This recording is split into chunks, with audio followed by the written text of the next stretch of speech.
The Hasidic Anthology. Tales and Teachings of the Hasidim. Translated from the Hebrew, Yiddish, and German. Selected, compiled, and arranged by Louis I. Newman in collaboration with Samuel Spitz. Part 2. Chapter 76. Hospitality. Section 1. Assurance to the guest.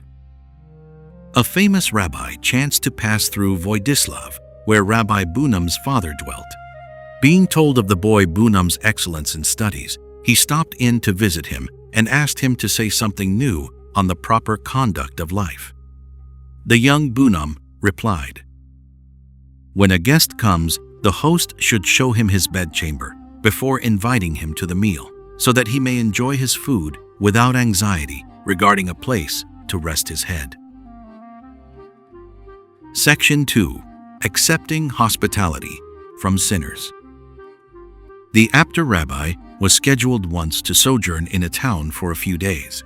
The town possessed 2 men of wealth, and both volunteered to welcome the rabbi. One was known to be very pious, but he demanded excessive respect and homage, being a haughty and self-willed man. The other magnate was less pious, and there were grave suspicions regarding his moral conduct. He was, however, unselfish, pleasant of manner, and modest. The rabbi heard of these 2 men and elected to go to the sinner's home. He explained his choice thus. We read in the Talmud that the Lord remarks concerning the proud man, "I and he cannot abide together in the world. If the Lord is out of place in the home of the haughty, neither can I remain with him." The other may be a great sinner, but we read in Leviticus 16:16, "God abideth among them in the midst of their uncleanness." 2. If it is agreeable to the Lord to abide amid uncleanness, it surely must be permissible for me. Section 3. Service without payment. The Berditchever insisted upon serving his guests himself. He would bring them food and prepare their beds for them. When asked why he did not leave these duties to his servant, he responded, "Hospitality is an excellent deed when performed without payment. The servant would do it for pay, and the intrinsic kindness of the good deed would be lost." Section 4. The Open Door. The Gerer discussed Genesis 18:1, "And the Lord appeared unto him, and he, Abraham, was sitting at the open door of his tent. He said, Abraham kept an open door as a standing invitation to all to enter, that they might learn the true and pure conception of the Creator. They might also learn the pathway of rectitude, free from envy, pride, and haughtiness, that leads to the perfection of the Spirit." Section 5. Why he hid himself. The Ropshitzer came to a wealthy Jew, known to be a miser, for a donation to a worthy cause. The miser, hearing the coach halt near his home, concealed himself. The rabbi observed him stealing out to the barn and instructed his warden to summon him. When the owner appeared, he was deeply ashamed of himself and gave a good-sized donation. The Ropshitzer remarked, "The Talmud says that welcoming guests is a greater deed than welcoming the Shekhinah. You have therefore acted quite properly." When the Lord appeared for the first time to Moses, the prophet hid his face only, Exodus 3:6. When we appeared, however, you concealed your entire body beneath the hay in the barn. Section 6. A Craving for Praise. There was once a hospitable man who, however, was accustomed to say, "Tell me, honored guest, am I not hospitable?" The Besht sent to him his disciple, Ziv Kitzis. When the host made the usual inquiry, Rabbi Ziv replied, "We shall see." The host fell asleep, and Rabbi Ziv pressed his finger against the sleeper's forehead.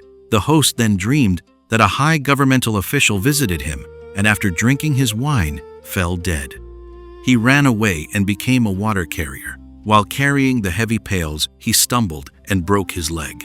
the imagined pain caused the man to awaken. He related the dream to Rabbi Ziv, who informed him that he, the host, had been privileged to behold his fate if he continued to feed the Satan by his craving for praise regarding his hospitality. The host promised to discontinue this unpleasant habit. Section 7. The limits of hospitality. The Przewierska rabbi was accustomed to give his guests 2 glasses of wine with meals. When wine became more expensive, he gave only 1 glass to each guest.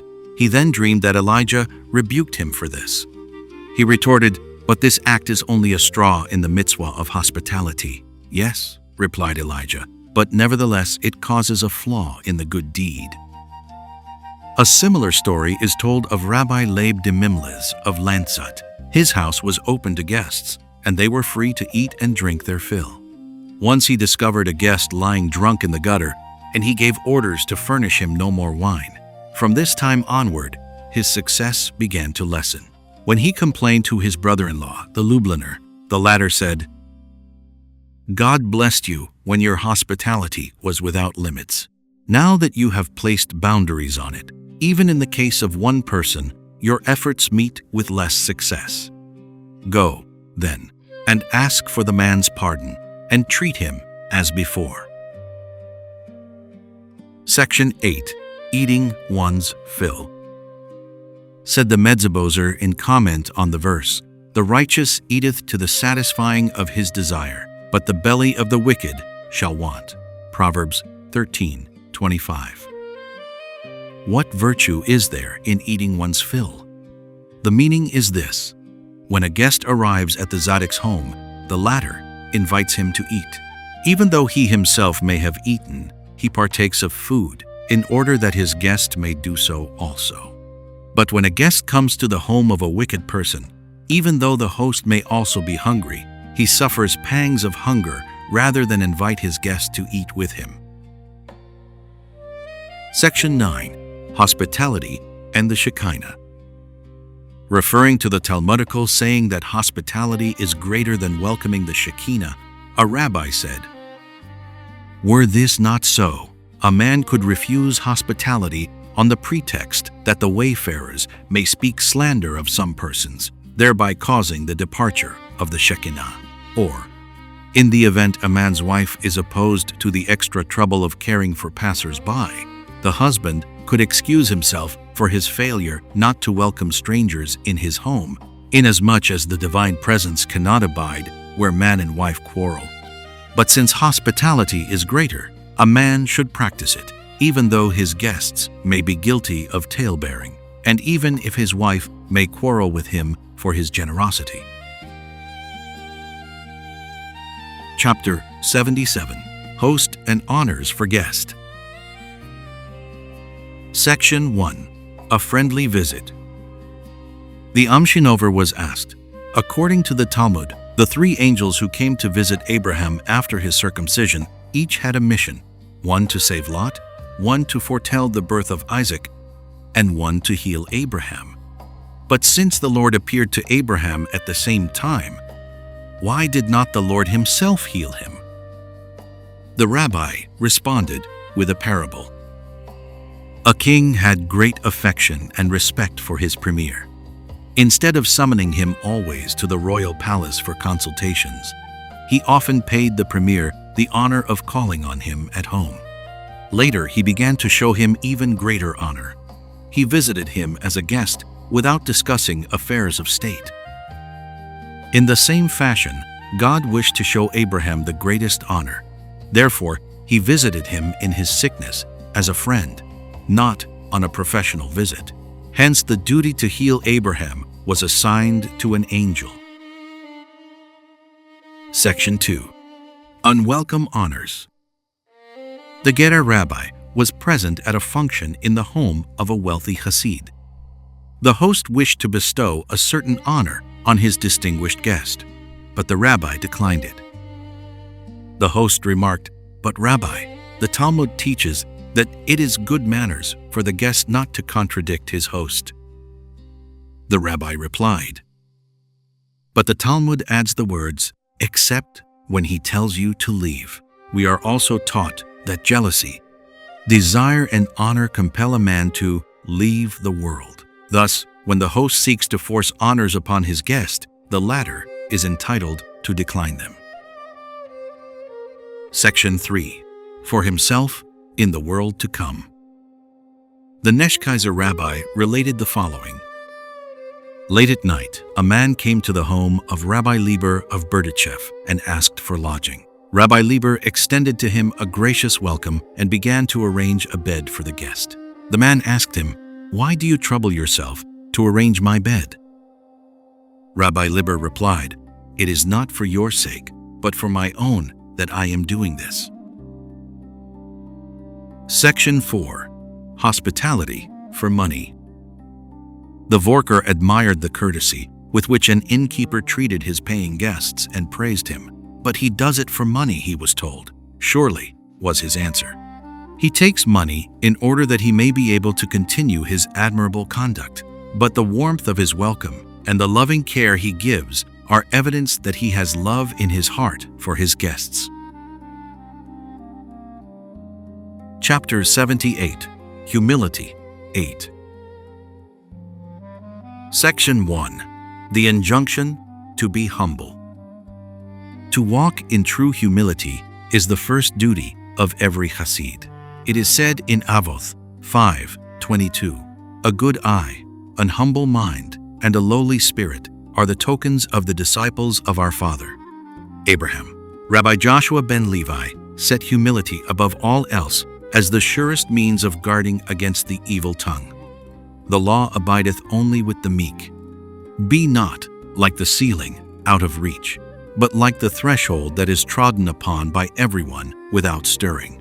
If offended, seek not satisfaction, but bear with offense in silent humility."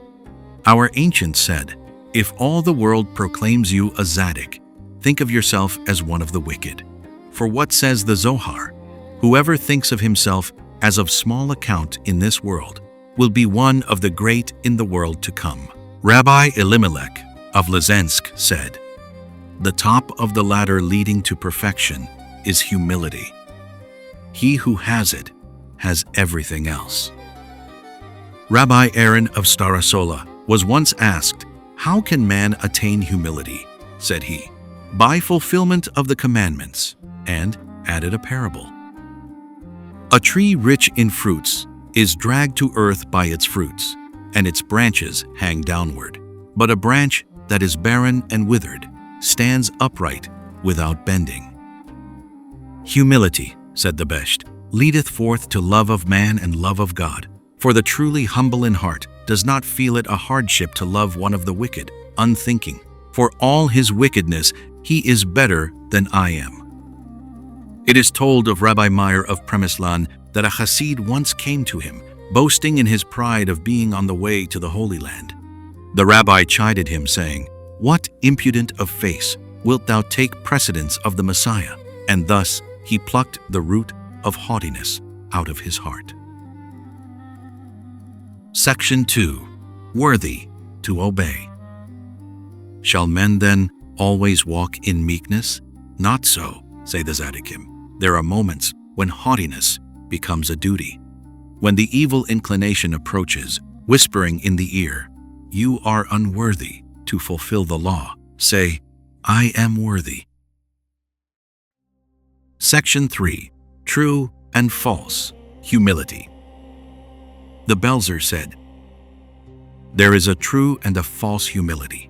The falsely humble believes himself and all others to be unworthy. He is worse than the one who believes himself and all others to be worthy. The truly humble man is he who feels sure that he is unworthy, but that everyone else is worthier than himself." Section 4. The humility of Saul. Said the Gerer rabbi, "Every virtue is subject to the Lord's command. King Saul hid himself among the vessels from a sense of humility, but the Lord had already commanded him to rule over Israel. Hence his humbleness was out of place, and for this reason his reign was unsuccessful." Section 5. Dignity and humility. The Kotzker rabbi explained, "There are times when the leader must display dignity in order that the rank and file of the people may have the proper respect for him.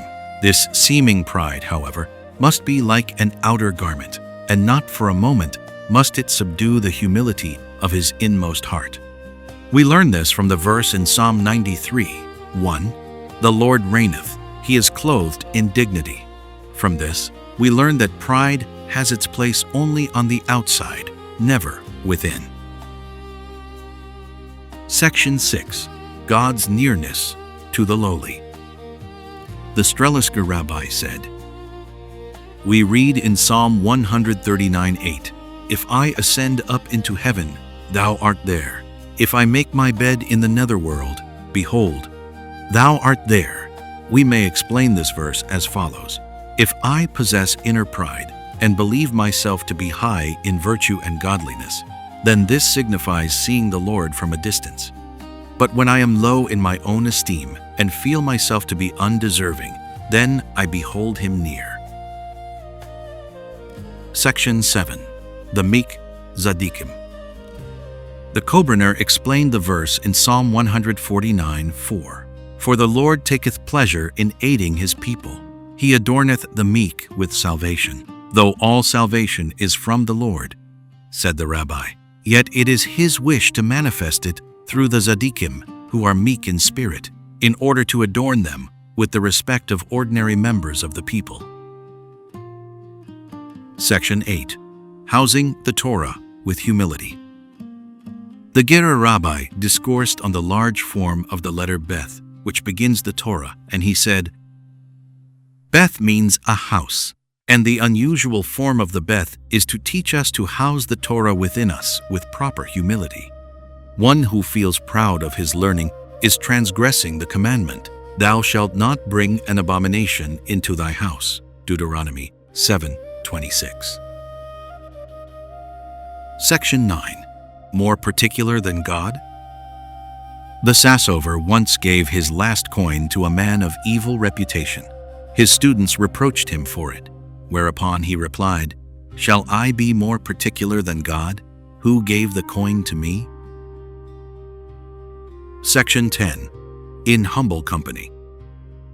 Rabbi Maneli was heard to say during the Sabbath morning prayer, "Through the mouth of the upright thou shalt be praised. Maneli is not among them, and by the words of the righteous thou shalt be blessed. Maneli is not of them. And by the tongue of the pious thou shalt be extolled. Maneli is not there. And in the midst of the holy ones thou shalt be hallowed. Maneli is not of these. And in the assemblies of the tens of thousands of thy people, the house of Israel, thy name shall be glorified with song, O our King, in every generation. One of these is Maneli." The Kobrener added, "Only a holy man like Maneli could include himself among the people of God, but we are even too unworthy for this. We must continue the prayer to find our place. For such is the duty of all created beings before thee, to thank thee. It is among them that we belong, since we are created beings, and therefore it is also our duty to thank and praise the Lord." Section 11. The good for nothing. Rabbi Elimelech was accustomed to sit under the trees in the woods and allow his body to be bitten by ants. His body became so wan and bloodless that it no longer attracted the ants, and they let him be. "Melech, Melech, you good for nothing," he said. "Even the ants no longer care for you." Section 12. Without protest. Once Rabbi Zalman of Ladi, the Rav, visited a rabbi who belonged to the Mithnagadim. The rabbi related to him that he had placed under the chair on which he sat the volume Noam Elimelech, written by Rabbi Elimelech. "What sort of a man is he?" asked the Mithnaged. "He is the following sort of a man, even if you would place him under the chair on which you were sitting," said the Rav. "He would be silent and speak no word in protest." Section 13. Treading the earth underfoot. Rabbi Susia of Anipal once turned earthward and said, "Earth, earth, thou art of better make than I, and yet I am treading thee underfoot. But softly, yet a while, and I will lie below thee, thy humble servant." Section 14. Accepting reproof. Said the Koretzer, "He who accepts reproof is greater than the one who reproves him. The latter may do so because he imagines himself better than ordinary persons and is thereby guilty of pride. The former, however, by his acceptance, demonstrates a spirit of humility, and the Lord loves the companionship of the meek." Section 15. Be very humble. Rabbi Nahum Chernobyler visited a town to deliver a discourse. He looked about the synagogue and waited. Soon a young man, learned, rich, and immensely proud of his accomplishments as a singer, entered the synagogue. Immediately, the rabbi began to recite the phrase in the Mishnah. Rabbi Levitas said, "Be very, very humble." Rabbi Nahum repeated these words again and again to the great astonishment of those present. Finally, the proud young man walked over to the preacher and begged for instruction in the conquest of his pride. He used to say that henceforth the rabbi's reproof sounded unceasingly in his ears. Section 16. Prayer with humility. The Rizener used as a text Exodus 20:23. "Neither shalt thou go up by steps unto mine altar, that thy nakedness be not uncovered thereon." The house of prayer, said the rabbi, represents the altar. The chief requisite when bringing an offering upon the altar, or when praying, is to be contrite of heart, in a humble mood, and full of regret at one's shortcomings. We are forbidden to go up to pray in a frivolous mood, lest our evil thoughts confuse our words of supplication. There is a hint of this in the little letter Aleph in the word Wayikra, and he called to Moses, because Moses possessed humility. Section 17. The Song of the Lowly. On a Sabbath, the Kobriner was chanting the Hymn of Glory. When he came to the verse, "My praise, may it be a crown unto thy head, and my prayer, may it be set before thee as holy incense," the rabbi exclaimed, "O Lord, the raise, the rabbi, as claimed. How utterly undeserving am I, and how without merit my prayer, that they should be a crown unto thee." Then he heard the congregation chant the next verse, "May the song of the lowly be as precious in thine eyes as the song sung at thine offerings." Yes, the rabbi continued, no matter how lowly we are, we implore that our singing may be precious in the eyes of the Lord. Section 18. The hour strikes. A man came to the Lekivitzer and besought him to teach him humility. At the very moment he was speaking, the clock struck the hour. The rabbi commented, "From the sound of the clock striking the hour, we can receive ample instruction regarding the submission of the heart. Each one of us should ask himself, another hour of my life has departed. Have I accomplished any improvement of my soul within it?" Section 19. Truth, humility, and love. Rabbi Raphael Bershider used to say, "I learned from my master that if I will walk with truth, my soul will instruct me, and I shall need no other teacher." He also said, "He who wishes truly to live should also wish to be more insignificant than anyone else." The Bershider heard his wife scolding her maid. He rebuked her, saying, "You have no right to give pain to a Jewess. A child of Israel is very, very precious." Section 20. The lowliness of the Bershider. The Bershider refused to accept any dictate involving dignity if it ran counter to his sense of lowliness. He dressed with exceeding plainness. He stood in the synagogue behind the door. He would be pleased if he made a mistake in his prayers on behalf of the congregation, since this demeaned his dignity. He never summoned anyone to his home, but walked instead to those whom he wished to see. He bought vegetables himself in the marketplace and smiled at those who thought it undignified.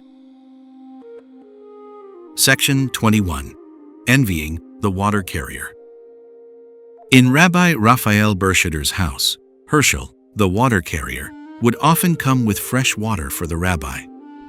The latter once remarked to his wife, "I tremble before the worthiness of Herschel.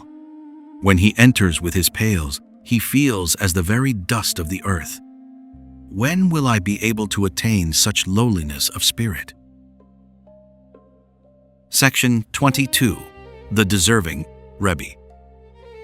A young rabbi came to visit the Alexandria rabbi. The latter expressed surprise and said, "Were I in your place, I would not have used valuable time to visit an insignificant rabbi like myself." The visitor answered, "Whom else shall Hasidim recognize as their Rebbe, if not one who holds himself to be undeserving to be one?" Section 23. The Philosopher's Counsel. Said the Besht, "A king was told that a man of humility is endowed with long life. He attired himself in old garments, took up his residence in a small hut, and forbade anyone to show reverence before him. But when he honestly examined himself, the king found himself to be prouder of his seeming humility than ever before.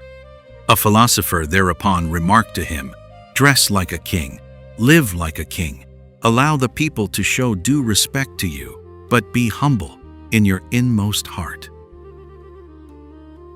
Section 24. The Divine Light. The Besht commented upon Daniel 2:22. "He knoweth what is in the darkness, and the light dwelleth with him," he said. He who knows himself to be insignificant, even among the uncultured and the ignorant, who live in darkness, shall have the divine light dwell within him. Section 25. Intentional Humility. Said the Kotzker, "All mitzvot should be performed with the proper intention. There is one exception, humility." Section 26. The Gaon. Rabbi Solomon of Warsaw sent a letter to a man of wealth in Kutna and addressed him as Gaon.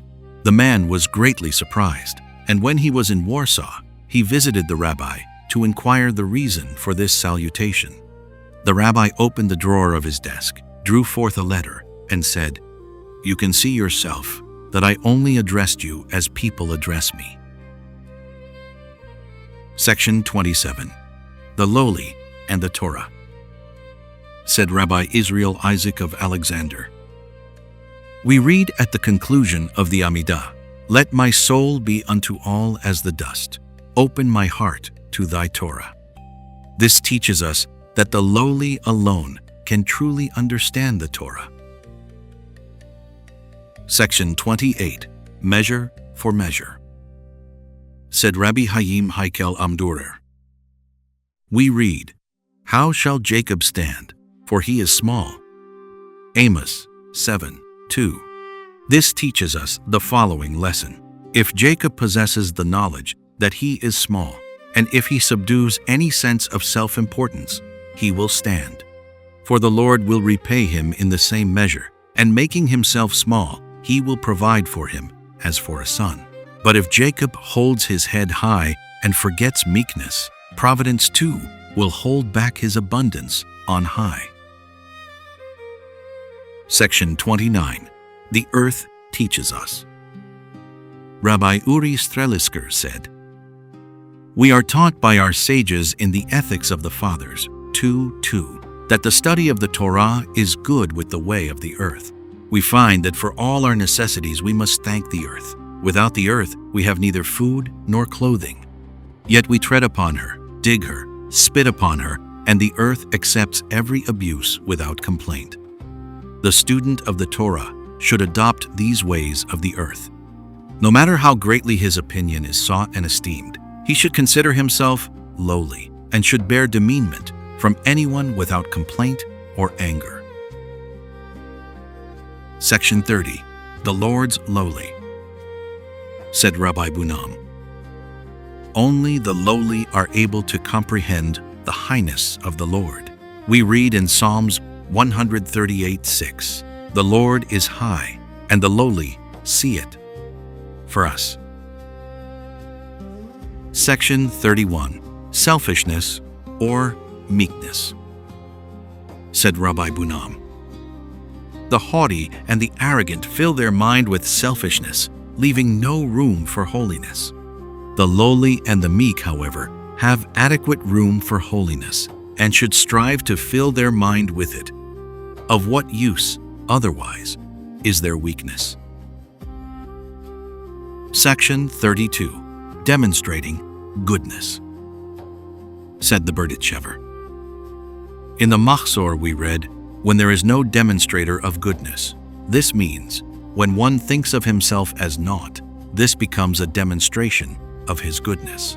Unquote. Chapter 79. Hypocrisy and Hypocrites. Section 1. The Soft-Spoken Enemy. The Kobrener commented upon Psalm 10:10. He croucheth, he boweth down, and the helpless fall into his mighty claws.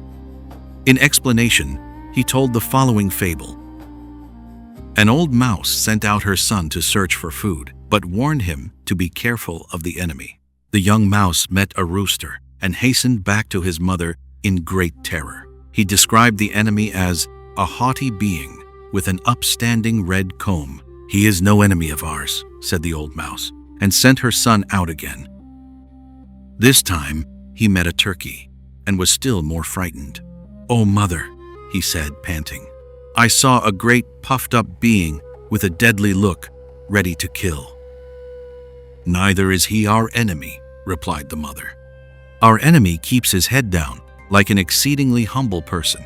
He is smooth and soft-spoken, friendly in appearance, and acting as if he were a very kind creature. If you meet him, beware. Lord, us." Section 2. Admitting hypocrites with reason. It is told that the Satan came to Rabbi Elimelech in a dream and said to him, "Do you believe you can wrest the rulership of this world from me by making many Hasidim? Behold, I make many more, and some of them are in your own fellowship." Rabbi Elimelech, armed with a stout club, went to the house of study to eject Satan's emissaries with force and arms.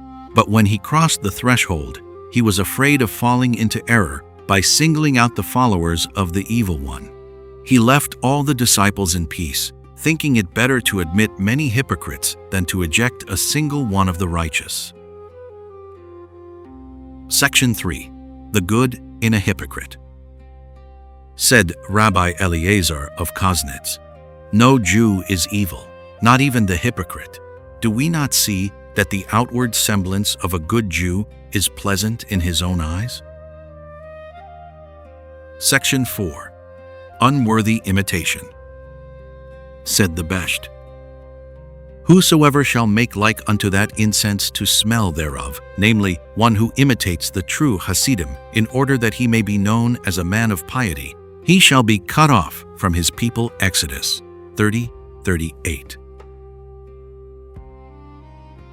Chapter 80. Idols. Section 1. Using our lips improperly. The Makarova rabbi said, we read in Psalm 115, 4-5, "Their idols are silver and gold, the work of men's hands. They have mouths, but they speak not." I will use the other meaning of the first word, and will interpret the verse thus: "Their anxieties and sadness come from their quest of silver and gold." Why? Because they believe their wealth comes solely through the work of men's hands. They forget the providence of God. The only use they make of their mouth is on behalf of their own needs. They take no opportunity to speak words of the Torah and of worship. Therefore, God will withhold from them His blessing. Section 2. The Mitzvoth as Idols. Said the Kotzker, the prohibition against the making of idols, Exodus 24, includes within itself the prohibition against making idols out of the mitzvot. We should never imagine that the chief purpose of a mitzvah is its outward form, and that its inward meaning should be subordinated. The very opposite is the position we should take. Section 3. Offering, Fat, and Blood. Said Rabbi Bunam, "We are taught by our sages that he who fasts for the sake of God is like unto one who offers to God his fat and blood. It follows, therefore, that if a man abstains from food because of anger, or through a desire to be known as one who fasts much, he is thereby offering his fat and blood to a strange god." Chapter 81. Integrity and Honesty. Section 1. Dissatisfaction. The Lysensker said, "When a person becomes dissatisfied with his business or profession, it is a sure sign that he is not conducting it honestly." Section 2. Light from Decay. The Lysensker said, "Not every idea that attracts you is worthy of acceptance. Not all that glitters is gold. Remember also that rotted wood gives out a glow in the dark. Do not in your ignorance mistake a corrupt idea for one of worth." Section 3. A, B, C, D. Two men came to the Premislaner rabbi to ask his advice as to whether they should form a partnership. The rabbi said to them, "Have you already drawn up a partnership contract?" "No," was the reply. "Then," said the rabbi, "I shall draw it for you." The rabbi took a sheet of paper and wrote down A, B, C, D. When he was asked to explain it, he said, A stands for agreement. B stands for blessing. C stands for calumniation. D stands for disaster. That is to say, if the partners will agree among themselves and will be honest, they will have a blessing. But should they calumniate each other, accuse each other of dishonesty and carelessness, there will be disaster. Section 4. Without Credentials. The Berditchever once came to a village. A Jewish butcher asked him, "Are you a shochet? I need one and cannot wait for the regular man." The rabbi answered in the affirmative. The butcher promised him additional payment for quick work. The rabbi said, "I will do so on condition that you loan to me 20 thalers, which I promise to return soon." "No," said the butcher. "I cannot loan money to a man I do not know." "You have convicted yourself as a careless Jew by the words of your own mouth," said the rabbi. "You refuse to trust me with a sum of money, yet you are willing to trust my assertion that I am a shochet without asking for credentials. You might have invited an unscrupulous man to serve who would have caused you to eat improperly slaughtered meat." The butcher acknowledged his error and promised to be more careful in the future. Section 5. The Proper Answer. The Tzikover rabbi stopped a Jew who was not a Hasid and asked him what he would do if he should find a purse of money. "I would return it to the owner, of course," was the reply. "You have too prompt an answer," retorted the rabbi. "I am not sure that you are sincere." He asked another non-Hasid, who said, "I would certainly keep it if I could do so." "You are a wicked person. You are too ready to give up the privilege of performing a mitzvah, even for an imaginary gain," said the rabbi. A Hasid of the unlearned class was next asked. "Oh, Rabbi," he exclaimed, "it would be a great temptation. I should implore the Lord to grant me strength to withstand it and to be able to perform the mitzvah of returning that which had been lost." "Your answer is proper and correct," said the rabbi, "and it is fit for a Hasid to give. Our opponents blame us for accepting unlearned persons as Hasidim, but this demonstrates the influence of Hasidic instruction even among the unlearned." Section 6. Protecting the Weak. The Hasidic rabbi rebuked a wholesale merchant for being too harsh in his dealing with the retailers. The merchant remarked, "Rabbi, why do you live in a city and interfere with the merchants? Why do you not live in a village and commune in solitude with God, as the Besh did?" The rabbi retorted, "In the time of the Besh, the robbers lived in the forests, and hence the Tzaddik lived there in order by his prayers to protect the passers-by. Today, however, the robbers live in the city, and the Tzaddik is compelled to live there as well, in order to protect, if he can, the weak." Section 7. A Troubled Conscience. The Magalnitzer walked to and fro one morning in his room and could not concentrate upon his prayers. Finally, he summoned his servant and said, "Israel, 2 weeks ago we passed a dairy in our carriage, and one wheel suddenly cracked. Do you remember borrowing the dairy owner's extra wheel? And, if so, have you returned it?" "We have not returned it," replied the servant. "Then do so without further delay," ordered the rabbi. As soon as the servant left in the carriage, the rabbi found himself able to pray with concentration. When the servant returned, he reported that a wheel of the dairyman's team had just cracked, and if the extra wheel had not been returned to him, he would have been unable to bring the milk into town, at great loss to his trade and great discomfort to his customers. Section 8. The Purse. Said the Koretzer, "If a man finds a purse with money near his doorstep, he may not argue. I would accomplish but a single mitzvah by tracing the owner and returning this purse to him. On the other hand, I could perform many mitzvot if I should devote this money to several good causes. Nay, the finder may not even carry the purse into his own home. He must forthwith deliver it to the proper authorities." Section 9. Aid from Heaven.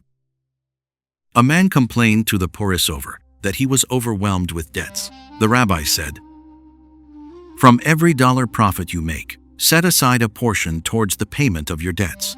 When it is noted in heaven that you wish to pay off your debts, you will receive heaven's aid in doing so."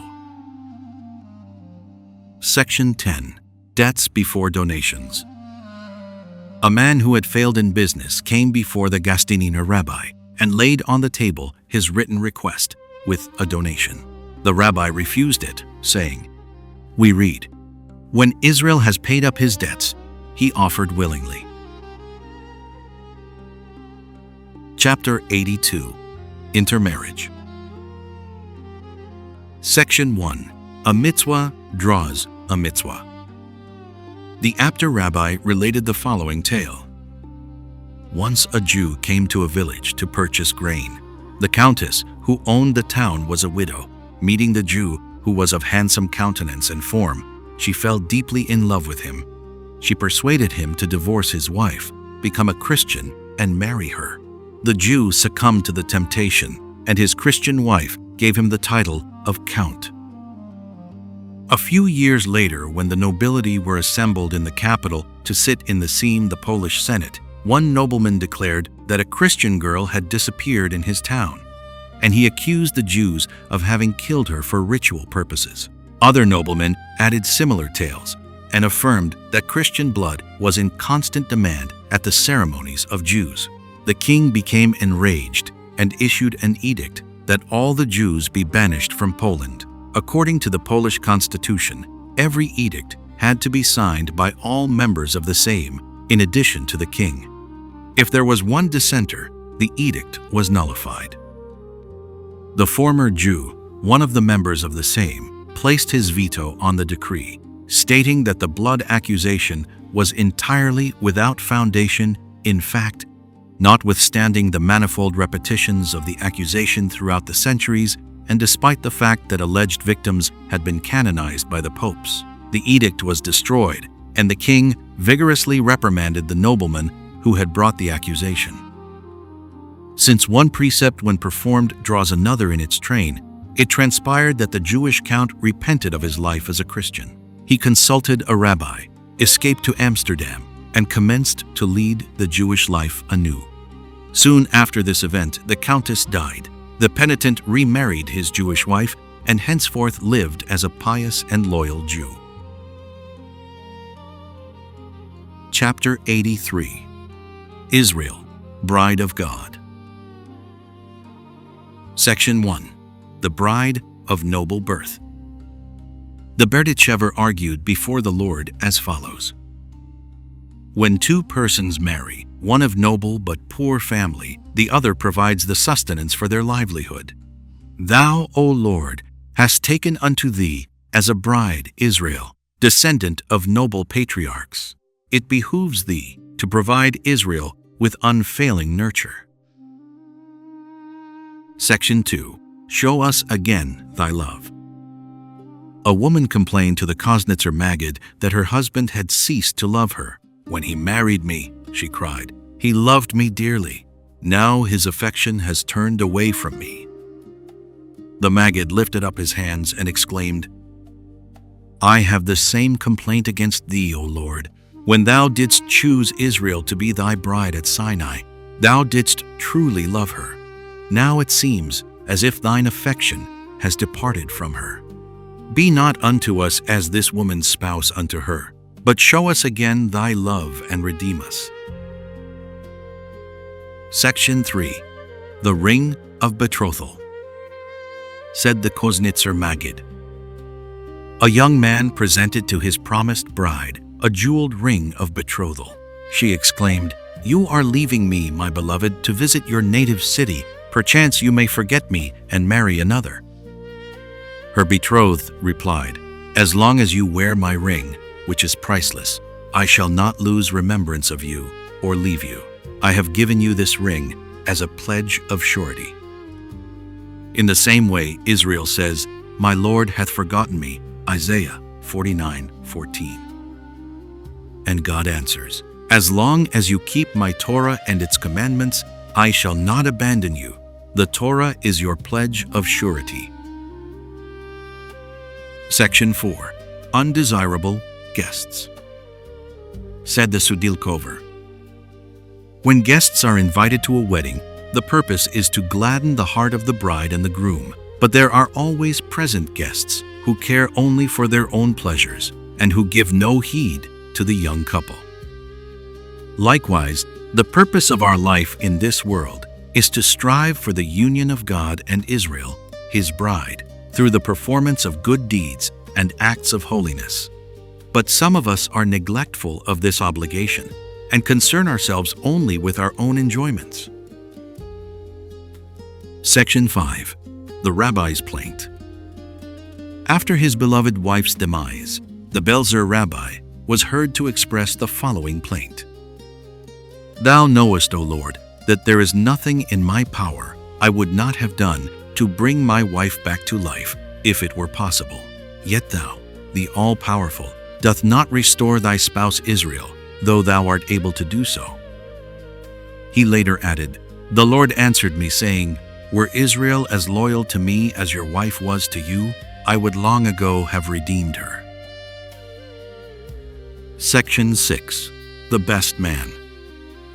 The Yud explained the phrase in the Zohar, Aaron was the best man of the bride, and Moses of the bridegroom, as follows. Aaron was seeking to praise Israel's virtues before the Lord, and Moses sought to glorify the Lord before Israel. Section 7. The Stolen Ring. The following tale is attributed to the Besht. A merchant praised his wife for her loyalty to him. A listener boasted that he would be able to persuade any woman to give him her husband's most precious gift. The merchant retorted that if he could obtain from the wife his wedding ring, his boast could be believed. The man, unable to secure the ring, persuaded the wife's maid to steal it.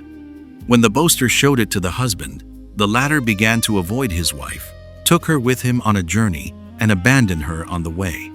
The wife suffered many tribulations, but at last succeeded in reaching her home once more. It was then proved that the maid had stolen the ring and had given it away. The archangel Michael, said the Besht, Israel's patron, praised Israel for her loyalty to God. The Satan thereupon declared that he could secure from Israel the holiness entrusted to her. Through sin and strife, he was successful in snatching it away. Then Michael abandoned Israel after leading her into exile. But the time will come when it will be proved that Israel did not voluntarily surrender the holiness of her trust, and then she will regain the favor of her patron angel. Section 8. The Return of Holiness. Said the Magalnitzer. We read, When Pharaoh shall speak unto you, saying, Show a wonder for you, then thou shalt say unto Aaron, Take thy rod, and cast it down before Pharaoh, that it become a serpent. Exodus 7:9. We know from the Midrash that the children of Israel were idol worshippers in Egypt. When Moses stated that Israel must leave Egypt in order to serve the God of their fathers, Pharaoh exclaimed, But Israel worshipped our gods. Why then should they be chosen by your God to worship him? If there is a greater God than ours, why should he choose an enslaved people? And Moses said, Look at these holy markings on Aaron's rod. Behold, in your country it is turned into an unclean serpent. This could not happen in Midian, where the rod was in my possession many years. It is the same with Israel. They are a holy people, but residents in unholy Egypt transform them into idolaters. As soon as they depart, their holiness will be made clear. Chapter 84. The Jewish Life. Section 1. Live like a good Jew. A man expressed the wish in the presence of the Belzer rabbi to die like a good Jew. The rabbi commented, Such a wish is wrong. It is like the wish of Balaam, May my soul die the death of the righteous. Numbers 23:10. Desire rather that you may live like a good Jew, and it will follow as a consequence that you will die like a good Jew. Section 2. A Jew Enters. Said the Kobrener, If I knew that when my soul arrives in heaven, it will be announced that a Jew has been brought in, I would be contented. Section 3. A Better World. In the first place, God created heaven and earth. These were the words the Gira rabbi used in a paraphrase of the first sentence of Genesis. He explained, The Gira rabbi, the Midrash, comments on this verse to the effect that Israel is called first in the Bible, and the expression first instead of beginning is used to teach that the creation came to be for the sake of Israel. Each one of us, therefore, should bear steadily in mind that everything was created for his sake, and that it is his duty to neglect no act which he ought perform as a member of the people of Israel. Thereby he will make the world a better place in which to live. Section 4. The Second Donation. A poor man came to Rabbi Bunam to beg for a donation. The rabbi presented him with a few coins, for which the beggar thanked him heartily. As he turned to leave, the rabbi called him back and again offered him money. The beggar was astonished and ventured to ask the rabbi for his reason. The first donation, replied the rabbi, was because, possessing a Jewish heart, I took pity upon you. The second one was because I am commanded by the Lord to aid the indigent. Section 5. The Inner Jew. The Yud and the Lelever rabbi came to a wealthy man for a donation. The man, observing the Yud's robust frame, said, I will give you nothing. You should go to work. I don. After they had departed, the man was told the name of his visitor. He ran after the two rabbis and, with profuse apology, gave them a large gift. The Yud replied, You have not offended me, since you did not know that I was a leader known among the people.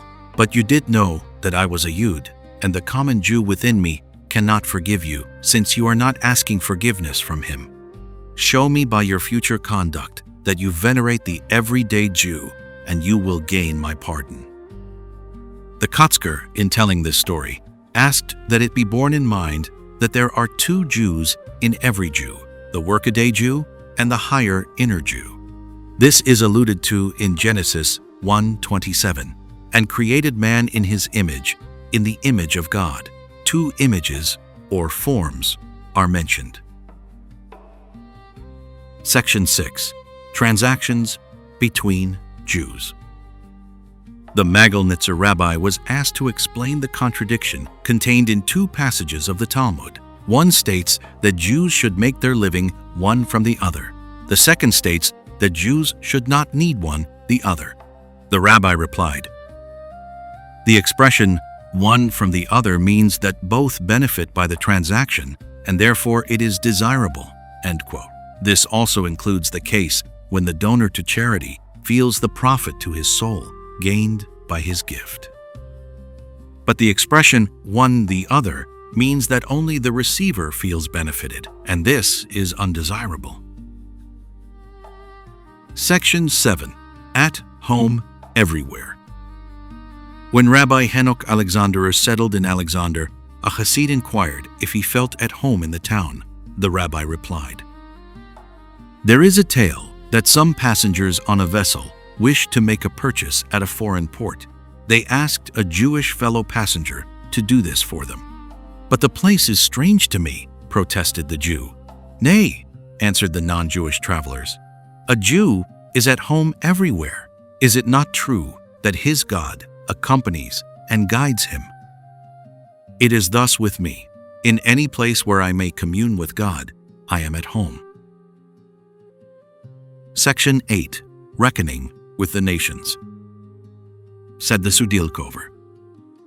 We read, "He shall not be reckoned among the nations' numbers," 23:9, from the verse.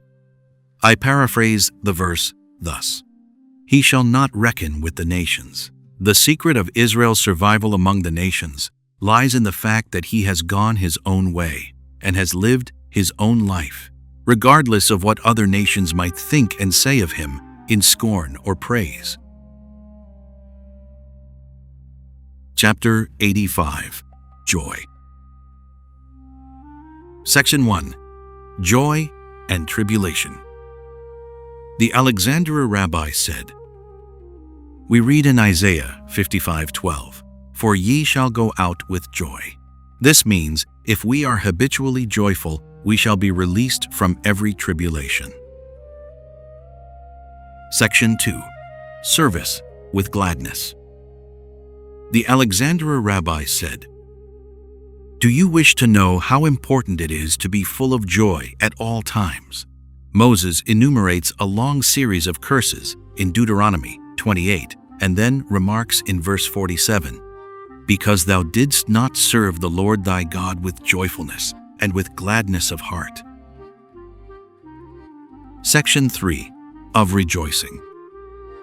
The seer of Lublin said of Ari Rabbi Isaac Luria that he had 2 chief merits, that he made plain and translucent the mysteries of the Zohar, and that he placed rejoicing foremost in the service of God, whereby he acquired sufficient merit to be deemed worthy of a sight of Elijah.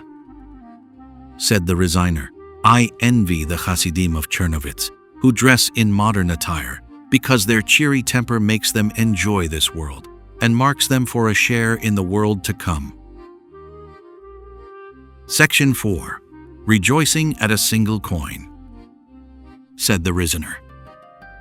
We read in Psalm 106:44, "Nevertheless, he looked upon their distress when he heard their cry of gladness." This may be explained as follows. It is often easy to recognize a person's distress by the measure of his gladness. If a person rejoices because he has earned a single coin, we may discern thereby how poor he is. If he is joyful because his punishment has been suspended, we may know thereby how greatly he feared imprisonment. Section 5. Causes for Joy.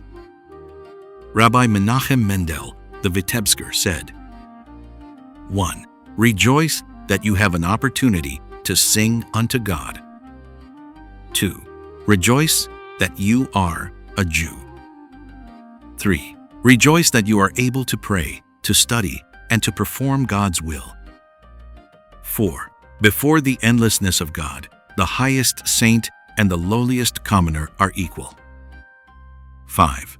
Be contented with your achievements in affairs of the Spirit, as well as with your worldly status. 6. Do not doubt yourself, but enjoy the light of God. Section 6. The Cheerful Sinner. In Lublin, there lived a great sinner. Whenever he conceived a desire to converse with the rabbi, the latter received him and talked with him as with a confidential friend. Many of the seer's students were angered at this, and one of them said to another, "How does it happen that the rabbi, who can read the heart of any man the moment he first sees him, and can trace the genealogy of a soul upon the forehead, does not see that this man is a sinner? And if he sees this, how can he associate and converse with him as he does?" Finally, the two students plucked up courage to go to the rabbi and ask him. He answered, "I know these facts as well as you do, but you will recall how I love cheerful, happy men and dislike gloomy and despondent men. This man is a great sinner. Other men repent their sins after they have committed them and are remorseful for a brief time, then return to their folly. This man, however, knows no remorse and no care, but dwells within his happiness as in a tower, and the charm of his happiness wins my heart." Section 7. The Besht on Joy. Said the Besht, "No child can be born except through pleasure and joy. By the same token, if one wishes his prayers to bear fruit, he must offer them with pleasure and joy. The chief value of a mitzvah is its performance with pleasure, but continuous pleasure loses its relish, and therefore it is natural for a man to descend at times in his service to the Lord. But when he ascends again to his former place, he experiences new pleasure therein. Weeping is evil indeed, for man should serve God with joy, but if one weeps from joy, tears are commendable." Unquote. Section 8. The Gates of Tears. Said the Yud, "The Talmud tells us that all the heavenly gates are closed, except the gates of tears. Why this exception? Because tears are a sign of grief, and grief cannot open gates that are closed. The other portals, however, can be opened wide by joyous prayers." Section 9. The Joyful are immune. Said the Yud, we read, "And it grieved him at his heart, and the Lord said, I will blot out man." Genesis 6:6. In the era before the flood, men knew not grief and sadness. Hence, no penalties could be meted out to them, since retribution cannot affect those who are joyous. Therefore, the Lord caused each man to feel grief in his heart, and then he was able to blot out humanity. Section 10. Joy and Sin. Said the Koretzer, "Joy achieves the forgiveness of sins, since it comes from a higher world, the world of divine light, and we know that to forgive is divine." Section 11. The Approachable King. Said the Mezoritzer, "When a king is at a celebration, he is approachable to many people who otherwise would be denied admittance to the palace. Likewise, when we serve God with joy, he is more approachable." Section 12. The Broken Heart. Said Rabbi Bunam, we read, "Who healeth the broken in heart." Psalm 147:3. The question may be asked, since to have a broken heart is oftentimes desirable in a man, why heal it? The answer is, it is healed through removing the sadness it contains, since a man should be both broken of heart and joyful to serve the Lord aright. Section 13. The Bratslaver on Joy. 1. Joy is attained through Torah and worship. 2. Joy is a vessel to draw fresh understanding. 3. He who judges himself attains joy. 4. Even repentance should be attained through joy. We should rejoice so much in God that it will arouse in us regret for having offended him. 5. Through zealous labor on the performance of a holy deed, we can acquire joy. 6. God dislikes melancholy and depressed spirits. 7. Joy is a cure for illnesses caused by melancholy. 8. It is the duty of the joyful person to endeavor to bring to those in sadness and melancholy a portion of his mood. 1. Joy opens up the heart. 2. Joy strengthens our power of thought. 3. Charity from the heart brings joy. 4. When does the wicked begin to smile? When he conceives a new plan of wickedness. 5. Sincerity of the heart brings joy. Chapter 86. Justice and Clemency. Section 1. The Sheep's Offense. When Rabbi Bunam was a young man, a friend borrowed a few dollars from the chest established for the repairing of damaged synagogue books in order to donate a gift to a poor man who was collecting funds for the marriage dowries of dowerless brides. This became known, and the trustees summoned the borrower to a hearing. The defendant asked Rabbi Bunam to serve as his counsel. Rabbi Bunam narrated the following well-known fable. There was once an epidemic among the animals of the forest. The lion, the tiger, the wolf, and the fox held a consultation, and the fox affirmed his belief that the epidemic was due to a great sin committed by some resident of the forest. He advised that all the animals assemble and confess their transgressions. The beasts of prey first confessed, and their excuses were accepted. Finally, a sheep timidly approached and confessed that she had eaten a little hay from her owner's mattress. "Aha!" roared the lion. "You are the great sinner. You have abused your master's confidence."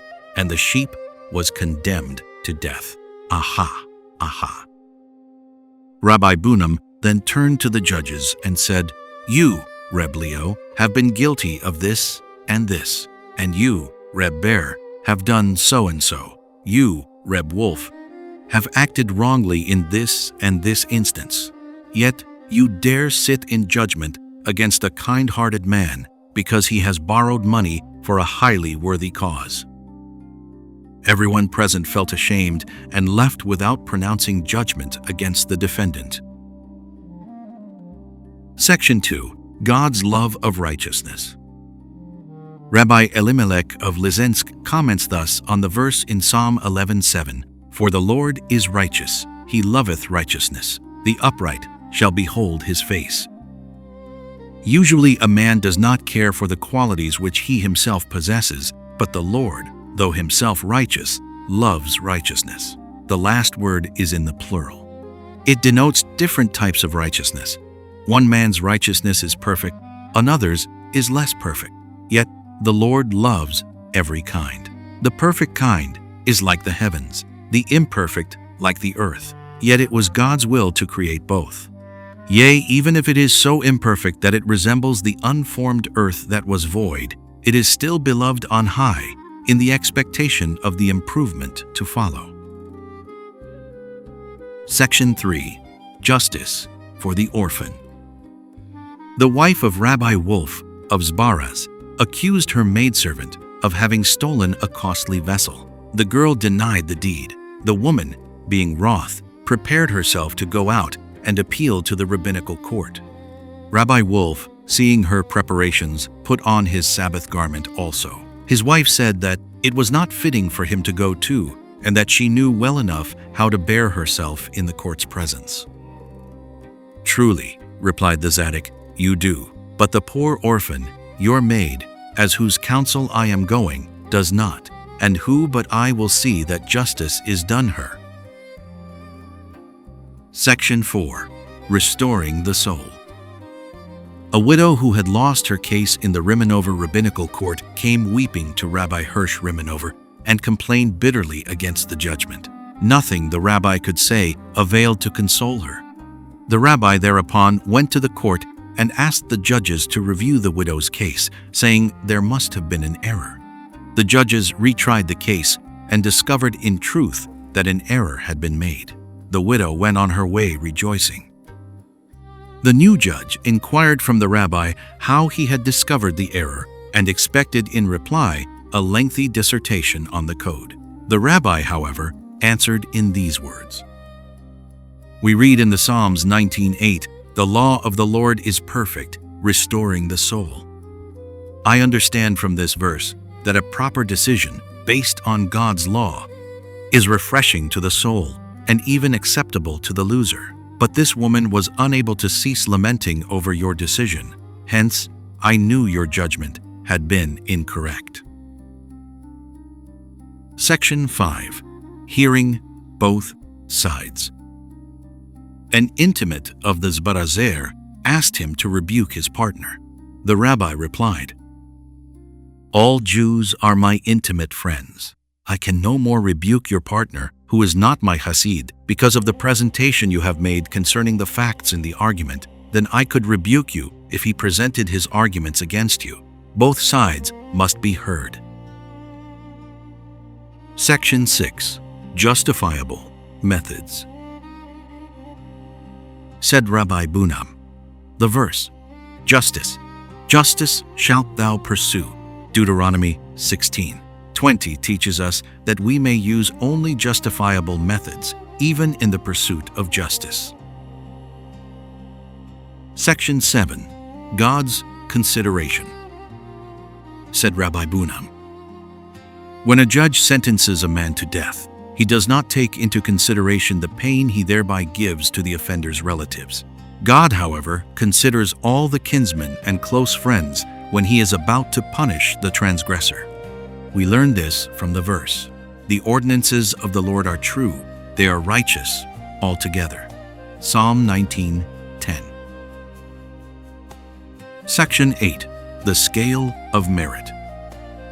Said the Besht, from the commandment to love thy fellow man as thyself, Leviticus 19:18, we learn the Talmudical commandment to judge thy fellow man on the scale of merit.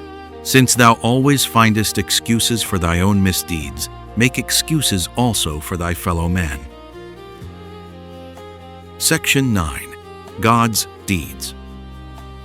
The Strelisker explained thus the 3 lines in the Rosh Hashanah hymn. His secret is uprightness. His advice is faith. His deeds are truth. Because the uprightness and justice of God are oftentimes hidden from us, it is His advice that we have faith that His deeds are always truth. Section 10. Direct and Reflected Rays. Said the Koretzer, the actions of men send forth either direct or reflected rays. The first are mercy, the second, justice. He who lends money sends forth the positive rays. He who repays alone, merely reflected rays. A father, in his mercies towards his son, sends forth direct rays. The son who aids his father, merely reflected rays. It is for this reason that the proverb states, one father can support 10 sons, but 10 sons cannot support one father. The reflected rays are many times weaker than the direct rays, even as justice is many times weaker than mercy. Section 11. Authority to save. Many persons complained to the Sassover concerning a certain shokeh's conduct and asked for his dismissal. One man, however, declared that the shochet was without fault and was merely the victim of jealousies. The rabbi decided to retain the shochet, and when the others complained at his taking the word of one person against many, the rabbi replied, Amen ne. God himself commanded Abraham to sacrifice Isaac, yet he listened to an angel and saved Isaac's life. Why? Because to harm a man, a command from a high tribunal is required, but to save a man, only a word from the lowest authority is needed. Section 12. Difficult and clear cases. It was the custom in Poland for rabbis of small towns to act as judges only in cases not involving more than 400 zlotys. Cases involving larger amounts were to be sent to the district rabbi. Rabbi Chaim Schoenberg, the rabbi of Szczucin, broke away from this tradition and decided a case involving 800 zlotys. The district rabbi summoned Rabbi Chaim to Tiktin to explain his conduct. Rabbi Chaim replied, "I consider the rule to be false. We read that Jethro counseled Moses and said, 'Every great matter they shall bring unto thee, but every small matter they shall judge themselves.' Exodus 18:22. Moses, however, did not follow this regulation. Moses appointed the rules, and according to his instructions in verse 26, the hard cases they brought unto Moses, but every small matter they judged themselves. You, Tiktiner Rav, wish to enforce Jethro's rule that every matter involving great amounts should be sent to you without reference to the difficulty of the case or its clearness. I, however, believe in the rule of Moses that the amount involved does not matter, only the degree of difficulty in the case or its clearness. Only difficult cases should be sent to the higher court, even if they involve but a single zlota. Clear cases, however, may be left to the lower court, even if they involve thousands. Section 13. The Bratslaver on Justice and Mercy. 1. A true decision stands even against the will of the disputants. 2. Good judges cause the Torah to be beloved. 3. 4 things bring down clemency from the heavenly tribunal: charity, prayer, a change of conduct, and a change of reputation. 4. He who shows the way to God will be acquitted in the heavenly tribunal. 5. Knowledge draws God's mercies. 6. If anyone assails Israelites in your hearing, you must defend them. 7. Stubborn refusal to repent causes incurable diseases. 8. Melancholy awakens justice, but shamefacedness suspends it. Chapter 87. Kind Deeds. Section 1. Hidden Kindness. Rabbi Hirsch Ziditzover narrated the following story. Once when I was a disciple of the Sassover rabbi, I wished to see the rabbi's midnight service for the exile of the Shekinah. I concealed myself in his home, and at midnight I saw the rabbi arise from his bed, dress in peasant garments, take some logs of wood and an axe, and walk out of the house. I followed him in silence, and saw him step into a hut where a woman had given birth to a child a few days before. Her husband was not in the town, and no one had come to kindle a fire for her in the cold night. The Sassover said to her in Polish, "Buy my wood very cheap, you may pay me later." The woman replied, "I have no strength to chop it and to light the fire." "I have an axe, and will do it for you," was the reply. While chopping the wood, the rabbi recited the first part of the midnight service, and while making the fire, he said the balance of it. Then he returned to his home, changed his garments, and commenced his studies. Section 2. The Apple Vendor. One day the Tzanzer passed through the marketplace and noticed a weeping woman seated before a fruit stand. In reply to his questioning, the woman told the rabbi that no purchasers came to buy her apples and that she faced ruin. The kind-hearted, lame old Zadok took her place and loudly called out, "Buy fine apples, a dozen, for a gulden." The news that the holy man was selling fruit soon spread, and the wealthiest residents came to buy, deeming it an honor to make a purchase at the hands of the world-famed scholar and Zadok. The stock of apples was quickly converted into a pile of guldens, to the delight of the poor widow. Section 3. The Three-Legged Stool. In the record of the town of Rybititz, where the Dinover served as Rav in his youth, he inscribed this comment: "We say in the Amidah, the God of Abraham, the God of Isaac, and the God of Jacob. But the benediction in the Amidah ends with the words, Shield of Abraham. Abraham was known for deeds of kindness. Isaac was known for service to the Lord. As we read, and Isaac went out to meditate in the field at the eventide, Genesis 24:63. Jacob was known for his love of the study of the Torah, as it is written, and Jacob was a quiet man, dwelling in the tents of the Torah, Genesis 25:27. We find, thus, that the three patriarchs engaged in kind deeds, service, and Torah, the three essentials for the stability of the world. Avoth 1:2. In our days we behold very few who are able to study properly day and night. Still fewer are those able to serve God fittingly. All we can ask, even now, is that we perform deeds of kindness to our fellow men. But it may be asked, can kindness alone suffice to stabilize the world? Can a three-legged stool stand upon one leg when the other two are broken? The answer is in the affirmative. Though all three props are needed, the prop of good deeds is strong enough to keep the stool upright. This thought is suggested by the fact that the rabbis who tell us that the world rests upon three things have concluded the first benediction in the Amidah with the words, Shield of Abraham. Interest in the performance of good deeds, a quality which marked Abraham, is a shield and a support to us, even when other qualities in our own nature may be weak. Chapter 88. Kol Nidre.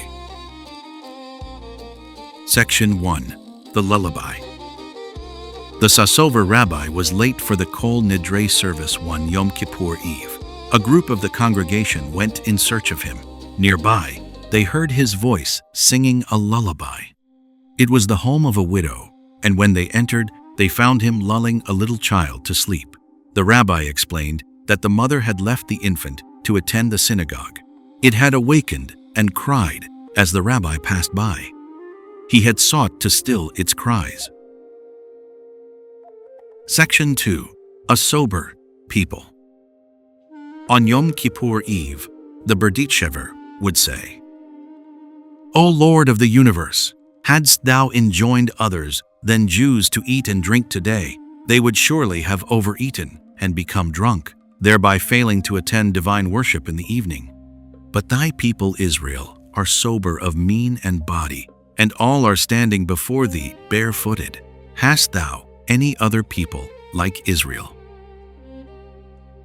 Section 3. I forgive as you ask. The Koznitzer Maggid was very frail, but despite his weakness, he insisted upon reading himself the entire order of prayer on Kol Nidre.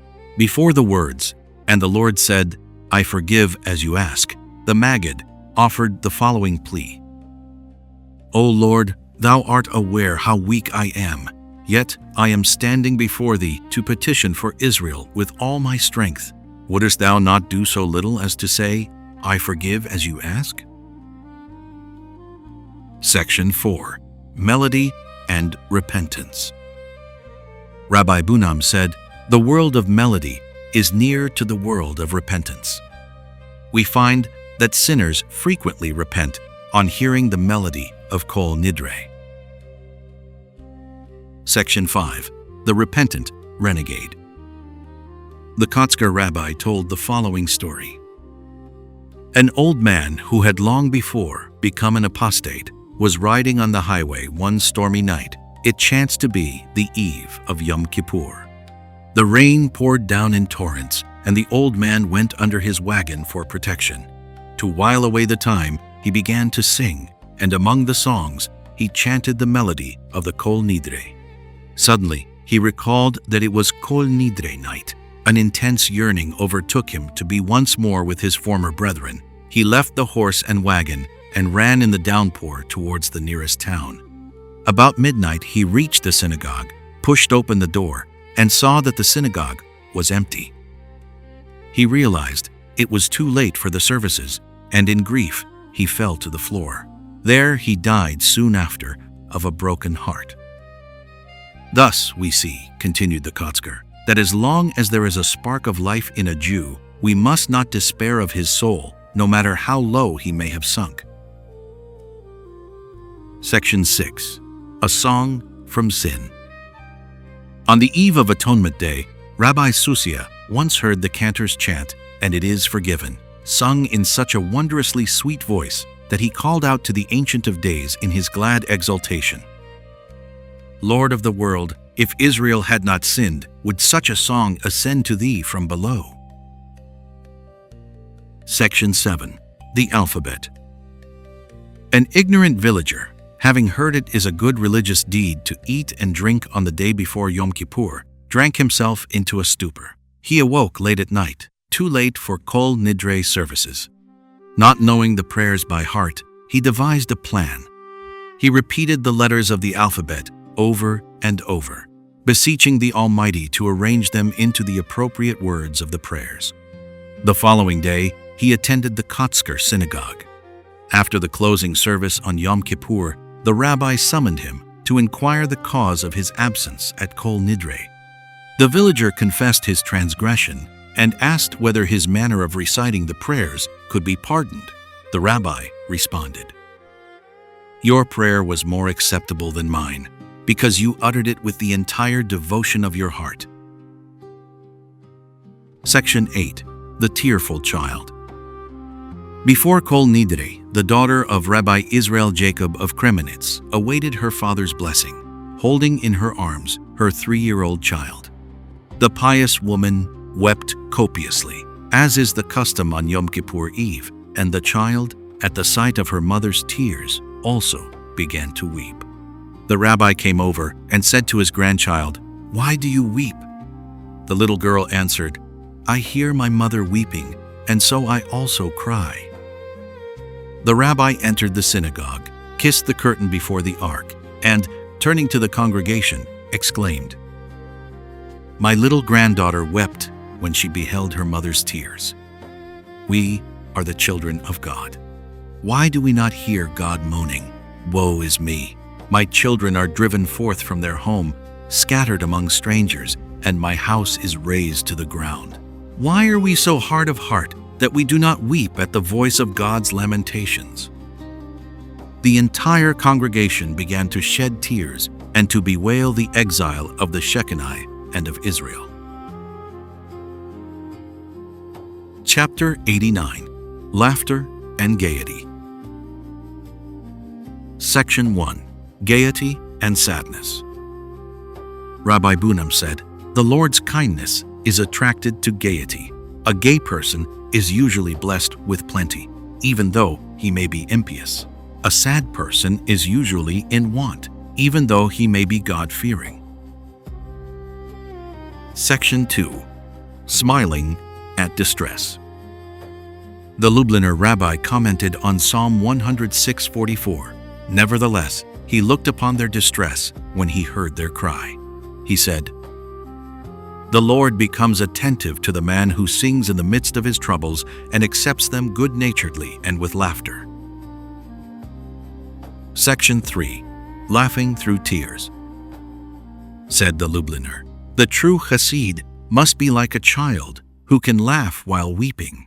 Weeping by itself brings despair, while laughter by itself makes one forgetful of the reverence due the Lord." Section 4. Poverty and Joy. Said the Kobriner, "If a poor man realized the great good he acquires from his poverty, he would dance with joy." Section 5. Joy and Salvation. Rabbi Bunam saw a Jew in danger of drowning while swimming in the sea near Danzig. He noted that the man was about to abandon the struggle to save himself, and he shouted to him, "Give my greetings to the Leviathan." Unwittingly, the drowning man smiled at this levity. Thereby he regained his presence of mind and was able to hold himself afloat until friends rescued him. Relating this experience, Rabbi Bunam remarked, "We may learn from this that prayer with a joyful heart and a cheerful countenance attains to the Lord, but prayer with outcries and lamentations may be wasted." Section 6. Vanished Joys. said the Belzer. When the temple of God was still standing, pious Jews used to assemble in Jerusalem on holy days to eat together the second tithe and the peace offerings. They were filled with happiness in each other's society. Now, however, religious folk have no such enjoyment in their meetings, inasmuch as their tribulations are many and their joys are few. It is only the impious who gain true enjoyment in their gatherings. They assemble for pleasure and extravagance, and find therein hearty satisfactions, whereas the pious, who band together on behalf of worthy causes, find abundant objectors and opponents, whose satanic work oftentimes overcomes their best intentions. Chapter 90. Leadership. Section 1. Turning the Wheels. Said Rabbi Shmelk. We read in Numbers 27:18, "And the Lord said unto Moses, Take thee, Joshua, the son of Nun, a man in whom is a spirit." The nature of the spirit is thus explained by Ezekiel 1:20. "Whithersoever the spirit was to go, as the spirit was to go thither, so they went." End quote. And the wheels were lifted up beside them, for the spirit of the living creature was in the wheels. The living creatures are the leaders, possessed of spiritual enlightenment and inspiration. The wheels are the ordinary folk who are influenced by the leaders. Only those are true leaders who possess the skill and power to turn the wheels. Section 2. Jethro's Counsel. The Amshinover commented on Exodus 18:19. "Now hearken unto my voice. I will give thee counsel, and God will be with thee." Jethro desired that Moses should have assistance in judging the people.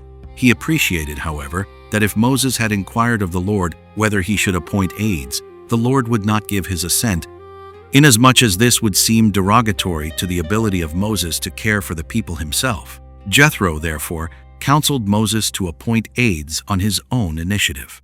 Since he did this of his own volition, God would not oppose it. Section 3. The Wise Rabbi. When the Lysensker rabbi died, some of his closest adherents left Lysensk in order to seek out a new teacher. They came to Rabbi Hirsch of Ziditsov, who invited them to remain as students of his method of serving the Lord. They declined and traveled next to Premislan.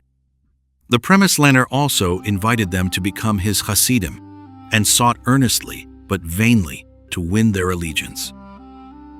Their third visit was in Ropshitz. There they met with a lukewarm reception. Not a word of invitation to remain was uttered by the rabbi. The Hasidim were considerably piqued and remained over the Sabbath. The Ropshitzers' ways proved of great attraction, and the visitors became his Hasidim. Section 4. The Minor Tzaddikim. Said the Tzartkova rabbi, "My father, the Raziner, used to say that because people disbelieved in the greatness of holy men in the time of the Besht, it was decreed that they should be forced to believe in unworthy rabbis. A parable gives the explanation. A man owned an expensive watch which suddenly ceased to keep time. Since it was impossible for him to take the watch to a jeweler for repairs, he began, after a few days, to shake the works from time to time to prevent corrosion. Like this man, we give our adherence to a minor tzaddik until we discover a major tzaddik. We must not become unaccustomed to reverence for the tzaddik." Section 5. Next year. Either. When the elder Lekovitzer rabbi died, his son Noah expected to be called as rabbi in his father's place. His father's disciples, however, were undecided as to their choice. In the meantime, the Ludmire rabbi aspired to become the rabbi of Lekovitz and invited himself to Rabbi Noah's home for the Sabbath. Rabbi Noah strove mightily to please the Hasidim and related many novel items on subjects of the Torah. At the final meal, he recounted the following story. A villager was accustomed to go out in the wheat field to discover if the wheat had reached its height. He and his wife would place themselves at opposite ends of the field and endeavor to catch sight of each other. If they were unable to do so, they knew that the wheat had reached a satisfactory height. When they returned to their home, the husband would say to his wife, "Have you seen me?" And the wife was accustomed to answer, "No, and I pray that I may not see you next year either." The Ludmira rabbi took the hint, realized that he was regarded as an interloper, and was not seen in Lekovitz again. Section 6. Fear no man. When the Hamburger rabbi died and a successor was to be chosen, the leaders of the community met to discuss the matter. The most prominent of them advised the election of the greatest rabbi to be found, even if it should take a long time before he was available. The others, however, declared that none of the best-known rabbis would be likely to give up their present positions and voted in favor of the rabbi of a nearby small town. In order to pacify the opponents, they compromised by electing him for 3 years only. Soon after the rabbi who was chosen took up his duties, a merchant from out of town had occasion to deposit his money with a prominent community leader. When he asked for the return of his money, the leader denied receiving it. The merchant went to the rabbi with his complaint, and the rabbi sent a summons to the leader. The latter refused to accept it and threw the process server out of his house. The rabbi promptly made out another summons in which he threatened to publish the fact that the magnate had denied the authority of the rabbinical court and therefore should be excluded from the Jewish community. The leader came to the Rav and said, "Since I see that you fear no man, however prominent, I am convinced that you are worthy to be our rabbi for your lifetime." Thereupon he placed his signature on the letter of invitation to the rabbi, and not only returned the money to the merchant, but also paid him for his vexation. He admitted that he had purposely withheld the deposit in order to determine whether the rabbi would give him special consideration because of his prominence. Section 7. The Rocking Boat. A disciple gave this account of the great Maggid. When we journeyed to him, most of our desires were stilled upon entering town. Whoever had a particularly keen desire was soothed upon entering the Maggid's house. But if there was one among us whose soul was still rocking like a boat, when he beheld the Maggid's face, he came to rest. Section 8. The Shepherd. Rabbi Bunam was asked regarding the successorship of the Yud as Rabbi of Parsishka. In reply, he narrated this tale. A shepherd who greatly loved his flock took the sheep to a green meadow near a sparkling spring. He feared that a wolf might come out of the wood and snatch away a sheep. Therefore, he resolved to keep a most watchful eye. But after nightfall, he lay down by the spring and fell asleep. Before daylight, he suddenly awakened and rushed over to the flock to count the sheep. None was missing, and the thankful shepherd fell down on his knees and cried out, "Dear God, how can I repay thee for this? Entrust unto me your sheep, and I will guard them as the apple of my eye." "Such a leader," said Rabbi Bunam, "would be a worthy rabbi for you." The disciples recalled the clemency and wisdom of Rabbi Bunam, and thereupon they chose him for their rabbi. Section 9. Serving or Ruling. Said the Amshinover. We read in the Ethics of the Fathers 1:10, "Love, service, and dislike rule. When a man enters a society of inferiors, he may choose between serving or ruling it. He is advised to choose the former." Section 10. The Moth-Eaten Fur Hat. Rabbi Bunam was asked by the Lubliner for a remedy to stop the hair from falling out of his fur hat. Rabbi Bunam answered, "If all the moth-eaten hair is combed away, the remainder will not fall out. Otherwise, the good hair will also fall prey to the moths." "Let this be a lesson to you, Bunam," exclaimed the Lubliner, "when you become a leader in Israel."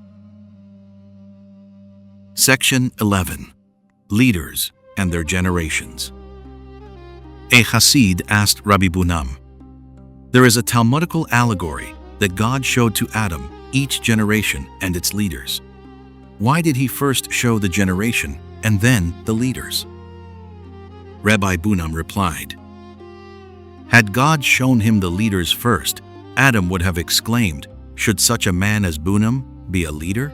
But when Adam saw the generation first, he said, 'In such a generation, Bunam is worthy to be a leader.'" Section 12. Seeking the Wicked. Rabbi Bunam commented on the verse in Psalm 37, 35-36. "I have seen the wicked in great power, and spreading himself like a leafy tree in its native soil. But one passed by, and lo, he was not. Yea, I sought him, but he could not be found," he said. We ought understand why the psalmist sought out the wicked. This will become clear if we apply the verse to our own times. He who in days gone by was considered wicked would now be regarded as a man of goodness. Hence, we seek out such a sinner in the past to make him our leader. But now we cannot find a man of even these qualities, and we are compelled to accept as leaders men of qualities still less commendable. Section 13. The Duty of Leaders. The author of Tefillah LeMoshe says, "If God has granted you the privilege of being a leader in Israel, do not rebuke your people with an angry heart, but with a soft tongue. For Israel is a holy congregation, blessed of the Lord. Let every man be important in your eyes, and not inconsequential, for you cannot know who is worthy and who unworthy. Man often looks upon a fellow man as despicable and worthless, but God looks into the very heart." Section 14. The Breslaver on Leadership. In every person who comes to the leader, there is some quality of goodwill which the leader can bring out and fortify, thereby refreshing his soul. The stronger the goodwill a man possesses, the more he gains from listening to his leader. The first sign of this gain is his ability to show greater love towards his fellow men. 1. A leader who commences a good deed but does not complete it loses his place at the head of his people. 2. When God wishes to punish Israel, he sends them unworthy leaders. 3. The word of the lowly, wise, and popular man is heeded. 4. When God wishes to honor a good leader and to bring him fame, he causes quarrels among the wicked. 5. When a man is able to receive abuse smilingly, he is worthy to become a leader. 6. He who cannot accept reproof cannot become a great man. 7. He who defends Israel attains greatness. 8. Good sense and calm trust in troubled times proclaim the truly great man. 9. He who hates dishonesty becomes great. 10. He who serves the Lord sincerely and sensibly will become great. 11. The building of a house in Palestine brings leadership. 12. He whom God has lifted up to become a leader should receive your homage. Section 15. Worthiness to lead. When in his 60th year after the death of the Kotzker, the Gerer accepted election as leader of the Kotzker Hasidim, the rabbi said, "I should ask myself, why have I deserved to become the leader of thousands of good people? I know that I am not more learned or more pious than others. The only reason why I accept the appointment is because so many good men and true have proclaimed me to be their leader."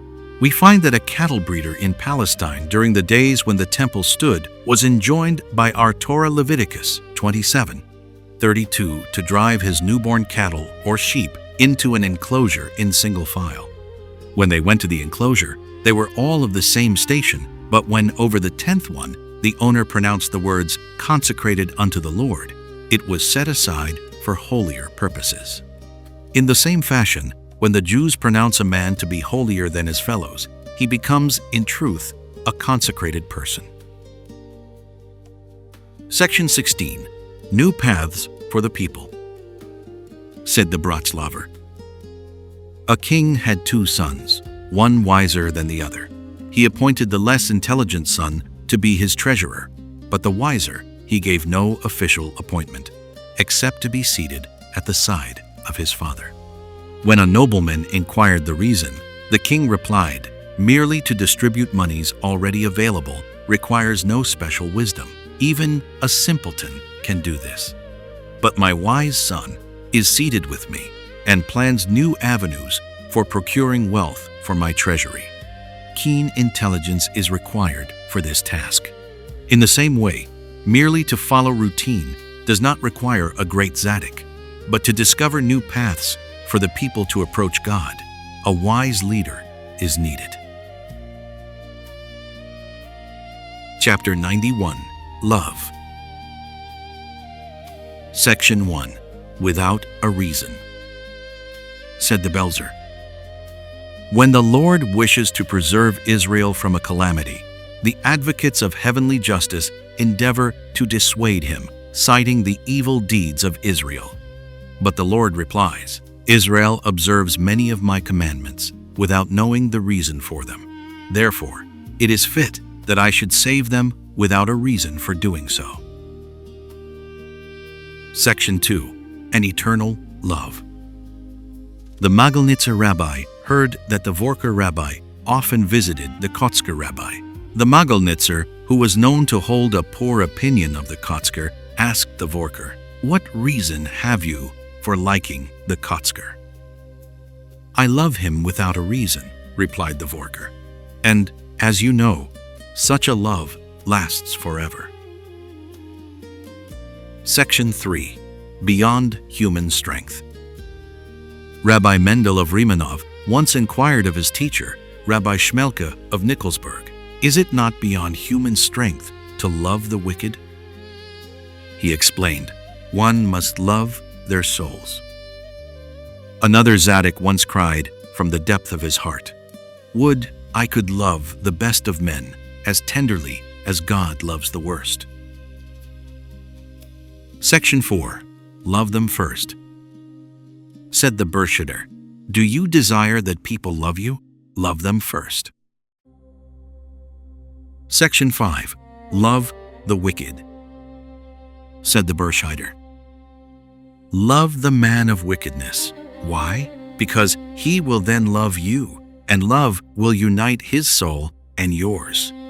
As a consequence, inasmuch as you hate wickedness, you will transfer your hate to him, thereby causing him to repent and turn from evil to good. Section 6. Love is the chief thing. The Besht was asked, "What is the chief point in service to the Lord, if it be true, as you teach, that fasting and self-chastisement are sinful?" The Besht answered, "The main thing is to encompass oneself in the love of God, the love of Israel, and the love of the Torah. A man may attain this if he secures enough nourishment to preserve his health, and if he makes use of his strength to battle against evil inclinations." Section 7. The Breslaver on Love. 1. When there is no love among men, there is slander, mockery, and false accusations. 2. Terror and ruin come through hate. 3. Everyone loves the man who prays for Israel with his whole heart. 4. Repentance enables a man to love God. 5. The man whom you strengthen in his service to God will love you. The way to strengthen him is to love him. 6.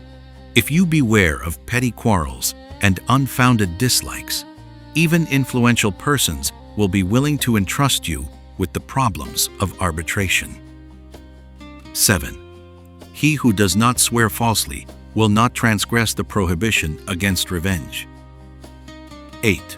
God is present whenever a treaty of peace is signed. 9. When the sages of a generation meet in amity at frequent intervals, their unanimous decisions will endure, for God himself becomes their chief justice. Chapter 92. Loving Our Neighbors. Section 1. The more deserving. Said the Belzer, only the man of humility, who believes that the other person is more deserving than he, can truly fulfill the commandment, "Thou shalt love thy neighbor as thyself." Leviticus 19:18. The man of humility will feel unable to disregard his comrade's request when he is in a position to grant it. Section 2. What brings our comrade pain? Rabbi Moshe Leib of Sassov declared to his disciples, I learned how we must truly love our neighbor from a conversation between two villagers which I overheard. The first said, "Tell me, friend Ivan, do you love me?" The second, "I love you deeply." The first, "Do you know, my friend, what gives me pain?" 100. The second, "How can I, pray, know what gives you pain?" The first, "If you do not know what gives me pain, how can you say that you truly love me?" Understand then, my sons, continued the Sassover, to love, truly to love, means to know what brings pain to your comrade. Section 3. Thine own hand. Rabbi Shmelke of Nikolsburg said, It may sometimes happen that thine own hand inadvertently strike thee. Wouldst thou take a stick and chastise thy hand for its heedlessness, and thus add to thy pain? It is the same when thy neighbor, whose soul is one with thine, because of insufficient understanding does thee harm. Shouldst thou retaliate, it would be thou who wouldst suffer. Section 4. Rejoicing with our brother. Said the Radviller rabbi, the commandment to love our fellow men as ourselves does not necessarily imply that if one buys himself a garment, he must buy one also for another person. Most of us cannot afford to do so, and the Torah does not contain a command that only the wealthy are able to observe. What we are capable of doing, rich and poor alike, is to participate in a fellow man's joys or griefs. If we hear that another man is prospering, we must rejoice as if we ourselves had greatly benefited. If another man is in distress, we must come to his aid, just as if we were ourselves in trouble, and were praying that he aid us. Jerusalem was destroyed because of hatreds without cause. Instead of love, men were apparently happy at the misfortunes of their companions. We are all children of God, and He sorrows at the pain each one of us suffers. Section 5. The head and the limbs. The Yud was asked, how does the commandment, love thy neighbor as thyself, harmonize with the command to love one's rabbi more than any other man? The Yud replied, the verse teaches us to love our fellow men in the same degree as we love ourselves. But as a man loves his head more than his other limbs, so he may love his rabbi more than any other man. Section 6. The evil-doing neighbor. A student asked Rabbi Shmelke, we are bidden to love our neighbors as ourselves. How can I do this when my neighbor does me ill? The rabbi answered, thou must understand the command aright, love thy neighbor, as something that thou art thyself, for all sons are one. Each is a spark from the original soul, and that original soul is in all of you, as the soul is in all the limbs of thy body. It may sometimes happen that thy hand slips and strikes thee. Wouldst thou then take a rod and beat thy hand because of its blunder, and thus add to thy pain? So it is, if thy neighbor, whose soul is part of thy soul, does thee ill in his blindness. If thou dost retaliate upon him, thou merely injurest thyself. The scholar asked him again, but if I see a man who does ill to God, how can I love him? Dost thou not know, said the rabbi, that the world's soul issues from God, and that every human soul is a part of God? And wouldest thou not pity it, didst thou see one of the holy sparks from that soul caught fast and likely to be extinguished? Section 7. what we dislike in others.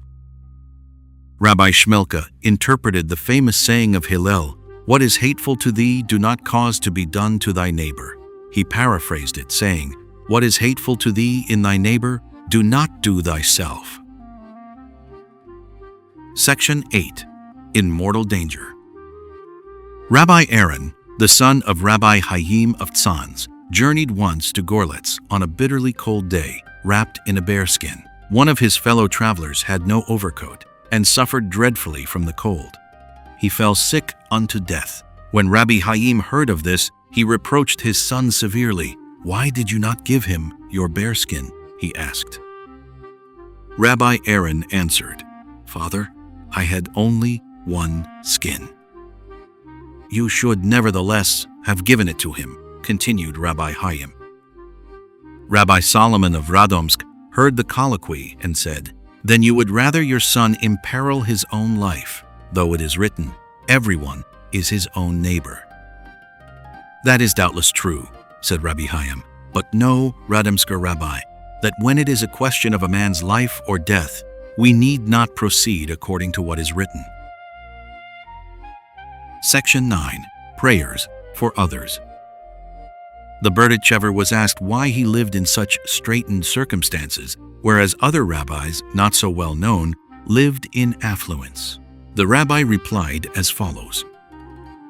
The Talmud teaches that when we pray for something on behalf of our neighbors, and we ourselves are in need of the very thing we seek in our prayer, we are answered first. Now my adherents wish me to pray for them, so that the Creator may aid them to subdue evil desires and selfishness, and at no time do they crave riches and pleasure. Hence I am granted their wishes in my own person. But the disciples of other rabbis implore wealth and worldly delights, with the consequence that the rabbis obtain the objects they ask for their followers.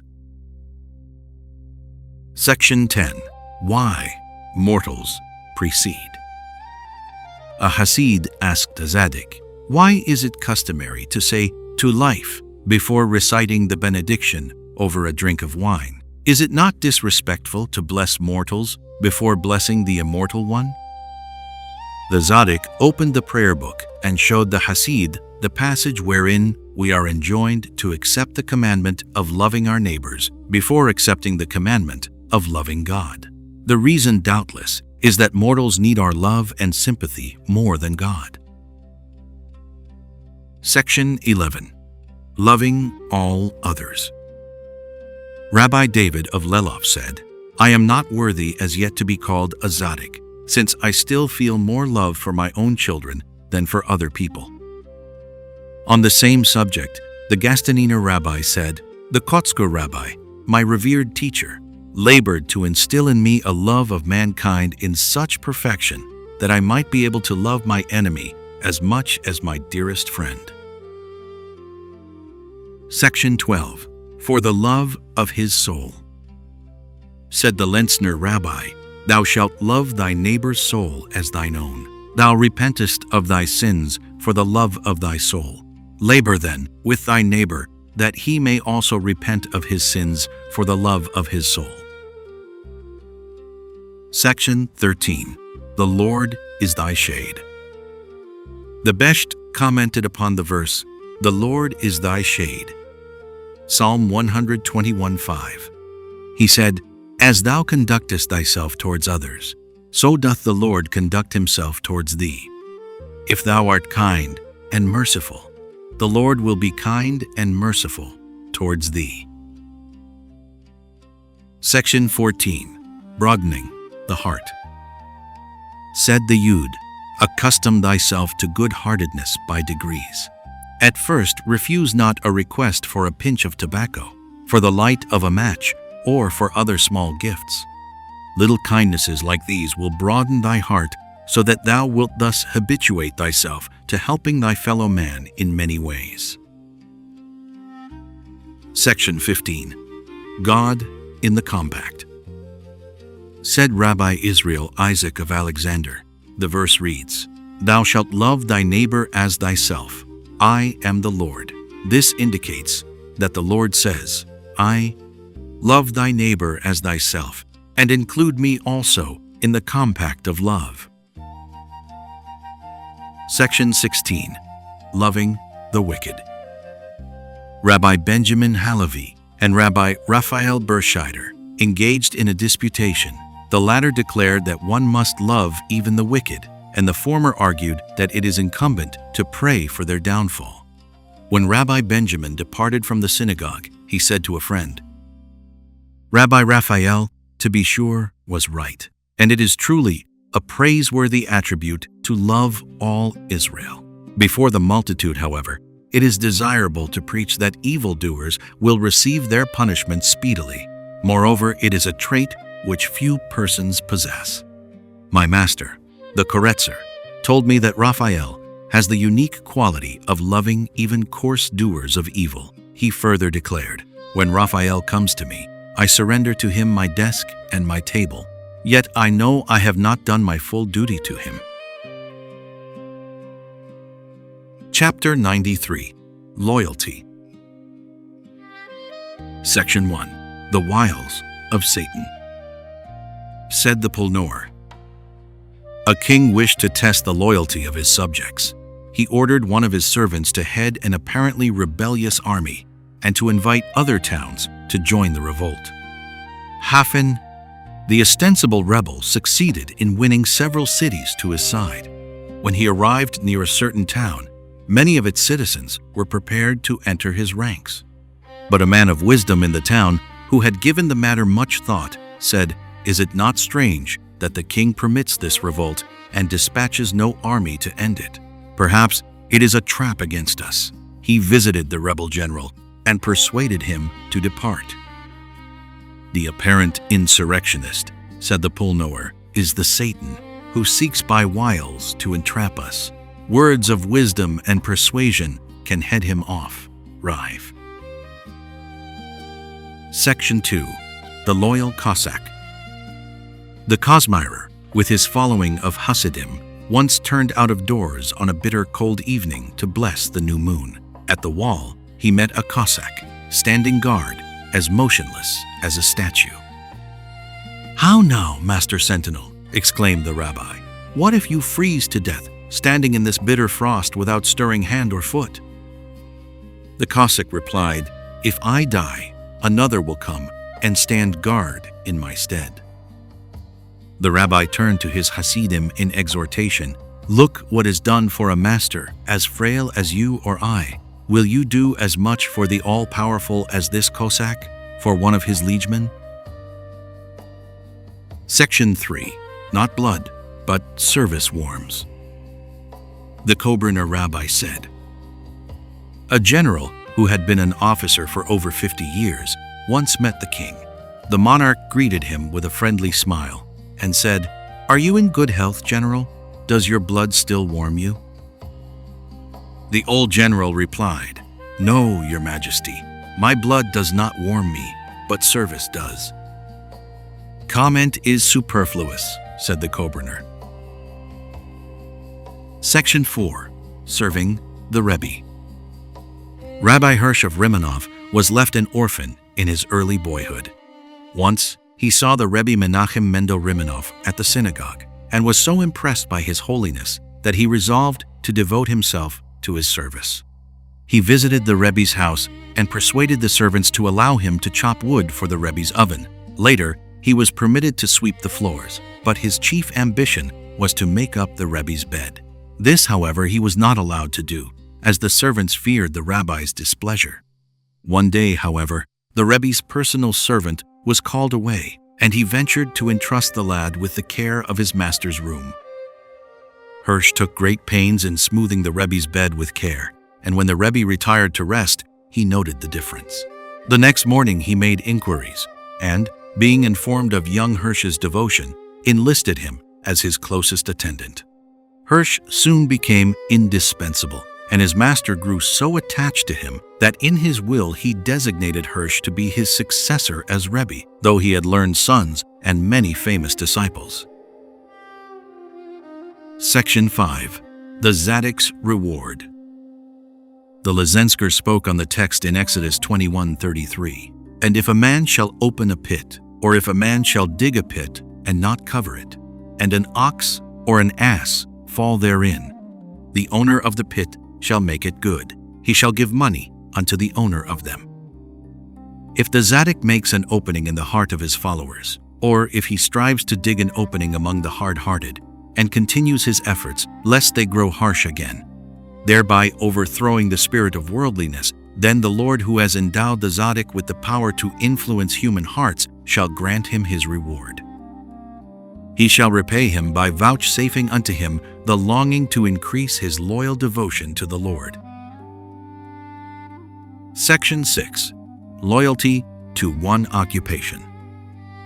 A man who was a ritual slaughterer and also a cantor asked Rabbi Bunam's advice as to whether he should become a writer of scrolls. The rabbi replied, "The Satan found it difficult to tempt each person individually. Therefore, he devised a plan to mislead the ritual slaughterer and the cantor and the scribe in each community. They became unfaithful in their labors, thereby causing the plain people to stumble in the way. Later, however, he improved his plan of action. He induced a single man to become both a ritual slaughterer and a cantor. Thus he was freed from the annoyance of being compelled to tempt two persons.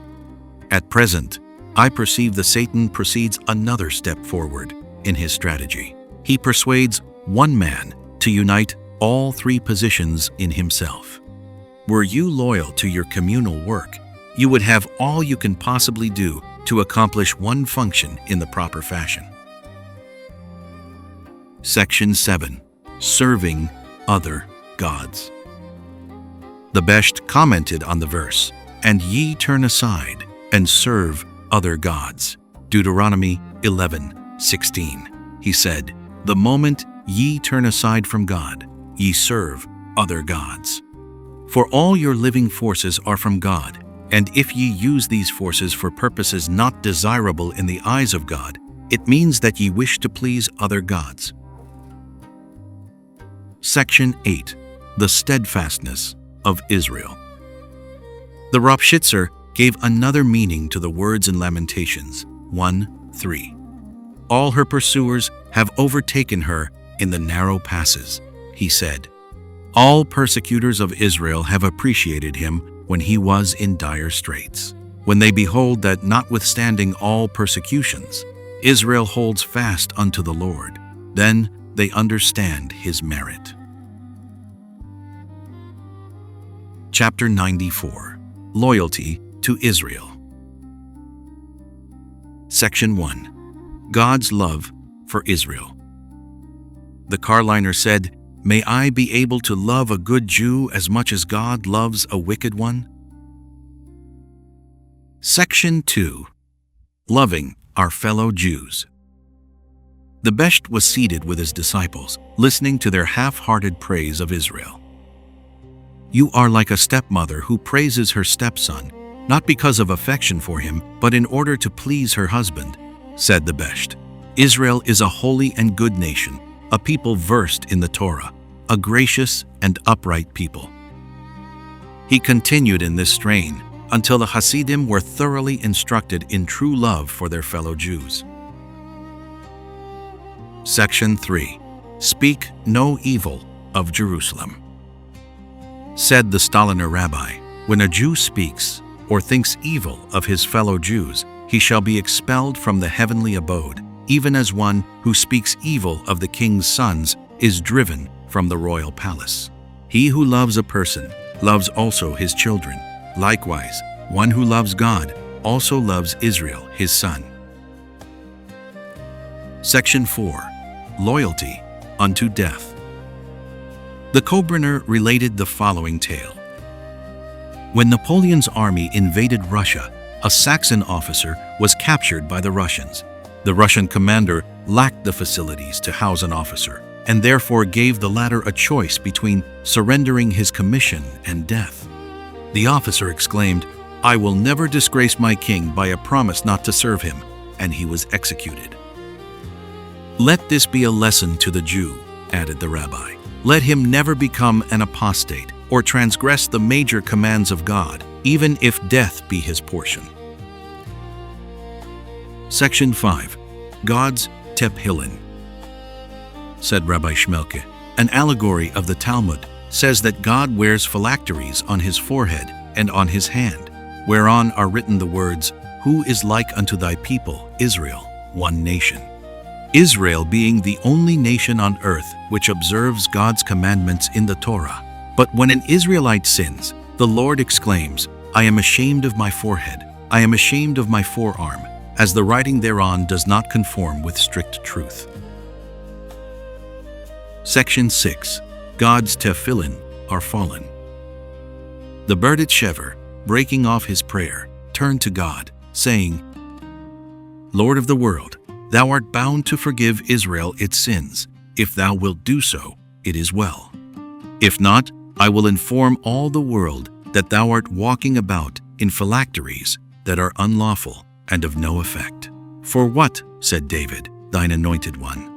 Who is like thy people Israel, a people set apart on earth?" 2 Samuel 7:23. "But if thou wilt not forgive the sins of Israel, their privilege is of no avail. The word, carried in thy phylacteries, untrue, and the phylacteries, unlawful." Another time, he exhorted the divinity as follows: "Lord of the universe, the people of Israel are the phylacteries of thy head." When a Jew drops his phylacteries, he lifts them up with loving care, cleanses them of every stain, and then, with a kiss, makes amends for their abasement. "Lord of the world, thy phylacteries are fallen to the ground." Section 7. Speak no evil of a Jew. Said the Apter, "It is a grave sin to speak evil, even of the most wicked Jew. Such malignment brings grief to the Shekinah." Section 8. The long arm. Said the Kosmyrer, "When all Jews cherish love for each other, they become together as one giant man, and their arms together become one long arm. Then in truth it is possible for this mighty arm to reach into heaven itself and bring down to earth all gracious things." Section 9. The influence of Esau. The Magalnitzer rabbi said, when Jacob was about to meet Esau, he experienced greater fear of the Lord, but was distressed that it should come through the influence of Esau. Genesis 32:8. Many times, we, the descendants of Jacob, begin to reverence God and attach ourselves closely to the people of Israel when our adversaries, the descendants of Esau, threaten us. But, like Jacob, we should feel distressed that this return to Israel should have been caused by the influence of Esau's offspring, our foes. Section 10. The preventive. A man of wealth lost his fortune and was unable to provide for the marriage of his daughters. He complained to the Lubliner, who counseled him to go forth to ask for donation. The man said, "But, Rabbi, I shall become a hater of Jews. Every time one gives me nothing or less than I think he should, I will hold hate in my heart for him." "Here is a preventive," said the Lubliner. "Believe that the Lord has decreed how much you are to receive from each person, and you will bear no ill will towards anyone." Section 11. True proof. Said the Yud, "The true proof regarding our advancement in service to the Lord lies in our own knowledge as to whether we have advanced in our love for Israel." Section 12. The itinerant preacher. The Berditchever heard an itinerant preacher accusing Jews of violating Jewish laws. He lifted up his eyes and exclaimed, "Lord of the universe, this preacher is compelled to make bitter complaints against thy children because he needs the few coins that are usually given to a wandering preacher. Give him, O Lord, his few coins in another way, and save him from the necessity of speaking evil of Israel." Section 13. Balaam and the prophets. Said the Pulnor, "Balaam showered praises upon Israel, while the prophets rained reproofs upon them. Who was the better friend? The ultimate intention of each gives the answer. Balaam intended to persuade the Israelites that they had already attained perfection and need not improve themselves. Had they accepted his counsel, they would have deteriorated and become like other nations. The prophets, however, intended to spur Israel into attaining a state of higher purity and goodness. They, therefore, rebuked them even for minor sins and did not hesitate to exaggerate their shortcomings. Chapter 95. Man. Section 1. False Commentaries. Said Rabbi Bunam, "It was my intention to write a treatise under the title Man. It was to require merely a quarter of a page, and the whole meaning of the term man was to be included therein. But after consideration, I changed my decision, lest my treatise might lead to false commentaries." Section 2. The Power of Man. Said the Koretzer, "Man contains within himself all the worlds that exist. He is, therefore, able to have contact with them all. Man possesses within himself all good and all evil traits, but they are in an unborn state. It is within his power to give them birth. If he is angelic in character, he will transform evil traits into good. If he is demonic, he will transform good traits into evil.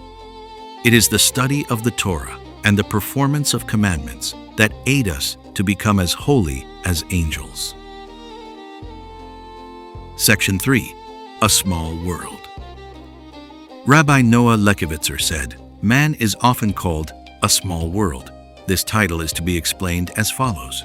If a man is small in his own eyes, he is indeed a world. But if a man is a world in his own eyes, then is he indeed small." Section 4. Man's Creation. Said the Koretzer, "Man was created last for the following reason. If he is deserving, he shall find all nature at his service. If he is undeserving, he shall find all nature arrayed against him."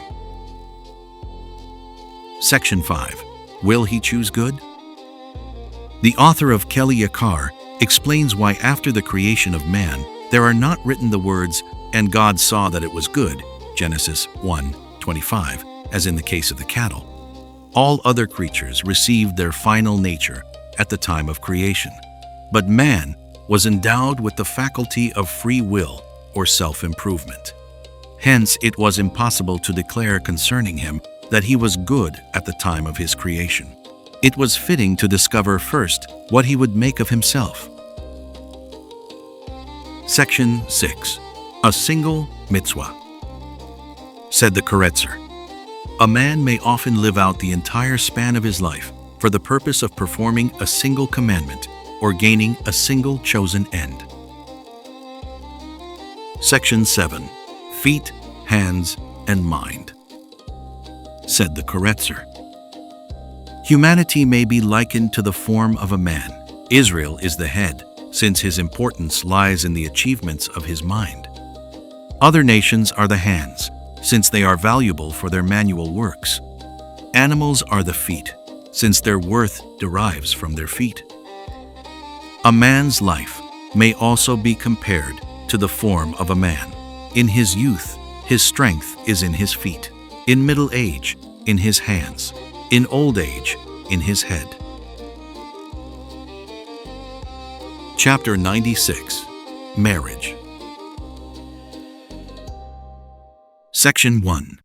The world is like a wedding hall. The word of the sages, this world is like a wedding. The Rabbi Jacob Joseph of Pulno explained as follows: "Just as it is the goal of the wedding to unite the bridegroom with his spouse, so it is the duty of man to unite himself in this world with Godhead." Section 2. No one can be happy all the time. Commenting upon the Talmudical saying, "This world is like a wedding hall," the Alexandria rabbi said, "A villager came to an inn in Warsaw. In the evening he heard the music and tumult of a wedding coming from the next house. The same occurrence was repeated for several evenings. The villager asked the innkeeper, How is it possible that a single householder should have so many weddings? The innkeeper replied, "It is a wedding hall. Today one person holds a wedding there, tomorrow another." "This is symbolic of the way of the world," commented the rabbi. "There are always those who enjoy themselves, but some days it is one person, and on other days it is another. No one is happy all the time." Section 3. The Coachman's Charity. The Lubliner told the following story. A coachman heard music coming from a house, but suddenly it was succeeded by sounds of a quarrel. He went into the house to investigate and discovered that the wedding of a poor couple had been interrupted when it was learned that the prayer shawl promised by the bride to the bridegroom had not been furnished. The coachman promptly gave all his money towards the purchase of a prayer shawl, and the ceremony continued with music and jubilation. "This was the highest form of charity," commented the rabbi. "It affected the welfare and entire future of 2 children of Israel." Section 4. Adding Beauty to Commandments. Rabbi Isaiah Kalman Halberstadt said, "We read in the Talmud that Rabban Simeon ben Gamaliel said, 'There were no holidays in Israel like Yom Kippur and the 15th day of Ab. On the latter day, known as Midsummer Day, the maidens were privileged to ask the young men in marriage. They would arrange an open-air dance in the vineyards. All were dressed in pure white garments, and when the youths would approach, the maidens would divide into 3 groups. The handsome girls would say, 'Observe our beauty, for it is fitting that a wife should be of comely appearance.' Those of noble family would say, 'Observe our high-born lineage, for this forebodes good children.' Those of unprepossessing countenance would say, 'Take unto yourselves wives, for the sake of obeying the will of God, and adorn us with gold.'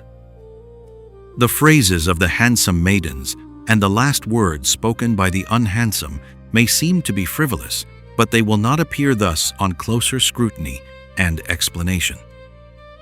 When a man wishes to donate a scroll of the Torah, he usually desires to do so in a generous fashion. He may either spend additional money to obtain excellent parchment and fine script, this may be accounted beauty of the body, or he may seek for a scroll written by a man of rare piety and holiness. This may be accounted as beauty of lineage, since the value of the scroll lies in its distinguished associations.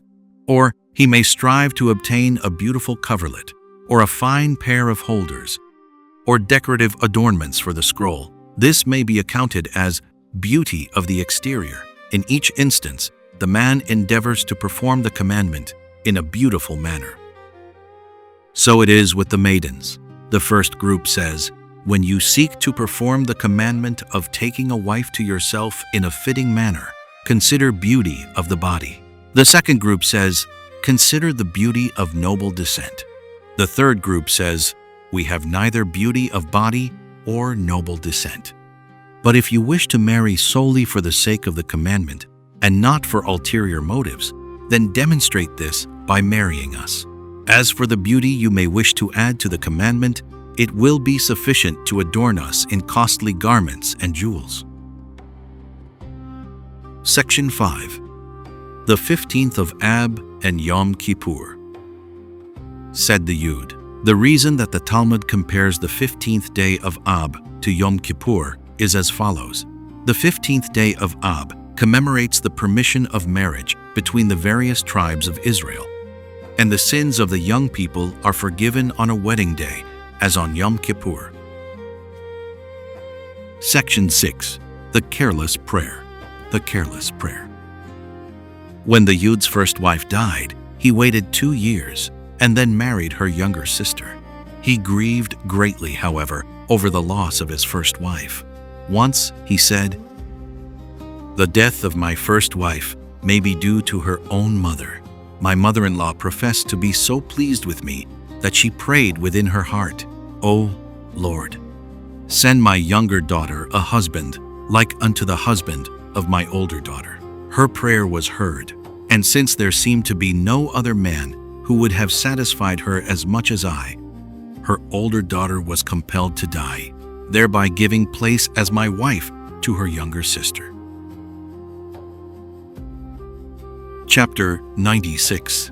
A. Brides, Bridegrooms, and Dowries. Section 1. The Family Stem. A man came to the Ger rabbi, asking his advice whether he should permit the marriage of his son to a maiden whose uncle had become an apostate.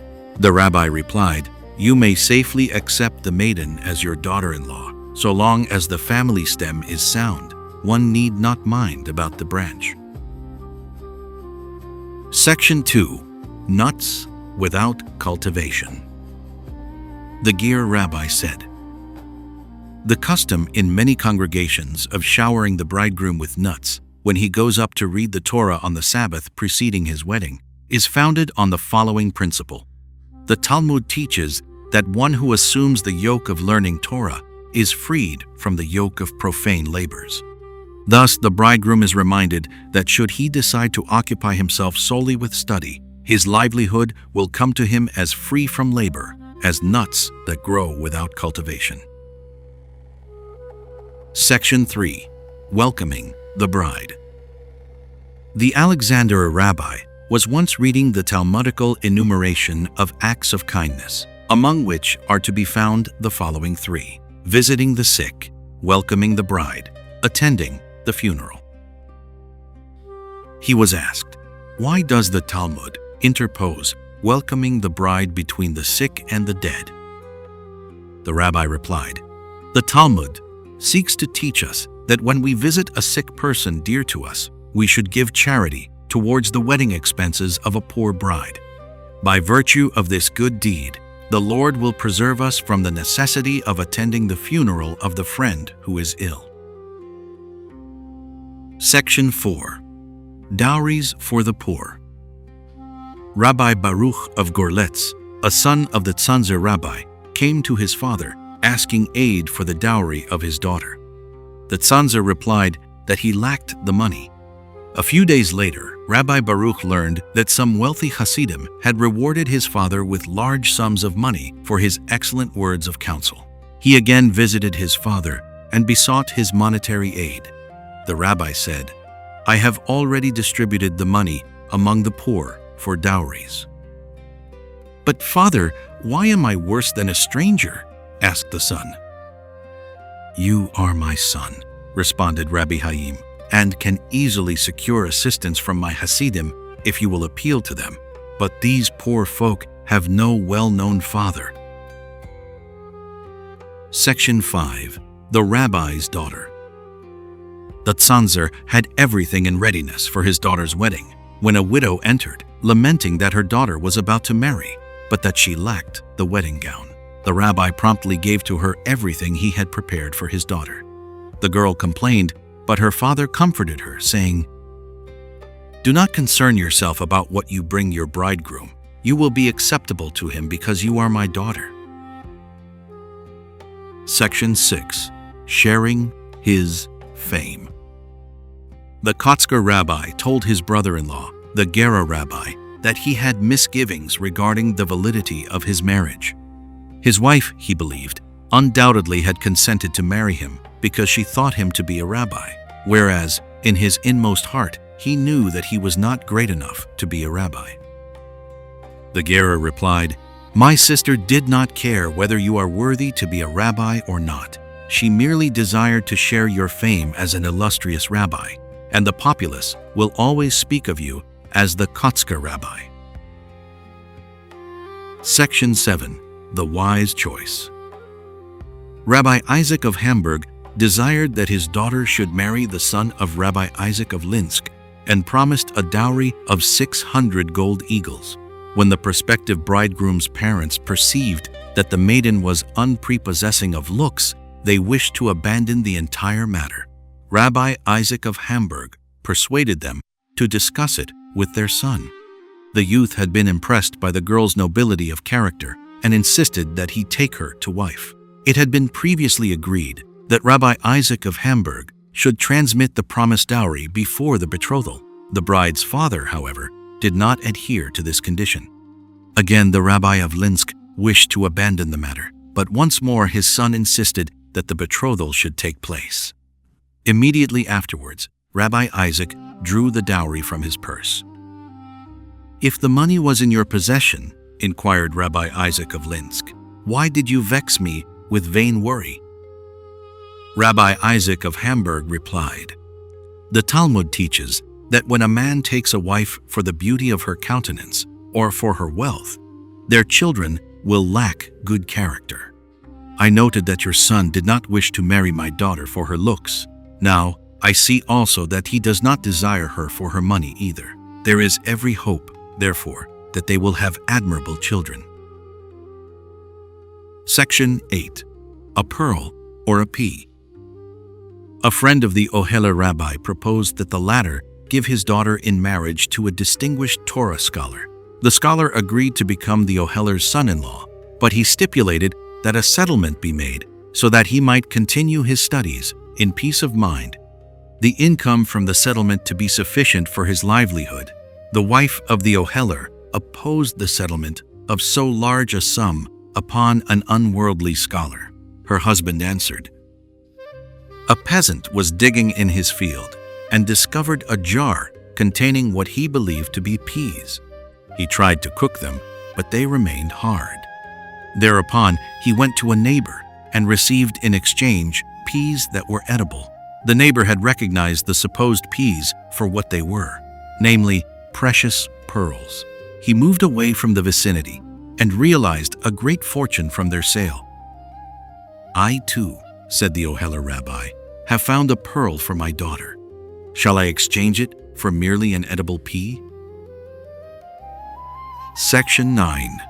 The Tzanzer's Payment. A dangerously ill man sought the blessing of the Tzanzer, and soon after regained his health. He desired to reward the rabbi with a gift of 300 thalers, but the Tzanzer declined it. A few years later, a poor man lamented to the Tzanzer that his daughter remained unmarried because he could not present her with a suitable dowry. The rabbi gave the father a letter to the magnate, who had been restored to health on receiving his blessing. The man could not at first understand why the Tzanzer requested a gift of 300 thalers, but his wife reminded him of the rabbi's kindness and said, "It behooves you to give the money as the rabbi enjoins. He is only asking what is rightly due him." Section 10. Both said the same. Once the Ropshitzer endeavored to link in marriage the families of two noted Tzaddikim. The father of the prospective groom said, "I demand that the father of the girl give the young couple twice the dowry I present, inasmuch as my son is a great scholar." The father of the prospective bride likewise demanded twice the dowry on the ground that his family was of higher pedigree. The Ropshitzer remarked to each father separately, "You are quite right. The other one says exactly the same thing." Eventually, the two fathers came together, and after many misunderstandings, they reached an agreement. When the Ropshitzer appeared, they demanded an explanation. He replied, "I merely spoke the truth to you, namely, that each of you said exactly the same thing. I knew that when you would meet, you would not demand double payment from each other, for only a thief is required by law to pay double." Exodus 22:3. Chapter 96. B. Worthy Wives. Section 1. The Berditchever's Wife. D. It was said that the Berditchever's wife excelled even the rabbi himself in holiness. Once she was overheard saying, "O Lord, may I be worthy, that my Levi Isaac may have the same holy thoughts when he says grace over the bread that I have when I form the loaves." Section 2. A Loyal Wife. The wife of one of the Berditchever's enemies met him one day on the street and poured over his head a pail of water. He ran to the synagogue and prayed, "O Lord, do not punish the good woman. She must have done this by the order of her husband, and she is therefore to be commended as an obedient wife." Section 3. Do not lose courage. The Slonimer related the following story. A commander-in-chief received a message telling him that his main line of defense had been broken by the enemy. He was greatly distressed, and his emotions showed plainly on his countenance. His wife heard the nature of the message, and entering her husband's room, she said, "I too, at this very moment, have received tidings worse than yours." "And what are they?" inquired the commander with agitation. "I have read discouragement on your face," replied the wife. "Loss of courage is worse than loss of defense. By the same token, loss of the will to battle our evil impulses is worse than the offense we commit when we are overpowered by them." Section 4. The Same Dish. In bidding adieu to a group of young men who were his visitors, the resigner said to them, "Be careful to pray betimes. If you ask why, on occasion, I am late with my prayers, I will explain it by a parable. A certain woman was in the habit of cooking daily the same dish of soup. Once she was late with dinner, and her husband was forced to wait. When he found on the table the same dish, he exclaimed angrily, I waited with patience, because I thought you were preparing a new dish which requires more time. I beg of you, however, not to keep me waiting for the usual dish." We, the Tzaddikim, offer prayers with different devotional thoughts daily. It requires time for proper concentration of the mind upon these. Hence, we pray late. You, however, have the same inadequate concentration day after day. Hence, for such prayers, you must not keep the Lord waiting. When another rabbi heard of this, he commented, "If the husband truly loves his wife, he readily forgives her tardiness." The reasoner was told of this comment and praised the second rabbi for his defense of ordinary Jews. Section 5. Her Wise Choice. When the future wife of the Oheler rabbi was about to become a bride, her father said to her, "I have had requests for your hand from 3 young men. One is poor, but a scholar, another rich, but of little scholarly attainment, the third very wealthy, but unlearned in Hebrew." The maiden replied, "What matter a man's wealth if he be ignorant or of limited learning? The third youth may be poor, but he must be truly brilliant if you, father, praise him." She married the rabbi, Moses Teitelbaum, who became world-renowned as the Oheler. Section 6. A Fresh Share. The father-in-law of the Rimanover wished him to become a merchant instead of a devoted scholar, and demanded that he abandon his life of study and piety. The Rimanover refused, and since his wife agreed with his decision, her father drove them both from their home. For 3 days, the Rimanover ate no food. Finally, his wife asked the baker for a loaf of bread, and the baker replied, "You are already in great debt to me. I shall cancel the amount if you will give me your share in the world to come." The woman agreed, and when she brought the food to her husband, she began to weep. The Rimanover learned the cause of her tears and said, "By rescuing me from starvation, you have earned for yourself a fresh share in the world to come." Chapter 96.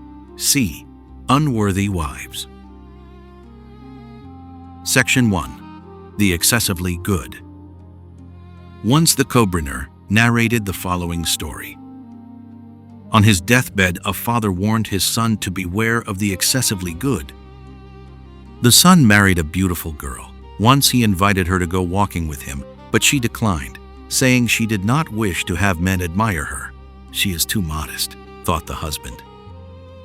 He announced that he was taking a journey, but returned unexpectedly to discover that his wife had been unfaithful to him with an officer. The latter threatened to kill the unfortunate husband, who left the house and wandered through the streets all night. In the meantime, the king's jewels were discovered to have been stolen, and the wanderer was arrested by the police on suspicion of being the thief. He could not say where the jewels were hidden, and was therefore condemned to death. On the way to execution, he overheard a bystander remark to his guard not to tread upon some worms on the ground. He felt sure this overkind person was a villain, and accused him to the guard of having stolen the royal jewels. This flash of intuition proved correct, and the gems were found on his premises. The judge asked the man how he had singled out the true thief. The man related the story of his father's warning, and, pouring out his heart, told also the story of his wife's infidelity. The disloyal wife and her lover were arrested for their threats, and the husband was restored to his property. Section 2. Two Counsels. A man on his way home from a long journey stopped over to visit the bitachon. He was impressed by the rabbi's piety and benevolence and presented him with a goodly donation. The rabbi said, "I will repay you by giving you 2 bits of counsel. The first is, when in doubt, turn to the right. The second is, when you see a young woman married to an old man, look for murder." The man took his departure in his carriage and soon came to a junction in the roads. He saw a group of the gendarmerie standing in hesitation and was informed that they were searching for a thief who had stolen a large sum of money. The traveler advised them to take the road on the right and followed them also. The thief and his booty were soon discovered, and a substantial reward was presented to the traveler for his counsel. He continued on his way, and at nightfall halted at an inn. The old landlord wished to give him lodging, but the young wife informed her husband that no rooms were available. The traveler could find no other accommodations, and since it was raining heavily, he lay down beneath the eaves of the inn. About midnight, he was awakened by the noise of a wagon. He quietly stole out and saw a man descend from it, knock at the window, and whisper for some time to the young wife of the innkeeper. Scraps of conversation which reached the watcher's ears convinced him that they planned the innkeeper's death. He immediately began to shout, "Murder! Murder!" The culprits escaped in the wagon, and the old innkeeper rewarded his rescuer handsomely.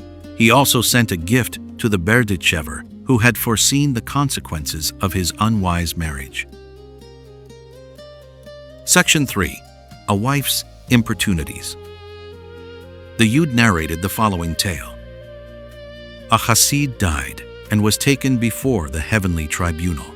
His earthly conduct seemed to have been exemplary, and he would have been assigned to paradise, except for the testimony of an angel that he had once committed a serious misdeed. The Hasid excused himself on the ground that his wife had compelled him to commit the offense. The prosecuting angel laughed aloud at this statement. The Hasid was sentenced to undergo a period of punishment before departing for the Garden of Eden. The angel also was punished for ridiculing the Hasid. He was sentenced to become a mortal man, since the heavenly tribunal wished to convince the angel that sometimes it is well nigh impossible to withstand the importunities of a wife. Chapter 96. D. Divorce. Section 1. The Tears. Rabbi Susia's wife was a quarrelsome woman and persistently urged him to separate from her. One night, he called to her and said, "Hendel, look here." He showed her that his pillow was quite damp. Then he said, "Our sages declared, if a man puts away his first wife, the very altar pours forth tears over him. Do you still wish the letter of divorce?" From this moment henceforth, Rabbi Susia's wife was quiet, amiable, and good. Section 2. Forgiveness and Consolation. After the death of Rabbi Abraham, the angel, the night following her 7 nights of mourning, the widow in her dreams ascended to heaven. She entered an ample hall, and there she beheld a number of throne chairs ranged in a semicircle, and on each throne a man of might. There entered one, like in face, and bearing unto the others her husband Abraham. He said, "Know, my companions, that my wife hath this just grievance against me. On earth I lived with her as one apart from her, and for this I stand in need of forgiveness." "It is yours," cried the widow. "With all my heart I grant you forgiveness." And presently she awoke, consoled. Chapter 97, Master and Disciple. Section 1, In Their Hearts. The Kobrener visited the Slonimer rabbi and asked him, "Have your teachers left any writings as a heritage?" "Yes," replied the Slonimer. "Are they printed or are they still in manuscript?" asked the Kobrener. "Neither," said the Slonimer. "They are inscribed in the hearts of their disciples." Section 2, Bearing His Heart. The Rosdoler was asked to tell something regarding his master, the Strelisker. The Rosdoler bared his heart and said, "Look into my heart, and you will know what my master is." Section 3, A Burning Coal. Said the Besht, "The influence of a leader is likened in the Talmud to a burning coal. Do not hold yourself aloof from your master. You will remain cold. Do not approach him too closely. You may be burned." This applies also to your relationship with your friends. Section 4, Traits in Common. Said the Besht, "We are told by our sages to cleave unto the wise. But how can a vulgar man attach himself to one who is wise? By searching out those gracious traits which are common to himself and the sage. These will furnish both with a point of contact and a mutual interest in a form of goodness." Section 5, The Man of Purity. Rabbi Bunam heard the Yud oftentimes repeat, "Whosoever attaches himself to a pure man becomes pure." Rabbi Bunam asked, "Where does the justice lie in this? A man who has not labored to purify himself may become as pure as one who has labored diligently to achieve purity?" The Yud answered, "It is often more difficult to remain attached to a man of purity than to purify oneself." Section 6, A Reversal of Place. Rabbi Mordecai Chernobyler said, "Though the Yud was a disciple of the Lubliner in this world, he is greater in the eyes of posterity than his master. Oftentimes the positions of master and disciple are reversed in heaven." Section 7, Holiness versus Wit. The Ropshitzer voiced a witticism which pleased his master, the Rimanover, and the latter complimented the Ropshitzer on his wisdom. The Ropshitzer said, "My master is a man of holiness. How then can he understand a witty saying?" The Rimanover felt piqued, and the Ropshitzer was forced to labor hard to appease him. Section 8, The Cherished Disciple, Kolei. Rabbi Benjamin Wolf Halevi narrated the following. "My master, the Koretzer, said, 'No one can appreciate how deep is the brain of my disciple, Raphael Bershitter.' On another occasion, he said, 'The Besht remarked that God would thank him for giving him such a Yosele, meaning Jacob Joseph Pulnoer. I say that God will thank me for giving him such a Raphael,' a third time. The Koretzer said, 'I cannot guarantee that anyone I praise will not become spoiled with the exception of my Raphael.' Section 9, The Disciple's Atonement, 2. When the Besht heard of the holy conduct and the greatness of Rabbi Jacob Joseph, he desired to number him among his society of Hasidim. He invited him to a Sabbath meal, and there related the following tale. A learned rabbi in a village was preparing his sermon for the great Sabbath, the Sabbath preceding Passover. After rehearsing it several times, he became very thirsty. He walked over to the window and called out to a passing water carrier. The latter refused to heed his summons, and the rabbi became indignant. When the water carrier passed the house again and still refused to give heed, the rabbi went outside and struck the man on the cheek. The rabbi greatly regretted this outburst of anger, and it still weighs heavily upon his conscience. If he should come to me, I could indicate to him a path of repentance. Rabbi Jacob Joseph confessed that he was the rabbi of the story, and thereupon became the Besht's most enthusiastic adherent. Chapter 98, Melancholy. Section 1. The sin of the melancholy. A Hasid bemoaned to the Lubliner that evil lusts plagued him and made him melancholy. The master said to him, "Above all else, rid yourself of melancholy, for it is more pernicious than sin." When the evil one rouses men to lust, it is not his aim to make them sin, but to draw them through sin into the pit of melancholy. Section 2. Aphorisms on melancholy and sadness. Said the Alexanderer. 1. Sadness is not a sin, but no sin hardens the heart so much as sadness. 2. A Jew who is not always full of joy because he is a Jew is ungrateful to the Lord. 3. One who looks into his inner self, whether he is a proper Hasid, is guilty of pride. All he needs to know is if he is a proper Jew. 4. Sadness is the worst quality in a man. It is the attribute of an incurable egotist. He is always thinking, something should rightfully come to me. Something is wrongfully lacking to me.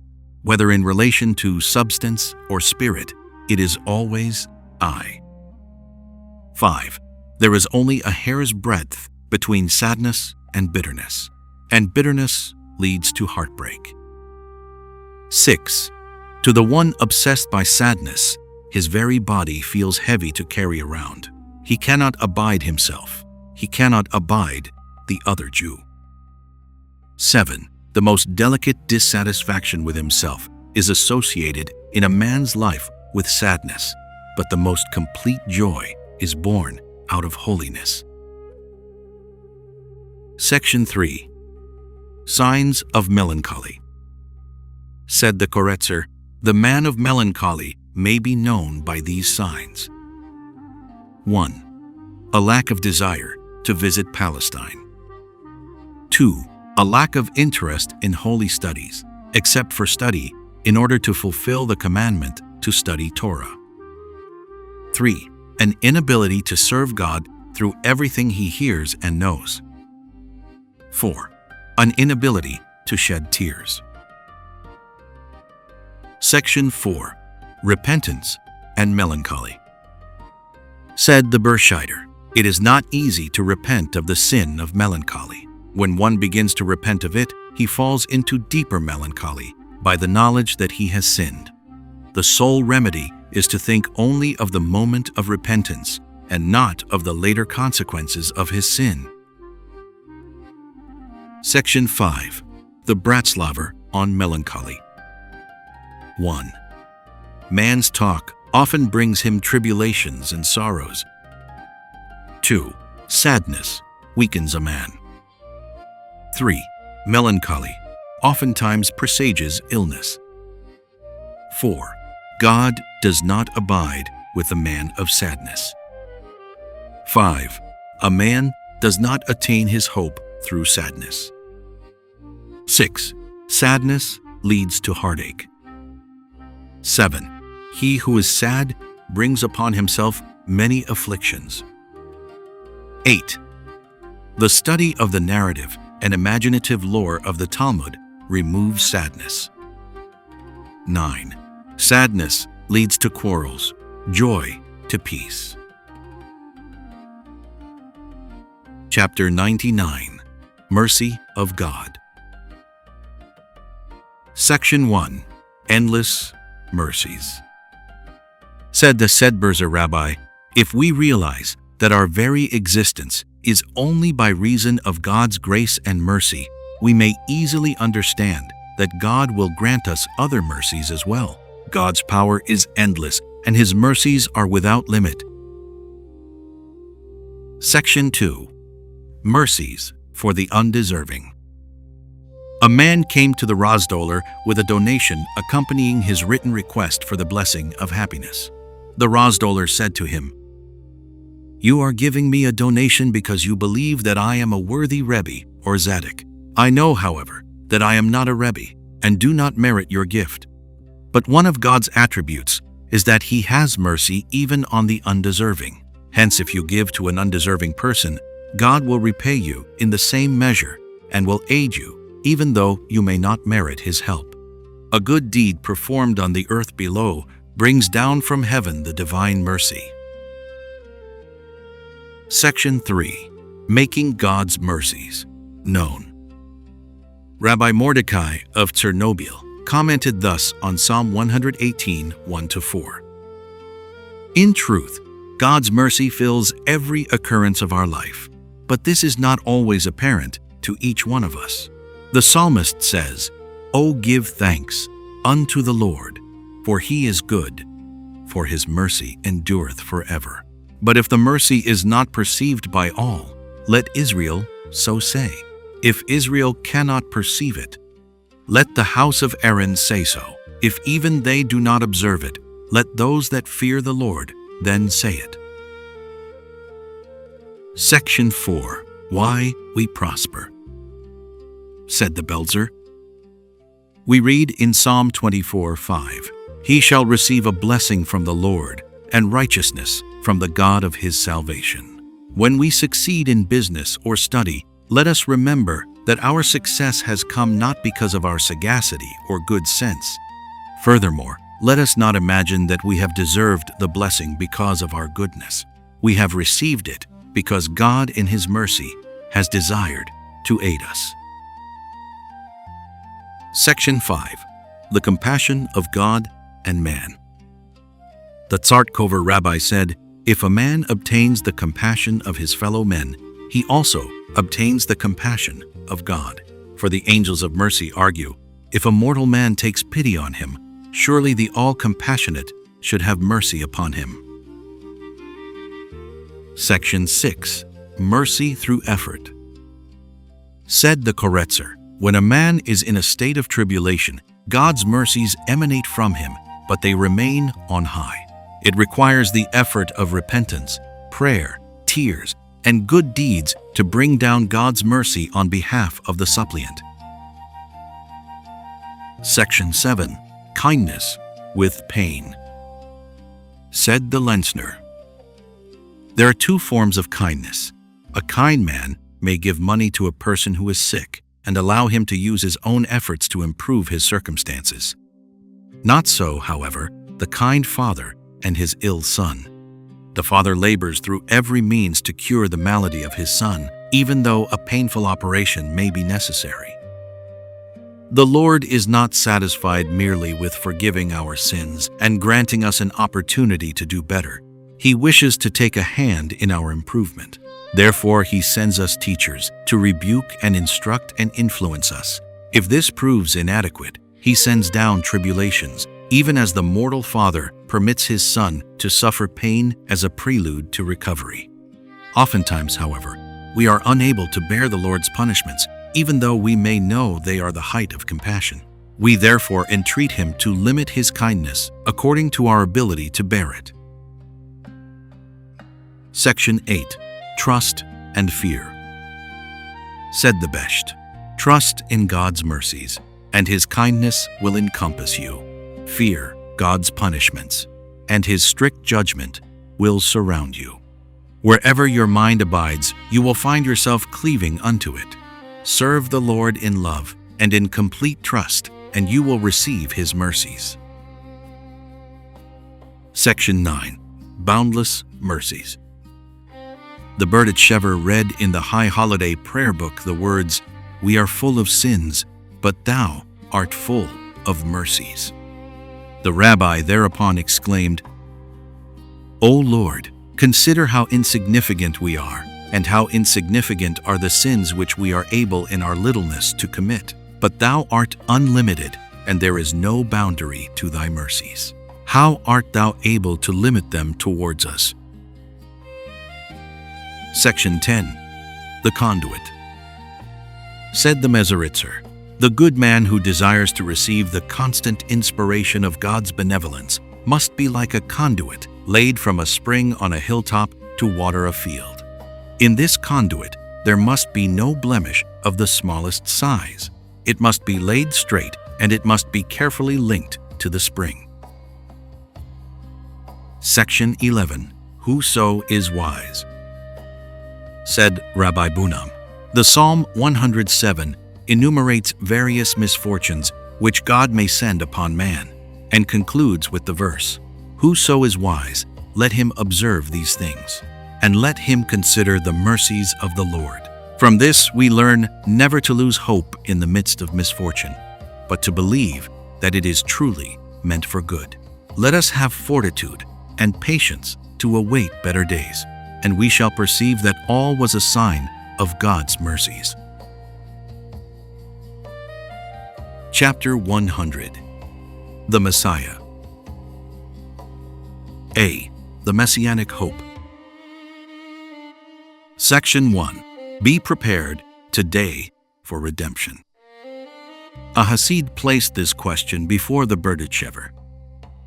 Does not the verse in Malachi 3:23, which states that Elijah will appear before the great day of the redemption to prepare the hearts of the fathers and their children, contradict the statement in the Talmud that the Messiah replied to a query concerning the time of his advent with the verse in Psalm 95:7, "Today, if you will obey his voice?" The rabbi replied, the Messiah could come today without being preceded by Elijah if we ourselves prepare our hearts without troubling the prophet to do it for us. Let us make ourselves ready then to receive the Messiah any day by obeying the voice of the Lord. Section 2. Today as yesterday. The rabbi of Rozniatov, Rabbi Eliezer Lipman, persistently inquired from Rabbi Mendel of Kosov why the Messiah has not come, and why the redemption promised by the prophets and sages has not been fulfilled. Rabbi Mendel answered, "It is written, 'Why has the son of Jesse not come, either today or yesterday?' 1 Samuel 20:27. The answer lies in the question itself. Why has he not come? Because we are today, just as we were yesterday. Section 3. Compelling Messiah to come. Before his death, the Apter said, "The bitachon declared before he passed over into his world that, when he arrived in heaven, he would urgently make demands regarding redemption until the Messiah would be dispatched. When, however, he crossed over into the heavenly abode, the angels were wise enough to place him in a hall of the highest delights, so that the bitachon forgot his promise. I, however, faithfully pledge myself, when I attain the heavenly heights, that I will not allow myself to be beguiled by pleasures, and will compel the advent of the Messiah." Section 4. The Bird's Nest. The Besht narrated this parable. A migratory bird of rare beauty flew past the royal palace and alighted on the top of a high palm tree. The king yearned to possess this beautiful creature and instructed his courtiers to form a human ladder, one to stand on the shoulders of the other, until the highest could throw a net upon the bird. Though only men of strength were chosen, one weakened, and the entire human structure collapsed to the ground. By virtue of one man's fault, the king's desire could not be fulfilled. It is the same with us. The man of holiness depends upon the support of a lesser man, and the latter depends upon men of even lowlier quality in order to attain the summit of holiness and to bring down God's love.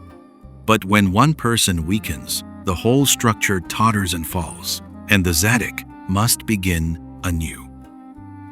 And the temple of the Messiah is called in the Zohar the bird's nest. Section 5. Redemption before atonement? Said the Rizner.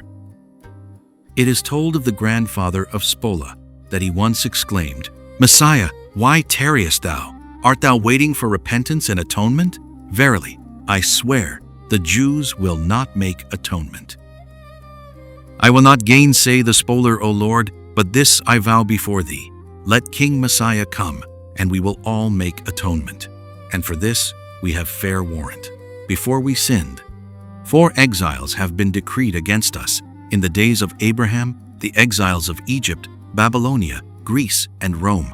It is therefore only fair that redemption should be ours before atonement.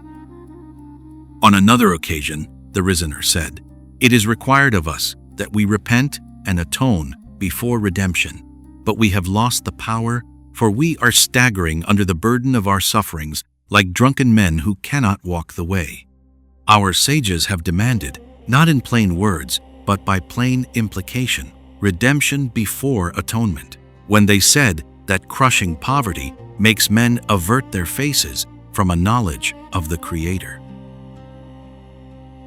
Section 6. Pray for Messiah's coming. On the second day of the new year, Rabbi Shmelki preached on the text in 1 Samuel 20:27, "Wherefore cometh not the son of Jesse to the meal, neither yesterday nor today."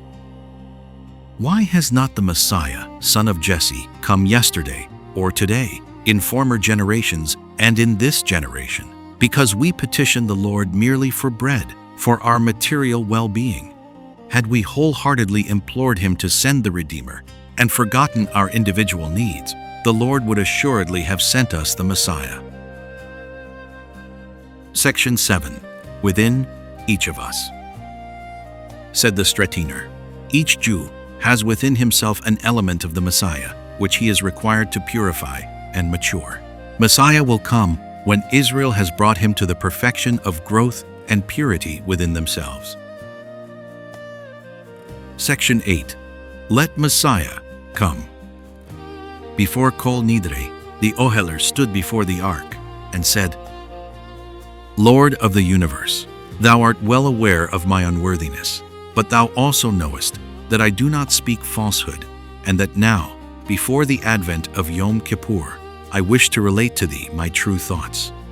Had I known that the Messiah would not come in my own days, long ago I would have surrendered my soul to thee. All that has held me to life is my expectation that the Messiah would speedily come. Let Messiah come now, not for our sake, but for thy sake, so that thy name may be glorified. I am prepared to die at once, if it has been decreed that I am unworthy to behold his coming, and if my living delays, for even a moment, the redemption." Section 9. The Bitter Exile. Rabbi Meir Apter and the Ropshitzer were at a wedding feast. Said the Apter, holding forth a bottle of brandy, "When Messiah comes, we will go out to him with strong drink, and we shall show him the manner by which we awakened our religious emotions in the bitter exile." The Ropshitzer replied, "Nay, my dear friend, we will go out to him together and show him the kind of religious leaders Israel possessed as guides in the bitter exile." Section 10. The Harp and the Discourse. Rabbi Yekuthiel Teitelbaum narrated the following. The Rimanover rabbi assured his disciples before his death that he would refuse to enter paradise unless the Messiah would come. When he died, King David was ordered to play upon his harp, and the sweetness of the melody caused the Rimanover to forget his promise. When my grandfather, the Oheler, died, he said before his departure, "David's harp shall not prevail over me." On arrival, he was asked to deliver a discourse and was informed that the Messiah would come as soon as he had finished it. But since above us there is both unlimited time and unlimited wisdom, the discourse still continues, and the preacher believes that he has just begun. Section 11. Elijah will explain. Commenting on the Talmudical passage that Elijah will not come on the eve of the Sabbath or of the holy days, the Belzer said, "I anticipate his coming every day, even on the eve of the Sabbath. As for the statement of the Talmud, it must be explained by Elijah when he comes. Do we not have many other statements in the Talmud awaiting his explanation?" Section 12.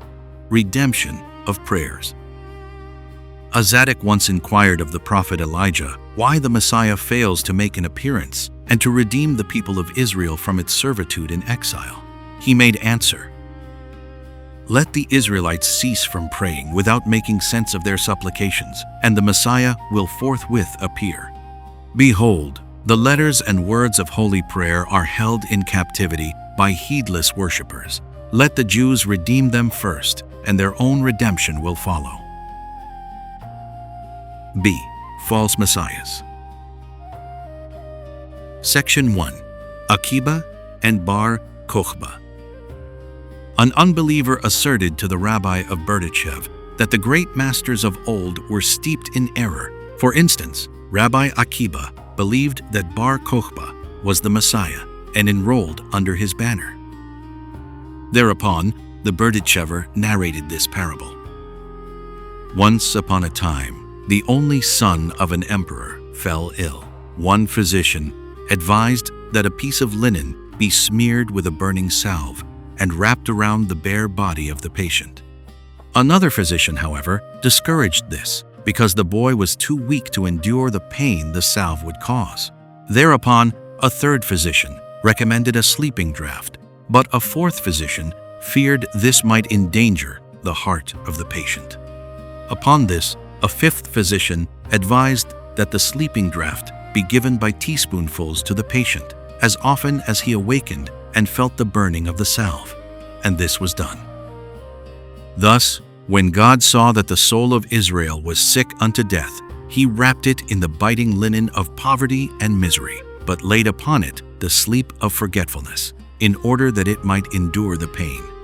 However, lest the spirit expire utterly, he awakens it from hour to hour with a false hope of a Messiah, and again puts it to sleep until the night shall have passed and the true Messiah shall appear. For such reasons the eyes of the wise are sometimes blinded. Section 2. Sabbatai Zevi's downfall. Of Sabbatai Zevi, the false Messiah and false Redeemer of Smyrna, the Besht said, "Many have trodden the same steep path of Kabbalistic study and have attained the fortunate goal." He too had a holy spark in his being. He fell, however, into the net of Samael, the false deceiver, who thrust him into the role of a redeemer. This overtook him only because of his arrogance. C. The Messiah's character.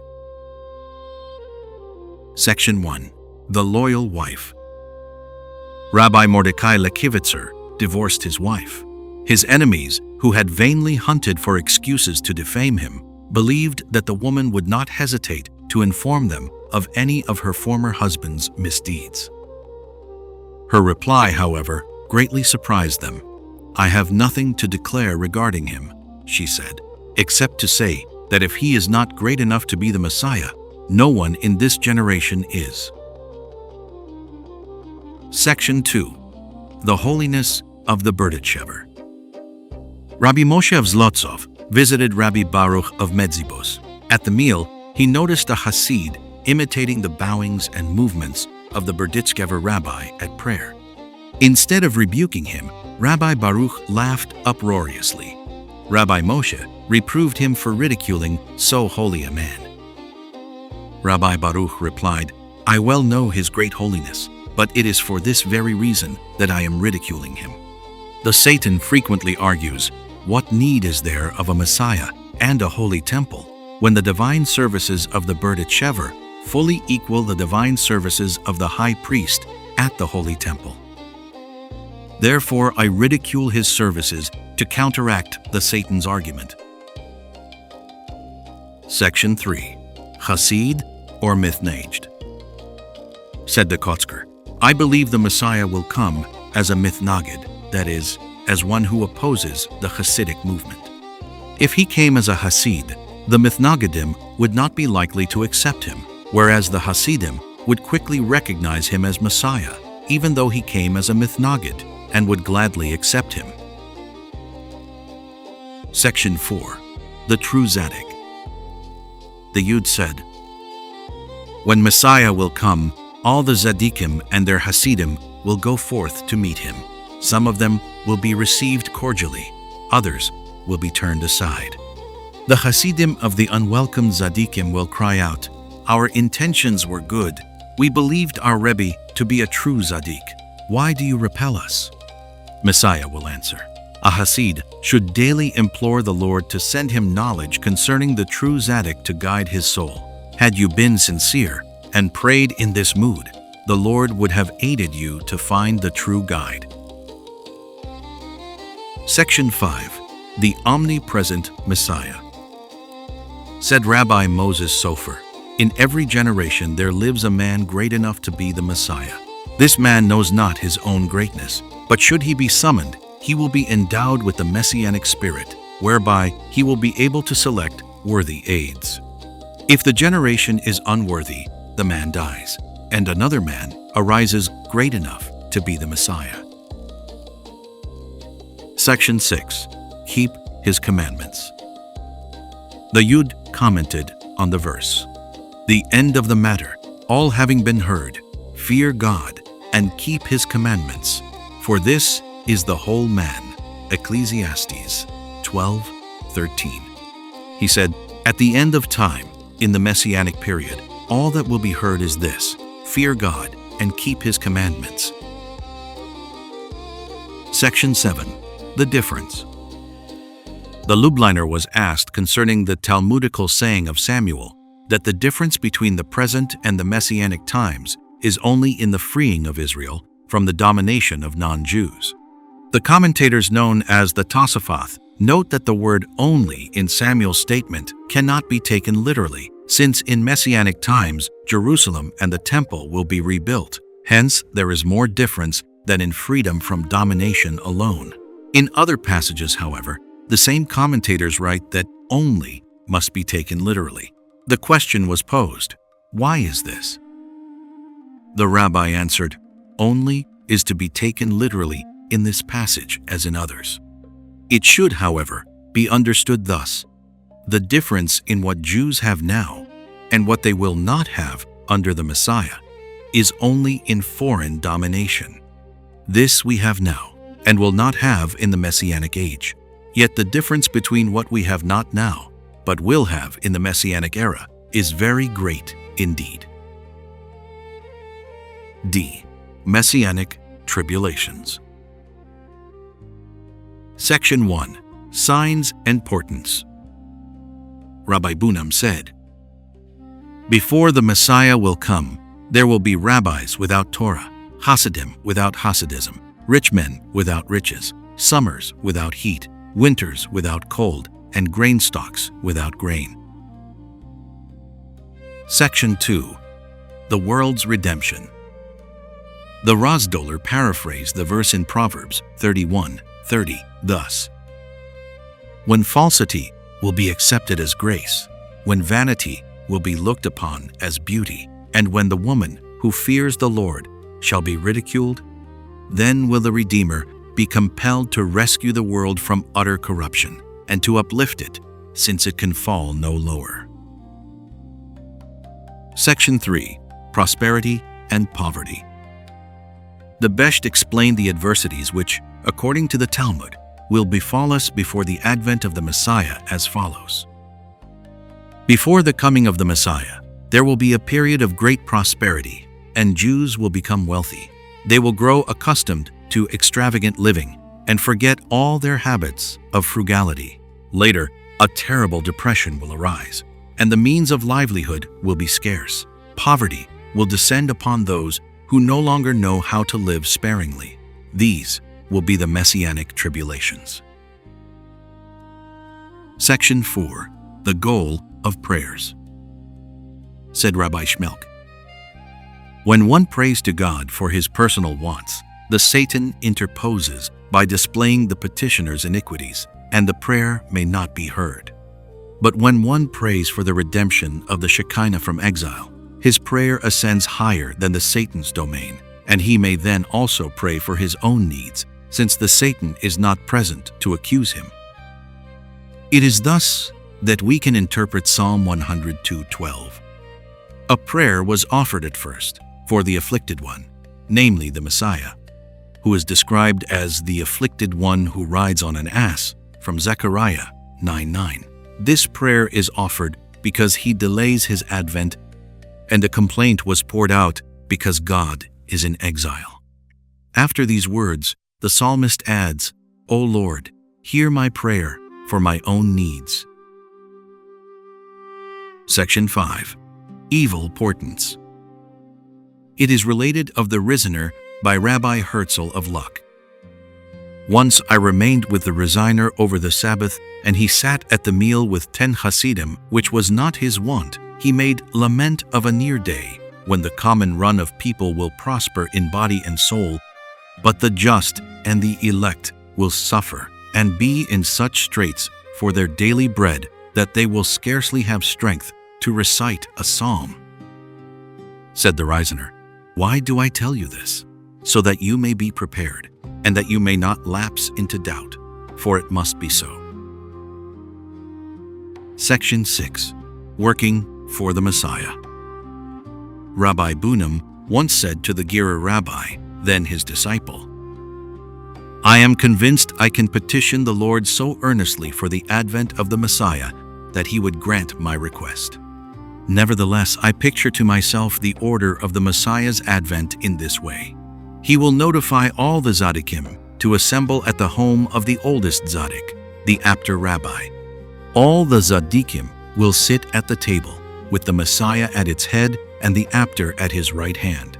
The Apter will surely ask the Messiah, whose prayer was responsible for his coming. The Messiah will answer, 'It was the prayer of Bunam Parsisher, who is seated at the end of the table.' This will greatly vex the Apter Tzaddik. Hence, I do not work for the coming of the Messiah." Section 7. The Messiah as a Hasid. The Gerer Rabbi visited the Resigner and other Tzaddikim. When he returned, he paid a visit to his Rebbe, the Kotzker. When the latter inquired regarding his long journey, the Gerer informed him that every Tzaddik seemed to be hotly opposed both to the Kotzker Hasidim in their territories and to their master. "So?" exclaimed the Kotzker, "and what will they say if the Messiah proves to be a Kotzker Hasid?" Chapter 101. The Mind and Thoughts of Man. Section 1. The Holy of Holies. In every action, said the Berdichever, a man must regard his body as the Holy of Holies, a part of the supreme power on earth, which is part of the manifestation of the deity. If he does, he will ward off the evil impulse. The brain of man is like unto the ark and the 2 tables of the covenant. It is the noblest part of man. Whosoever thinks unholy thoughts is placing an idol in the Holy of Holies. Whenever a man lifts his hands to do a deed, let him consider his hands the messengers of God. Section 2. The Holy Dwelling. Said the Resigner. The psalmist laments, Psalms 78:60, "And he forsook the tabernacle of Shiloh, the tent which he had made to dwell within men." 10. When the Lord gave Israel the law, he intended to live in the hearts of men. He did not desire a dwelling erected for him. But when Israel sinned, he ordered a holy place to be built to house his holiness. Ezekiel indicates this when he says, Ezekiel 43:10, "Thou, Son of man, show the house to the house of Israel, that they may be ashamed of their iniquities." They should feel shame because their sins had made necessary the building of a holy house. Section 3. The Mind's Divinity. The Berdichever Rabbi interpreted thus the verse, Exodus 34:6. "And the Lord passed by before him, and proclaimed, the Lord, the Lord." When the thought of the Lord passes through the mind of the good man, it becomes divine, and divinity exclaims, "O thou that art divine." Section 4. God's Thoughts and Man's. The Resigner interpreted Isaiah 55:8, "For my thoughts are not your thoughts, neither are your ways my ways, saith the Lord." His paraphrase was, "For are there not my thoughts to give you what is in your thoughts? Why then are not your ways as my ways?"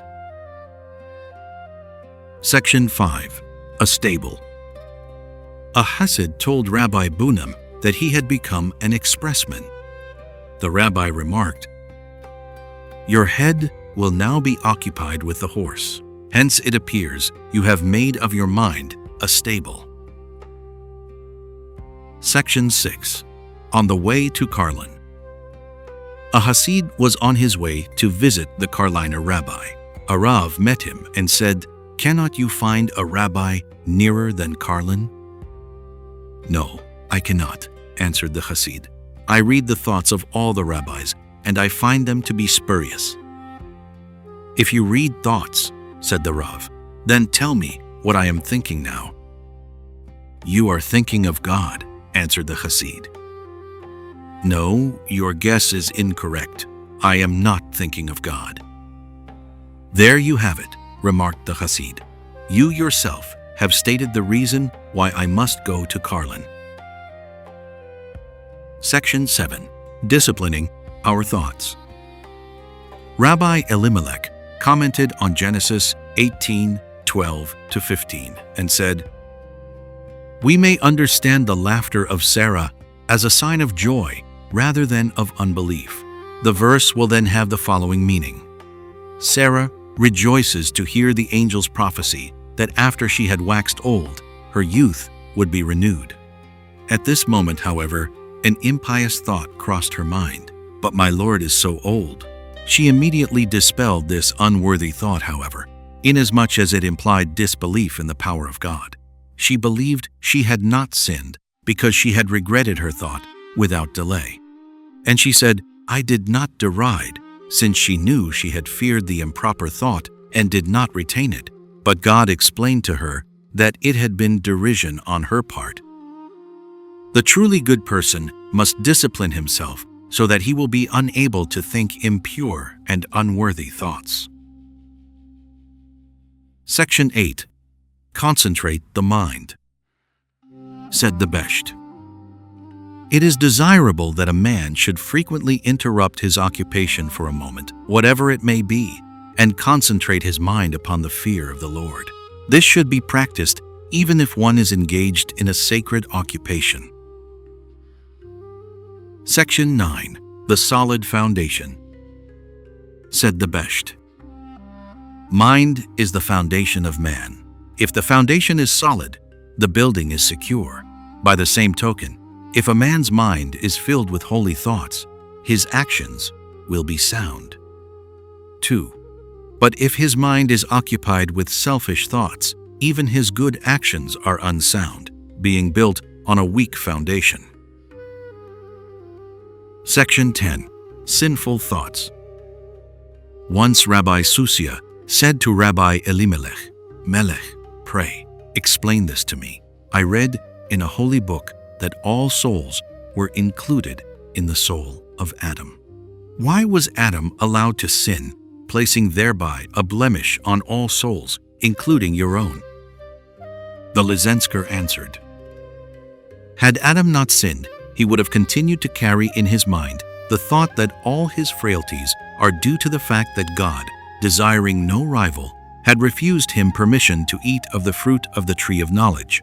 Had he eaten of it, he would have become as powerful as God. And since sinful thoughts are worse than sins from Yoma 29, I preferred that Adam actually sin rather than carry in his mind evil thoughts."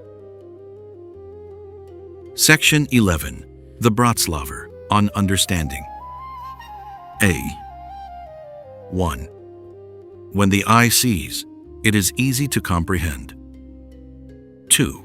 He who walks in humility has clear thoughts. 3. Faith and the fear of the Lord lead to understanding. 4. If we perform no kind deeds, we have no understanding. 5.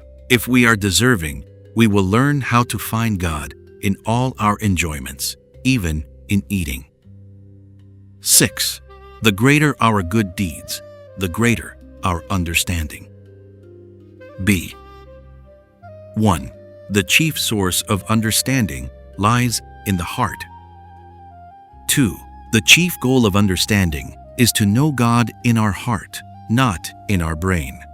The heart is conscious of fear and awe, and induces to pure service. 3. Lack of proper understanding is the cause of all tribulations. Perfection of knowledge will banish them. 4. The happiness awaited after the resurrection will exist because understanding will fill the earth. All men will know God and will thereby be included in His unity and immortality. He who knows God is included within God. Therefore, beware lest you employ your mind and your heart for unholy thoughts. Holy thoughts lead to an understanding of God. 5. Enthusiasm within the heart is born out of the movements in the nerve centers of the brain. The more we exercise our brain with thoughts of Torah and divine service, the more enthusiastic does our heart become in its desire to serve the Lord. 6. The holy enthusiasm of a man's heart balances its unholy enthusiasm for unworthy passions and purifies it. 7. Perfection of understanding is possible only to the man who keeps his 5 senses holy. Holy inspiration and enlargement of the mind's powers may be attained thereby. 8. Universal mind surrounds us, but cannot be grasped by mortal man. Mortal mind cannot solve all problems of the universe, since it lacks omniscience. 9. Were we in possession of the universal mind, we would know beforehand everything that is to be. Then there would be no free will. In the millennium, there will be no free will, since human beings will become immortal like the angels, and like them will possess the mind of the universe. 10. The essence of a man is his mind and understanding. Hence, where his thoughts are, he is. Let him but think holy thoughts, and he will be in a holy place. 11. Anger and cruelty testify to a defect in a man's knowledge. With increased understanding come calmness, peace, kindness, and contentment. 12. The essence of joy awaited at the redemption and in the future life is the attainment of holiness and the knowledge of God. The better the man, the more he will attain. The people of Israel will be granted more than the nations. 13. He who thinks holy thoughts in the Torah and in divine service is rewarded by the ability to understand more and more. This means that a man gives entrance in his own mind to that part of the universal mind which immediately surrounds him, and this may continue even unto his death. He absorbs more of the universal mind and is able to attain a higher degree in the world to come, whereas another person must be satisfied with less of it. Such understanding warms his soul, as garments warm the body. 14. A kind deed brings the blessing of understanding from the Lord, but since our understanding is limited, we must add faith to it. Enthusiastic and joyful performance of a mitzvah brings the attainment of spiritual light, which is divine inspiration. 15. A man must strive to subdue his bodily desires, wherein he resembles the beasts, and endeavor rather to improve his mind. 16. A man must make use of his mind's powers and bring hidden faculties into play by study in affairs of the spirit. His understanding of metaphysics remains with his soul after the physical life is over. This holy understanding constitutes life after death, or the immortality of the soul. 17. No one is entitled to excuse his lack of service to the Lord by affirming that he is engaged in business and must associate with vulgar folk. God is everywhere. He is among the most common of men. He is to be found in the lowliest occupation. Delve deeper, and you will find a way to serve God in everything and in every work and place. 18. By the same token, no matter how low you may have fallen in your own esteem, bear in mind that if you delve deeply into yourself, you will discover holiness there. A holy spark resides there, which through repentance you may fan into a consuming flame which will burn away the dross of unholiness and unworthiness. 19. Without God's presence, no existence is possible, whether it be organic or inorganic matter. It has existence only because of the divinity within it. 20. He who conquers his evil impulses is like unto an angel. He can behold divinity in all things. He receives a taste of the light of love, which resides in understanding. This light is above time and is without limits. 21. Join your heart in alliance with your understanding. If your heart is submissive to your understanding, your knowledge that the divine presence is within everything at all times will aid you to subdue all your unworthy impulses and the undesirable traits of your heart. 22. The mind is the soul. If we improve our mind through holy studies, we improve our soul. Other studies are of no value to the soul. Repentance means the expulsion of all thoughts which are outside the domain of holiness. 23. Holy studies continually renovate the mind and the soul. 24. He whose brain nerves grow weary of metaphysical thoughts may rest them either through sleep, through the study of the Torah in its simple meaning, or through occupation with mundane problems. Faith in God, honesty, dependability, and trust must, however, pervade his every action. 25. Passion and desire surround understanding as the shell, the kernel, break through the shell and thereby attain understanding. 26. Unholy thoughts are the foundation on which the Satan builds. 27. In metaphysical research, a man must combine understanding with faith. In repose from this labor, faith must be the master. 28. The Lord, by his decrees, gives to a man the suggestion that he approach more closely. Look into everything that transpires in your life and heed the suggestions contained therein. 29. Be careful that your performance of good deeds at all times equals your knowledge. Otherwise, your heart will be unable to keep your understanding holy, and it may turn into the sinful channels of doubt and unfaith. 30. Knowledge may become firm through three things: through instruction, through practice, through the beauty of form it assumes. 31. He who possesses firm knowledge can aid those of weaker understanding and become their leader. 32. A man without understanding is a mere brute. Give consideration to this thought, and you will return unto the Lord. 33. In the spirit of joy, a man may direct his brain to holy thoughts.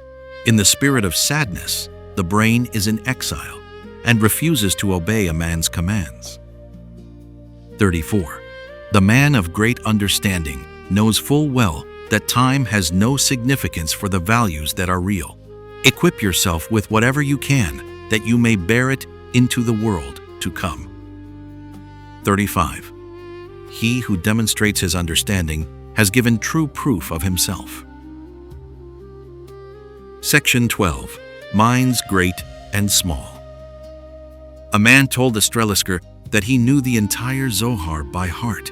Rabbi Uri replied, I am unable to retain within my mind so great a number of ideas, since a single idea often engrosses my mind for 1,000 days.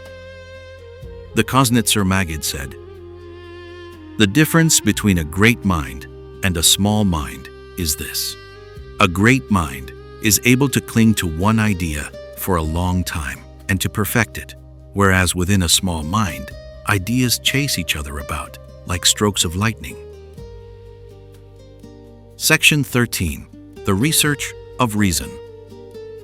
Rabbi Bunam was an advocate of sober thought and of profundity in the learning of the Torah. He was also opposed to the teaching of Kabbalah to the rank and file. Once he remarked, The Kabbalists discover innumerable secret meanings and suggestions in the letters of the Torah, but the Talmud permits the recital of the Shema in any language from Berachoth 13a. Where can they look for meanings and suggestions in other languages? In addition to the Torah, it is necessary to teach morality and the research of reason. Chapter 102. Miracles. Section 1. Deviations from nature's laws. Rabbi Bunam said, "The Lord created nature and inspired the Torah. We find that there are deviations from the strict laws of the Torah. Thus, the Sabbath may be desecrated to save human life. Likewise, there exist some deviations from the laws of nature. When the Lord pleases to perform them, miracles sometimes occur which seem to contradict natural laws." Section 2. The Miracle Worker. A Hasid told the Kotzker rabbi about another rabbi who was credited by rumor with the power to work miracles. "I would like to know," said the Kotzker, "if he is able to perform the miracle of making one real Hasid." Section 3. Without an intermediary. The Hasidim of the Koznitzer Maggid informed him that an elderly woman had borne a son, though she had not gone to a Rebbe for a blessing. "Well, what of it?" commented the Maggid. "The Lord is sometimes desirous of demonstrating that he can accomplish a miracle, the same as a Rebbe." Section 4. A Man of Wonders. The Lenzner rabbi declared that the Sassover rabbi was a man of wonders. He was broken of heart and whole of heart at one and the same time. Section 5. Before he was born. A Hasid visited the Premislaner. The rabbi inquired the name of his Rebbe, and he replied that he was accustomed to visit the Tzikover regularly. The Premislaner exclaimed, "Your Rebbe, Eliezer, is a great Tzaddik. He precedes me in heaven." The Hasid repeated this to the Tzikover, and the rabbi's sons importuned their father to tell him whether the Premislaner was right in his statement. "It may have once been true," responded the Tzikover. "When?" asked his sons. "Before I was born," was the reply. Section 6. The Lord dislikes miracles. Said the Vorker. It is said, Genesis 26:12, "And Isaac sowed in that land, and found in the same year 100-fold, and the Lord blessed him." This means 27, along 27. The Lord thanked Isaac for tilling and sowing his land, and thus enabling him to provide for Isaac in a natural manner. For had Isaac not worked his field, the Lord would have been impelled to provide for him in a supernatural manner. Section 7. A Miracle Explained. Rabbi Meir Nathan, son of the Tzanzer, told his father-in-law, Rabbi Eliezer Tzikover, that last Shavuoth he had heard his father, the Tzanzer, declare that the Ropshitzer sat at his table. When the Tzanzer came to visit the Tzikover, the latter asked, "Pray, explain to me how it was possible for my late father to be present at your table, seeing that he has been dead many years?" The Tzanzer replied, "My meaning was metaphorical, to be sure. I conducted the meal according to the custom of your revered father, the Ropshitzer." Section 8. A Genuine Miracle. The Lizensker commented on the expression, "Show a miracle for yourselves," from Exodus 7:9. He said, "When a magician performs his acts on the stage, they are magical in the eyes of the audience. The magician himself, however, knows them to be merely tricks. But when the man of God is commanded to perform a miracle, he himself is greatly astonished at the wonder." The Lord intended to say, "Pharaoh will invite you to demonstrate a miracle that will be a marvel even in your own eyes, unlike the magical tricks of his court magicians." Section 9. The Greatest Miracle. Rabbi Solomon of Karlin said, "The greatest of all miracles is to bring into the heart of a Jew the holy influence whereby he may be enabled to pray properly unto his Creator." Section 10. The Lord is God. Rabbi Baruch of Medzibas was informed of the many miracles accredited to the Lizensker. He said, How utterly useless they are. When Elijah performed miracles, we are told that the people exclaimed, "The Lord is God," from 1 Kings 18:39. But nowadays, the people grow enthusiastic over the reputed miracle worker and forget entirely to say, "The Lord is God." Section 11. Fools and Miracles.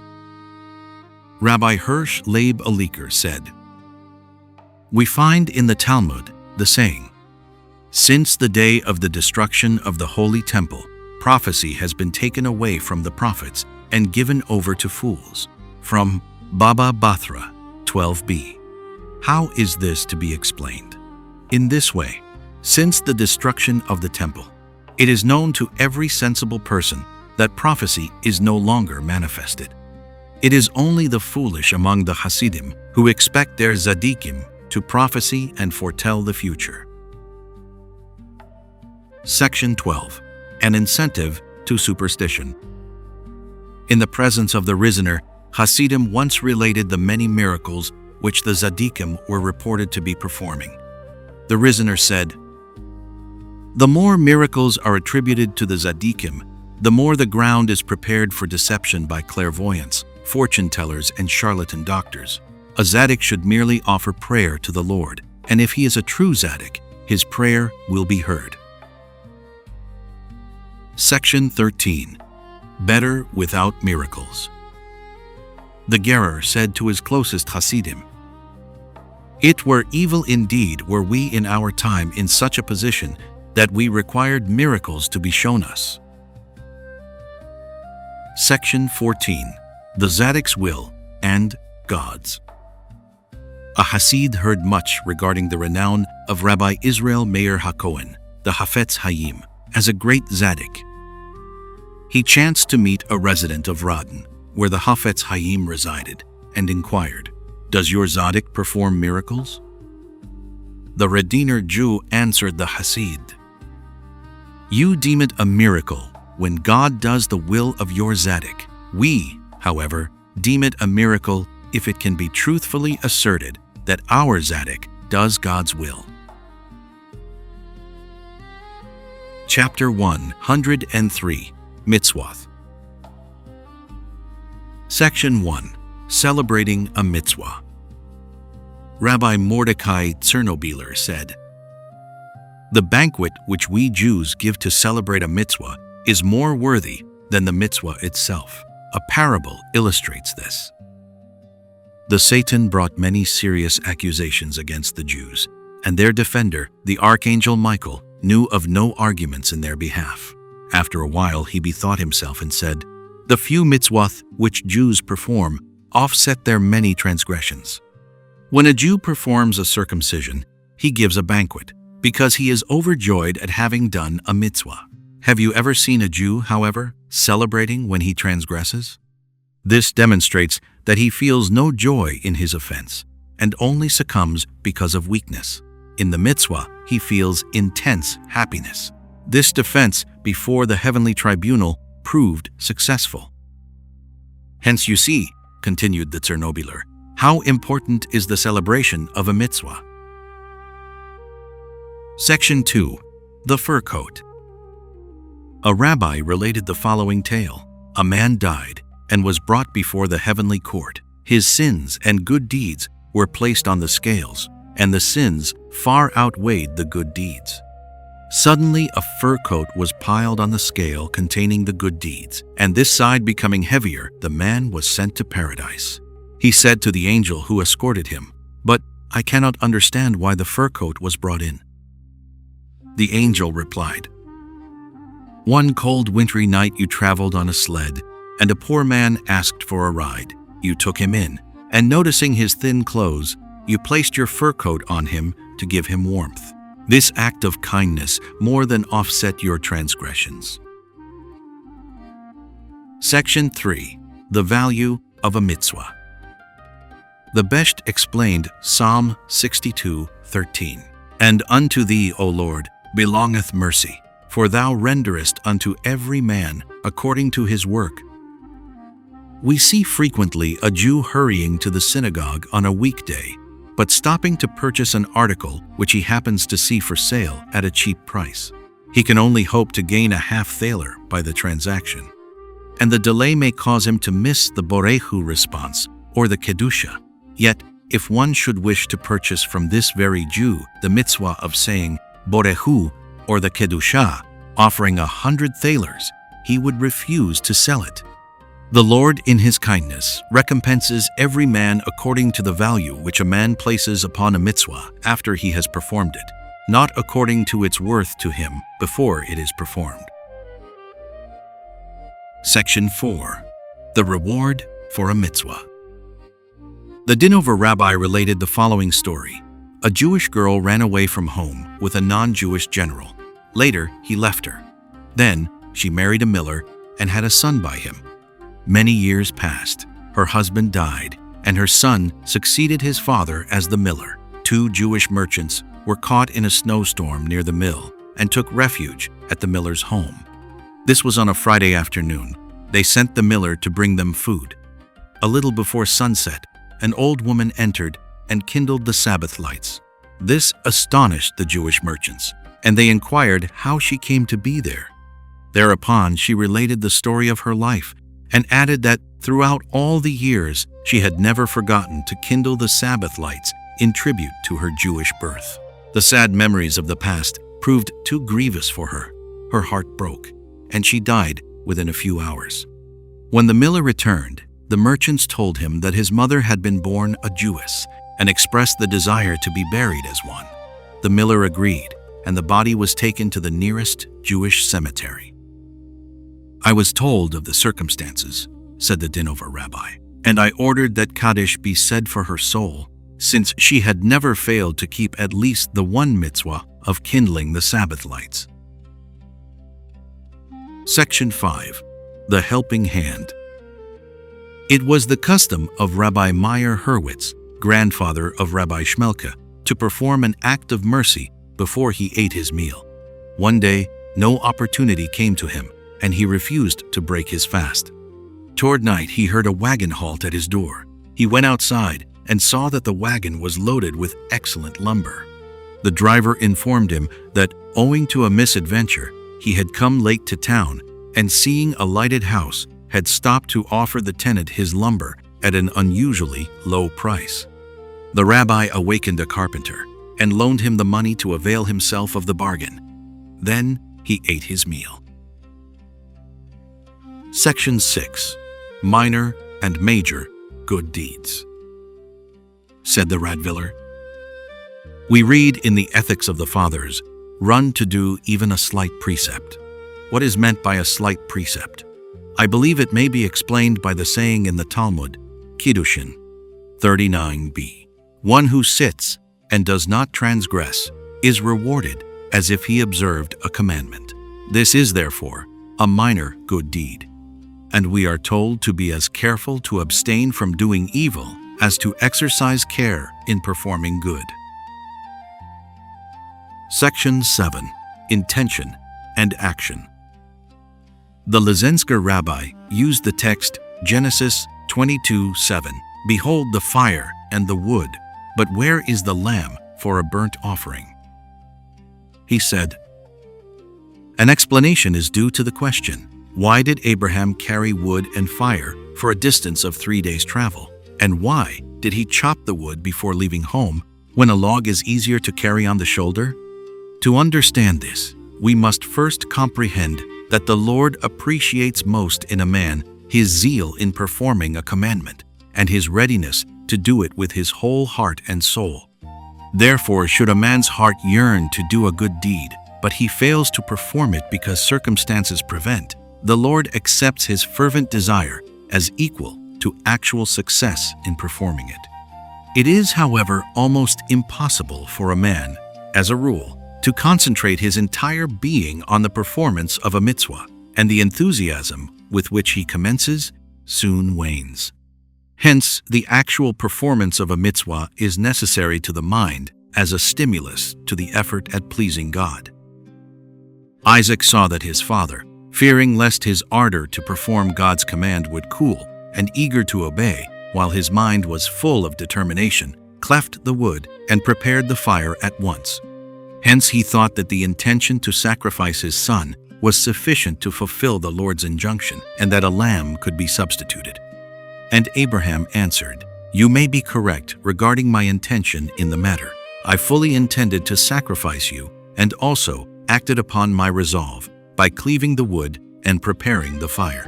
I hoped that the combination of intention and partial fulfillment might be sufficient to please the Lord.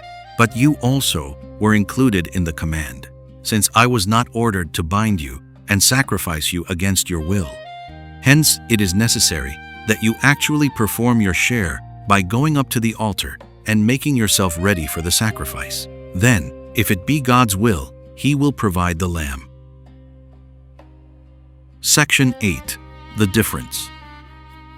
Said the Kotzker, "The difference between my disciples and others is this. Other Hasidim do mitzvot in the open and transgressions in secret. Mine transgress in the open and do mitzvot in secret." Section 9. Generous with a mitzvah. Rabbi Israel Salanter saw a servant maid carrying upon her shoulder 2 pails of water. When dinner was ready, he washed his hands sparingly. He was asked why he did not use more water, and he replied, "One must not be generous with a mitzvah upon another person's shoulders." Section 10. The Acceptable Mitzvah. Said Rabbi Yerachmiel, "A mitzvah is acceptable only if it is performed for the sake of pleasing the Lord, but not for the sake of a reward. Nevertheless, we should do our utmost to perform every mitzvah within our power, even if we feel ourselves unable to be rid of the expectation of rewards. For among a multitude of mitzvot, there may perchance be a few acceptable ones. It is the reverse, with transgressions and evil traits of character. Anger, for example, is an evil trait, comparable to idolatry. But when one hears blasphemy, he may show his anger, provided it is made known for the sake of honor to the Lord, and for no other reason. Nevertheless, if a man is not quite certain, or if he feels unable to distinguish another reason for anger from his desire to defend the Lord's honor, he must not indulge in anger. In short, when in doubt regarding the purity of your motive, act affirmatively in the case of a mitzvah, and negatively in the case of an offense. Section 11. Avoid pettiness. Said the Bershiter, "Many a time my master, the Koretzer, counseled me to bear in mind the words in the Besht's testament, 'Do not indulge overmuch in pettiness while performing thy religious duties,'" he added. "This rule sustained me in my youth." Section 12. A True Reward. Said the Breslaver, "Rejoice so much in a mitzvah that you will desire no other reward than the opportunity to perform another mitzvah." Section 13. The Perfect Mitzvah. Said the Koretzer, "A perfect mitzvah should be performed in 3 ways: in action, in talk, and in thought. The mitzvah of kindling the candles on the Sabbath is performed in action by the women, in talk by the recital of the Mishnah on kindling the Sabbath lights from Sabbath, chapter 2, and in thought by the concentration of our mind upon longing for the restoration of the menorah in the Holy Temple.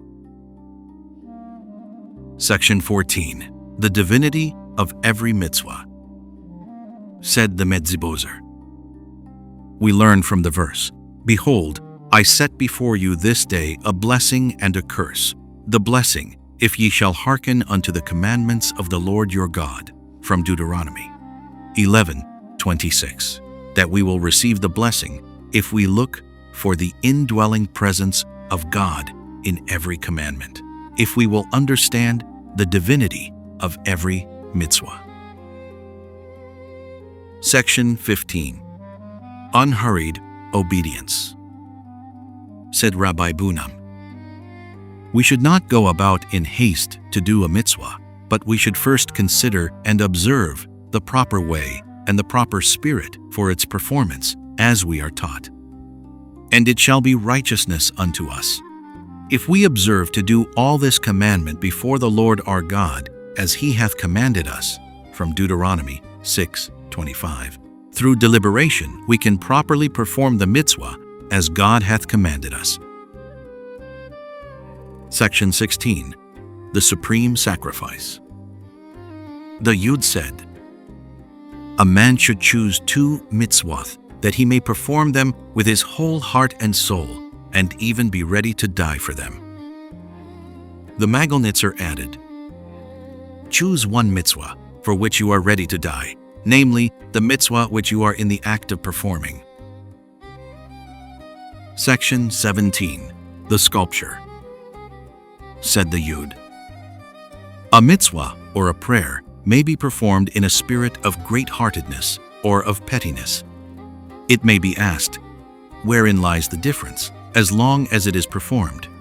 The difference may be discerned from the following illustrations. A sculpture may be done in clay, and the same figure poured out in gold. Does not the statue of gold captivate your appreciation more than the same figure in cold clay?" Section 18. The 3 Sages. The Kotzker narrated the following excerpts from the Midrash. "A fine ornament was hung upon a very high tree, and no one could climb up to bring it down. A wise man ordered that one ladder should be tied to another ladder until it was possible to reach the top. It was then easy to reach up and take hold of the ornament," from Vayikra Rabbah 19:2. "Some healing mineral waters were flowing in a deep ravine, and none could draw them up. A wise man ordered that one rope be tied to another rope to which a vessel was attached, and the waters with healing properties were drawn up from Bereshith Rabbah 93:3. A nobleman called for workmen to fill with wine barrels that had holes. The workmen grumbled and wished to know the reason for such a command. A wise man said to them, 'As long as you are compensated, of what concern to you is the nobleman's reason?' From Vayikra Rabbah 19:2. The Kotzker explained this midrash as follows. The first sage reasoned that the ornament had been placed on the tree by human hands, and therefore other men might follow the same procedure and bring it down. This applies to moral laws which were observed by people even before the Torah was given. The second sage went further. He reasoned that since we understand the worth of healing waters, we should make an endeavor to draw them forth, even though no one has done so before. This applies to the laws of the Torah, the reason for which we understand. The third sage was willing to obey even when the reason for certain laws was not understood by him. This applies to laws of the Torah, which seem to have no reason. The third sage was the wisest. Chapter 104. Modesty. Section 1. The Punishment of Fame. When the great Maggid perceived that he had become a man of wide renown, he inquired of God, "What sin have I committed to incur the punishment of widespread fame?" Section 2. Favorable Testimony. Rabbi Mendel Vitebsker received a call to become a Maggid in Minsk. The letter styled him a pure, holy, saintly man, and it bore upwards of 100 signatures. "Would that I were able to take this document with me after my death and present it to the heavenly court," said the rabbi. "I can hardly conceive that 100 men should testify that I am holy and pure." Section 3. Learning from another. A Hasid asked the Gera rabbi why he still visits the Kotzker rabbi, though he himself is more renowned. The rabbi replied, "As long as a man finds that there is someone from whom he can learn, he should not teach others." Section 4. Teaching Modesty. Rabbi Nahum Zev proudly announced to the Kotzker rabbi that he had been elected rabbi of Biala. The Kotzker began to shout at him, "You have become a rabbi? How dare you accept such a position? Are you fit for it? By whose influence? By whose intervention?" The Biala rabbi left the room dazed and took his rabbi's disapproval deeply to heart. In a few moments, however, the Kotzker's warden called him back to the rabbi's presence, and his master met him with hearty congratulations on his election. Section 5. Deference towards a greater.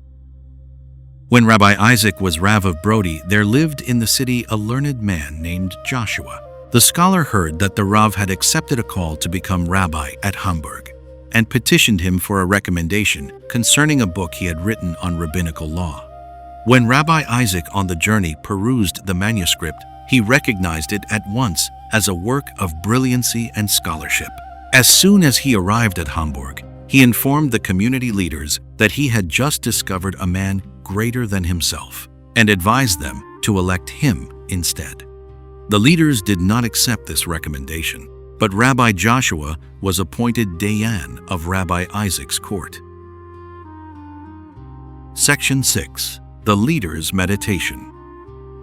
The Kaminker said, "We read in the Song of Songs 1:6, 'They made me keeper of the vineyards, but mine own vineyard have I not kept.' The leader complains that multitudes come to him for guidance. Though he still needs guidance for his own conduct of life, he then muses, 'Because I have not yet perfected my own ways, I must suffer the punishment of guiding others. It is painful also that I must lead others to perfection, while I must constantly endeavor to perfect myself. Every day, therefore, I must set aside many hours for self-improvement.'" Section 7. Without special worth.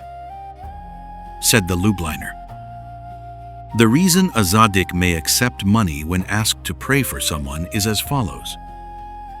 When the tzaddik offers a prayer on behalf of another person, it may be asked in heaven, by what right may one person pray for his comrade, and thereby give the impression that his prayer is more acceptable? And when the tzaddik is rewarded for offering the prayer, he may reply, 'I offer this prayer for my fellow man because he has engaged me to do so, not because my prayer is worthier.' This is suggested by the verse, Psalm 72:15. He will give them of the gold of Sheba, that they may pray for him continually." Section 8. Modest Piety. The Kozmira rabbi visited Rabbi Akiba Eger of Posen. The latter asked him to define a Hasid. The Kozmira replied, "A Hasid is one of whose Hasiduth, or piety, only he and his Creator know." Section 9. Considering himself the half. The Lubliner rabbi said, "A true Hasid is very rare. 2 Hasidim are not likely to be found in one place. 1 Hasid in a place is not sufficient. Every place should have a Hasid and a half of a Hasid, and each one should consider himself as the half and the other as the whole." Section 10. The Bold and the Shy. The Medzebozer rabbi quoted the Ethics of the Fathers, 5:23. "The bold-faced are for Gehinnom, that is, purgatory. The shamefaced for the Garden of Eden, that is paradise." He explained it as follows. "We see oftentimes that one is impudent and bold-faced when he is about to commit a transgression which leads him to Gehinnom. But one who is about to perform a good deed which leads him to the Garden of Eden is quite shy and shamefaced about it. The reverse would be more natural." Section 11. The Gates of Righteousness. The Medzebozer commented upon the verse, "Open to me the gates of righteousness. I will enter into them. I will give thanks unto the Lord." From Psalm 118:19. 8. He said, "When the tzaddik declares, 'I have not yet entered into the domicile of righteousness, open the gates unto me,' he receives the response, 'Thy knowledge that thou hast not yet begun to perform good deeds, this will open the gates of the Lord.'" Section 12. From one another. A Hasid, who was an intimate of the Alexanderer, asked him why he did not admit the Hasidim who came to him until many hours had elapsed. The rabbi replied, "As long as they wait in the vestibule, they talk among themselves on Hasiduth, and they learn from one another. But what can they learn from me?" Chapter 105. Money and Sustenance. Section 1. Sayings of the Breslaver on Money and Sustenance. A. 1. Poverty comes to a man through unworthy talk and through pride. Charity corrects these influences and brings riches. 2. A man will obtain sustenance through fervent worship. 3. Charity cools the heat of desire for riches. 4. He who is constantly engrossed in money-getting and allows himself no rest or respite for worthier activities involves himself in the curse of the words. "In the sweat of thy face shalt thou eat bread," from Genesis 3:19. 5. Desire for money is like the worship of idols. 6. A man should believe that God does not require him to concentrate his entire mind on earning a livelihood. A little effort on the part of the man who has faith that all sustenance is from God suffices for him to attain his necessities. 7. Desire for money degrades a man from his true ethical plane. 8. True faith is demonstrated by a man's readiness to spend money on the performance of a good deed. 9. Those sunk in desire for money are always in debt. They either borrow to make more money and carry the load of debt, or they fall into obligations to this desire for money. Oftentimes we perceive men of wealth toiling arduously and assuming risks in order to acquire more money, as if they were compelled to pay off a debt. This debt they owe to their desire, and since a man has not yet died who was half satisfied with his possessions, they are always in debt to their own desire. These slaves to gold suffer irritation, bitterness, sadness, and anxieties because of their desire. The more gold they own, the more anxiety they feel. Their money consumes the days of their life. 10. The money of the rich who do not give sufficient charity is like the sport of madmen. The money plays with them as with children, and then slays them in this world and the afterworld. 11.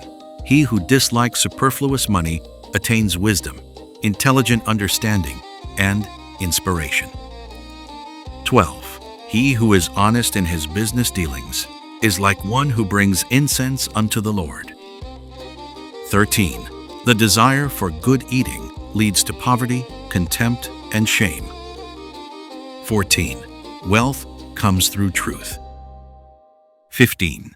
Those who are dissatisfied, though they possess every necessity, are those concerning whom it is written, Proverbs 13:25. But the belly of the wicked shall want. 16. The desire for gold diminishes understanding, life, longevity, and the call of conscience. 17. The melancholy which the desire for money brings in its train makes the limbs heavy and weakens the pulse. The weaker the pulse, the heavier the limbs. The heavier the limbs, the weaker the pulse. This continues until it causes death. 18. He who covets is guilty of robbery in thought. 19. He whose livelihood is straitened should contribute to charity. This good deed will act like a medicine. 20. Only the man of folly marries for money. He will pay for his sin by suffering through his wife and children. 21. Desire for money brings enmity. 22. The lowly and the meek cannot be curtailed in their livelihood by anyone. 23. He who deals honestly keeps the commandment, "Thou shalt love thy neighbor as thyself," from Leviticus 19:18. 24. He who does not keep the law in his thoughts during his business transactions will be forced to go to law. 25. Desire for money corrupts the mind.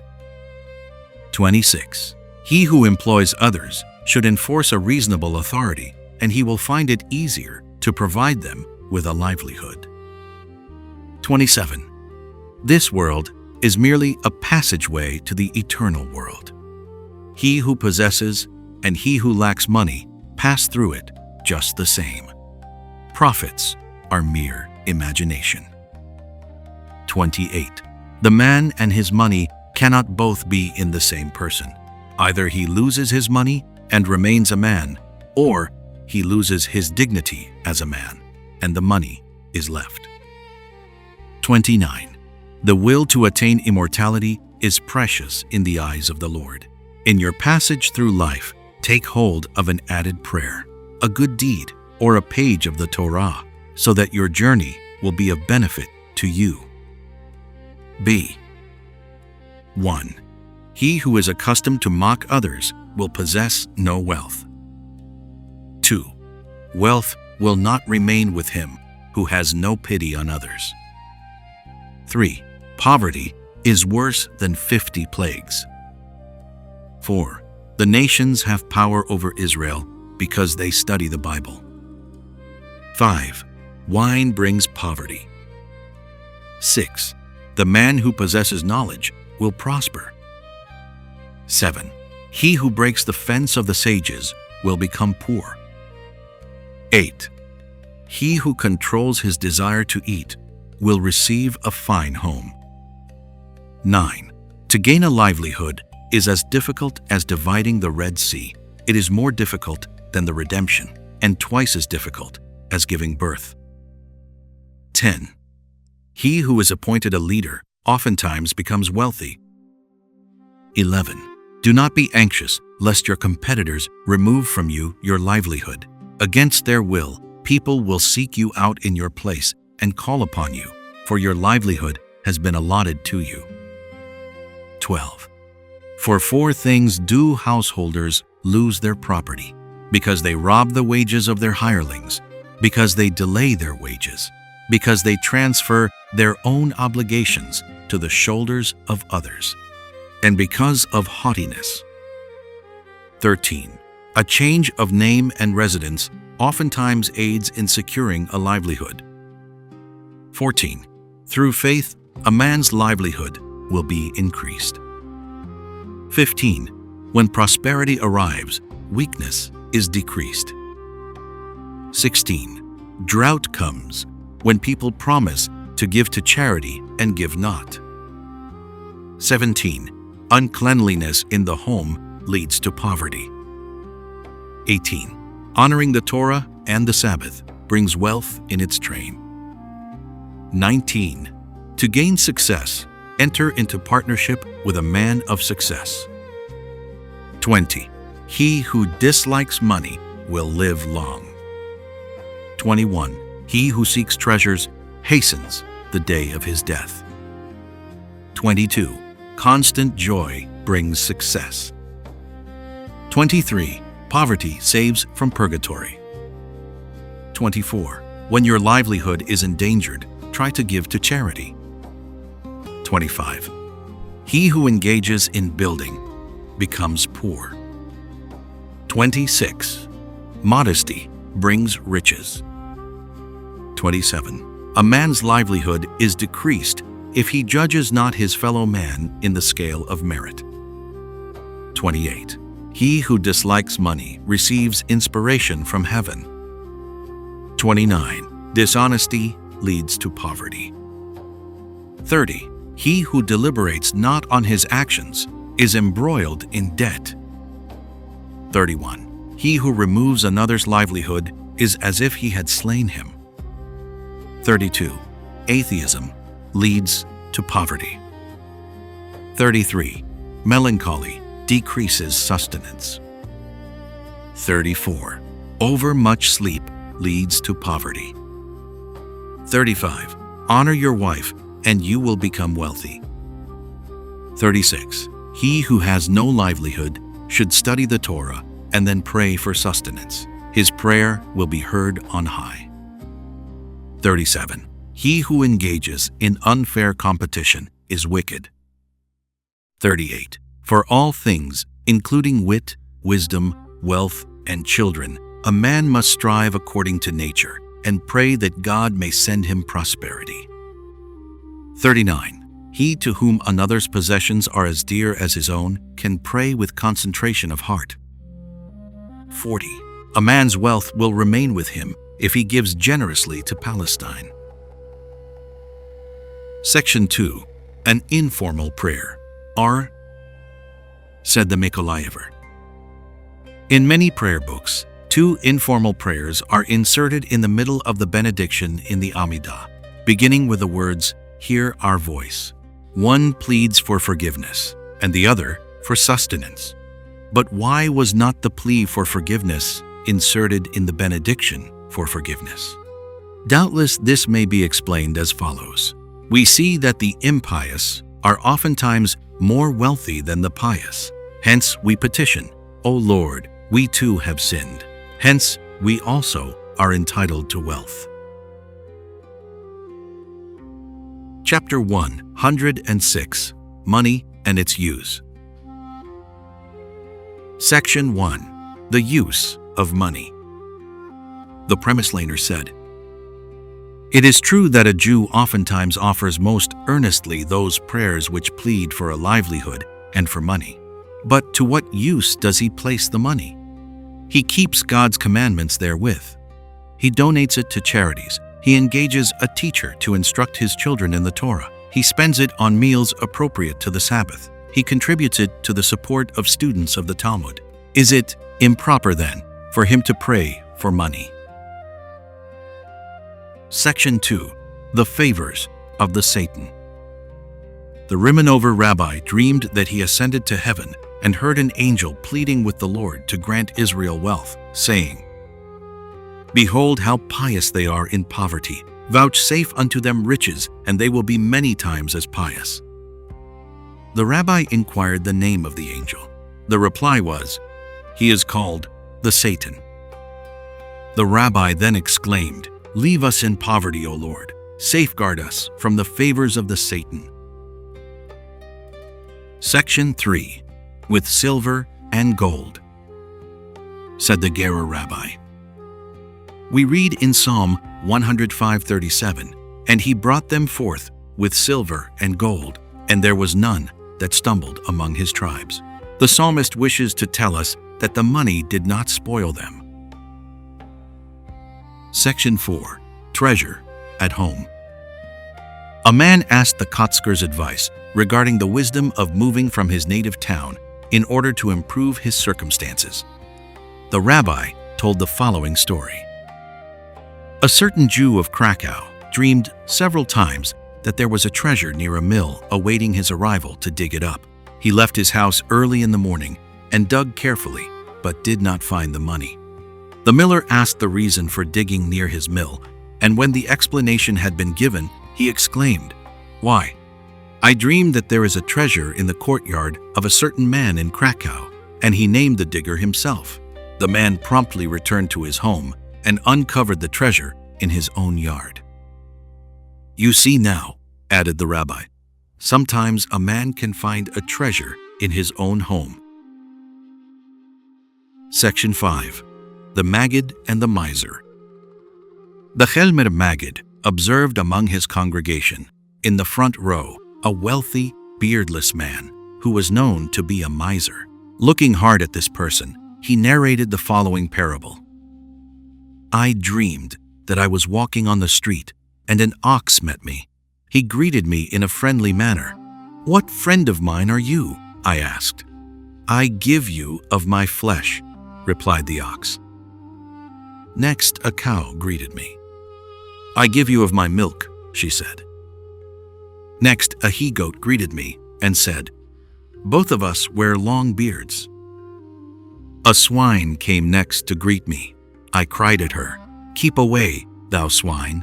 I do not eat thy meat. I do not drink thy milk, and thou hast no beard. What then hast thou to do with me?' The miser left his seat and walked out. Section 6. The Power of Money. The Zlotsover Maggid remained a few weeks in Brody. It was observed that he walked to and fro in the synagogue, carrying his talith, and that he waited until everyone else had completed services before he began to pray himself. This odd conduct piqued the curiosity of the synagogue's frequenters, and they induced a rich and learned member to ask the Maggid for an explanation. The Maggid said, "Are you the most learned man in the city that you were selected to question me?" "No," replied the member. "I was chosen as the richest man in the congregation. The poorer members did not dare to approach you." "It seems then," said the Maggid, "it is money that questions me. I do not care to answer the queries placed to me by money." The Apter Rabbi explained that Rabbi Michael of Zlotsov prayed so late in order to include all half-hearted prayers together with his own, and thereby to make them all acceptable on high. Section 7. A Dispersing Agent. A wealthy man visited the Passover. The rabbi questioned him regarding a poor teacher, one of his adherents, but the rich man affirmed that he knew him not. The rabbi reproved the magnate, saying, "God, by vouchsafing riches to you, has appointed you as his dispersing agent to aid the poor, yet you aid not even your fellow Hasid."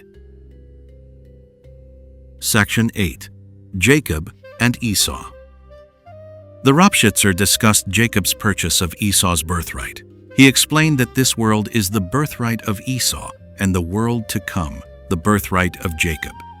But Jacob found that in order to attain the world to come, he must labor in this world in the service of the Lord. Inasmuch, however, as he entirely lacked the wealth of this world, he would not be able to serve the Lord. Therefore, he asked Esau to sell him some of his birthright in this world. Section 9. Avoid wastefulness. Said the Izbitzer, "We learned that most of the holy furnishings of the tabernacle were of gold, but when it was ordered that the trumpets be made, Moses was told, Numbers 10:2, make thee 2 trumpets of silver. The reason is that the trumpets were also used in war. When ye go to war in your land against the adversary that oppresseth you, then ye shall sound an alarm with the trumpets." Numbers 10:9. This teaches us not to waste our subsistence in the event of tribulation, but to deliberate how we can best meet it according to the circumstances which confront us. Chapter 107. Moral Instruction. Section 1. Lighting the Candles. When Rabbi Shmelke and Rabbi Phineas came to the Mesoritzer Maggid, they were already great students of the Torah, but they gave little attention to the study of ethics. The Mesoritzer convinced them of the importance of devoting adequate time to these studies as well. After they had left him, the Maggid turned to his disciples and said, "I found a house full of candles that were unlit.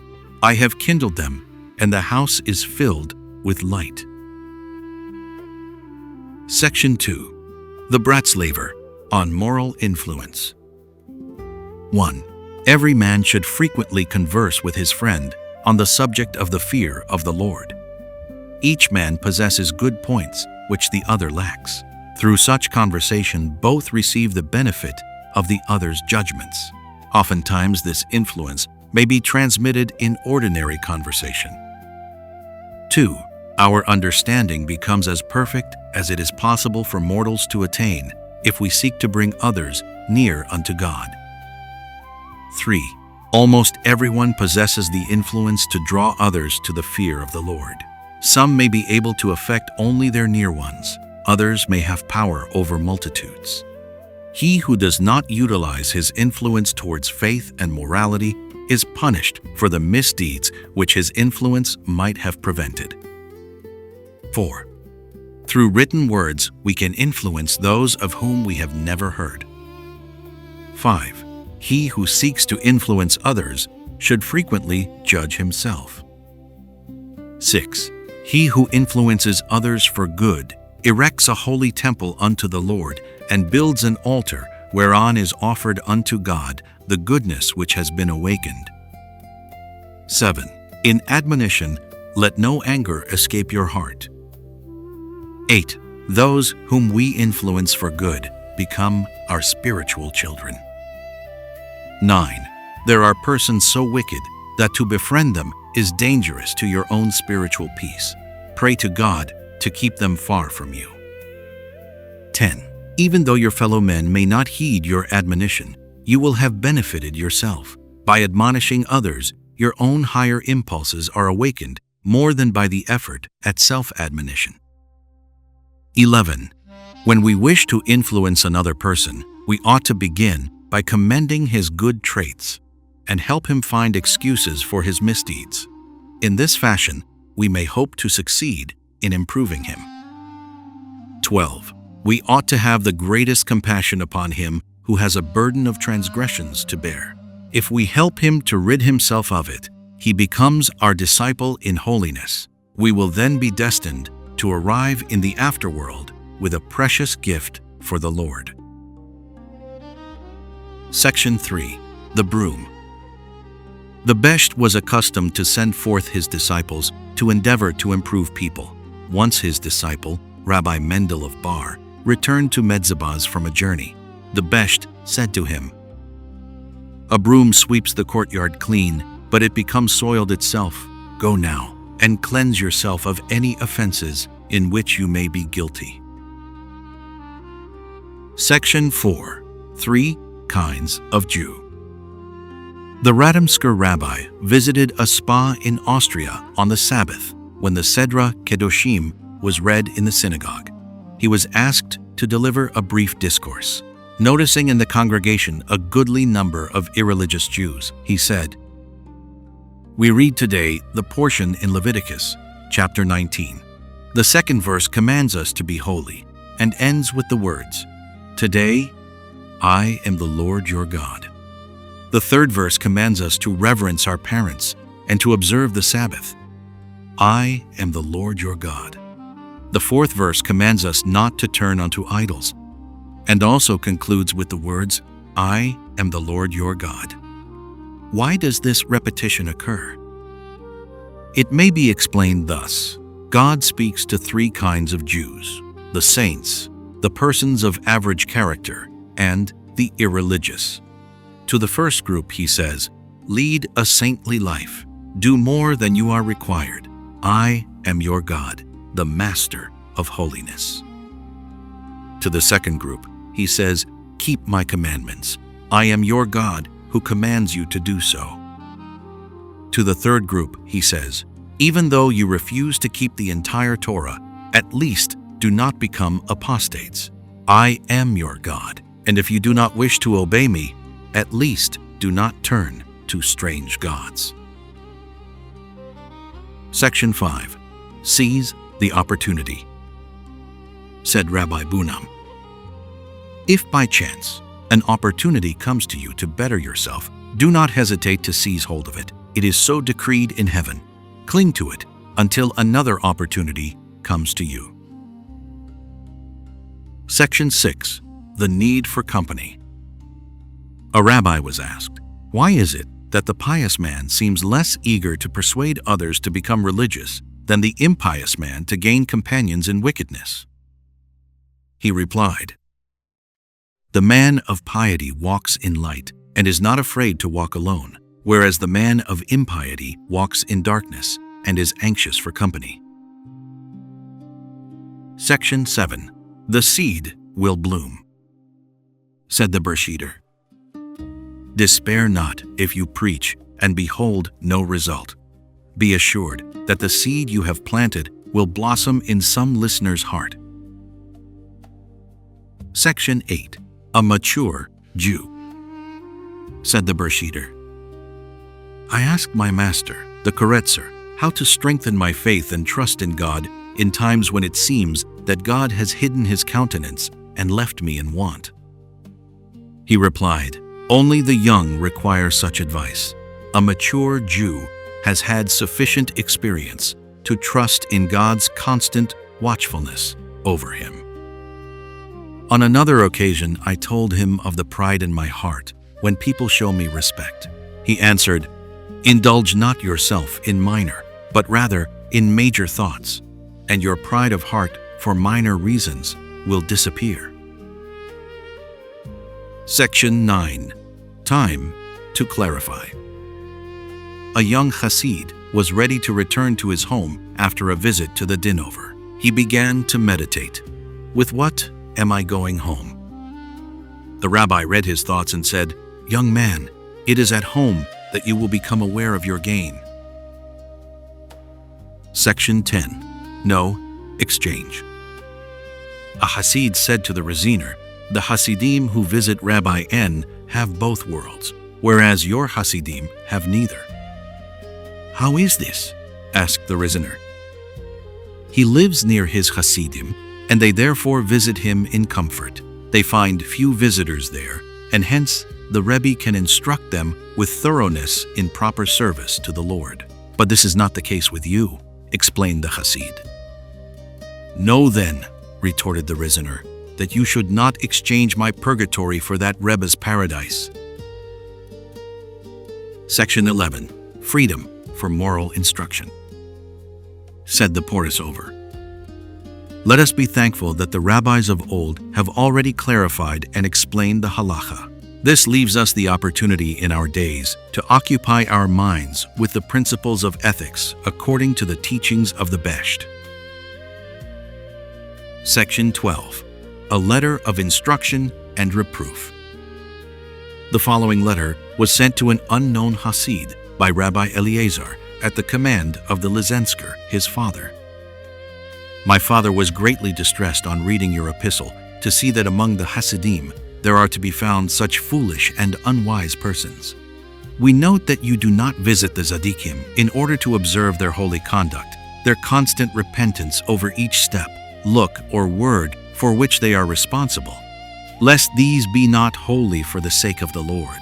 You do not observe their lack of concern whether a good deed or a blessing is better or preferable above others, as the Talmud teaches. We must not declare this saying or instruction is admirable and another inferior." From Erubin 64. "Nor do you see that they seek solely to serve God with their every act, movement, and word. As it is written, 'Know him in all thy ways.' From Proverbs 3:6. What you observe, however, is not their mode of service, but the manner in which they move about, dress, eat, and so forth. You think that he who imitates the Tzaddik in these outward actions is a proper Hasid. If you were not known to us as an earnest man who seeks the way to God, we would not have answered you with a single word. Hence, my father said, he who inquires whether to chant these or other hymns, whether to recite the Song of Songs at this or that time, and the like, is still ignorant and foolish. And he commanded me to write you several regulations concerning your conduct, in order that you may know how to serve the Lord aright. Learn Talmud and the code Orach Hayim, and pray that you may understand it correctly. Arise before daylight, and commune with thy God in solitude, weeping over the pain of the Shekinah. Confess your sins with a broken heart. Tear your heart into 12 pieces by considering how much anguish your sins have brought to the Shekinah, and how you have lengthened its exile. Devote, also, an hour during the day for communion with God in solitude. You will soon be able to perceive before your eyes your sins, great as mountains, which you have overlooked. Repeat this many times, and you will receive heaven's mercy. Pray to the Lord that he may lead you on the pathway of truth, that you may no longer waste your days in unworthiness. Guard your soul against flattery, falsehoods, mockery, the evil tongue, jealousy, hate, rivalry, arrogance, anger, and frivolity with women. Remember constantly the day of your demise. After you have come to believe that your soul has been purified of its contamination by sins, and that your thoughts no longer turn to worthless and impure desires, you may study some of the Kabbalistic works of the Ari. But be not impatient. for the study of the Kabbalah is a veritable poison for impure persons. Learn steadily the Haggadah of our sages, for it achieves purification of the soul. If you persist in this, you will be vouchsafed the ability to chant praises to the Lord aright. Know that if a man serves the Lord with every form of service, but nevertheless retains a vestige of pride therein, he is an abomination to the Lord. If your heart becomes pure, the Shekinah itself will sing within you. As for the proper conduct of a man, I am able to write you only a brief suggestion.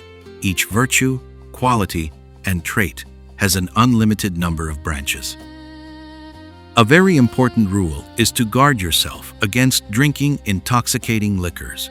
The Talmud teaches, avoid intoxication, and you will avoid sin. From Berachoth 29.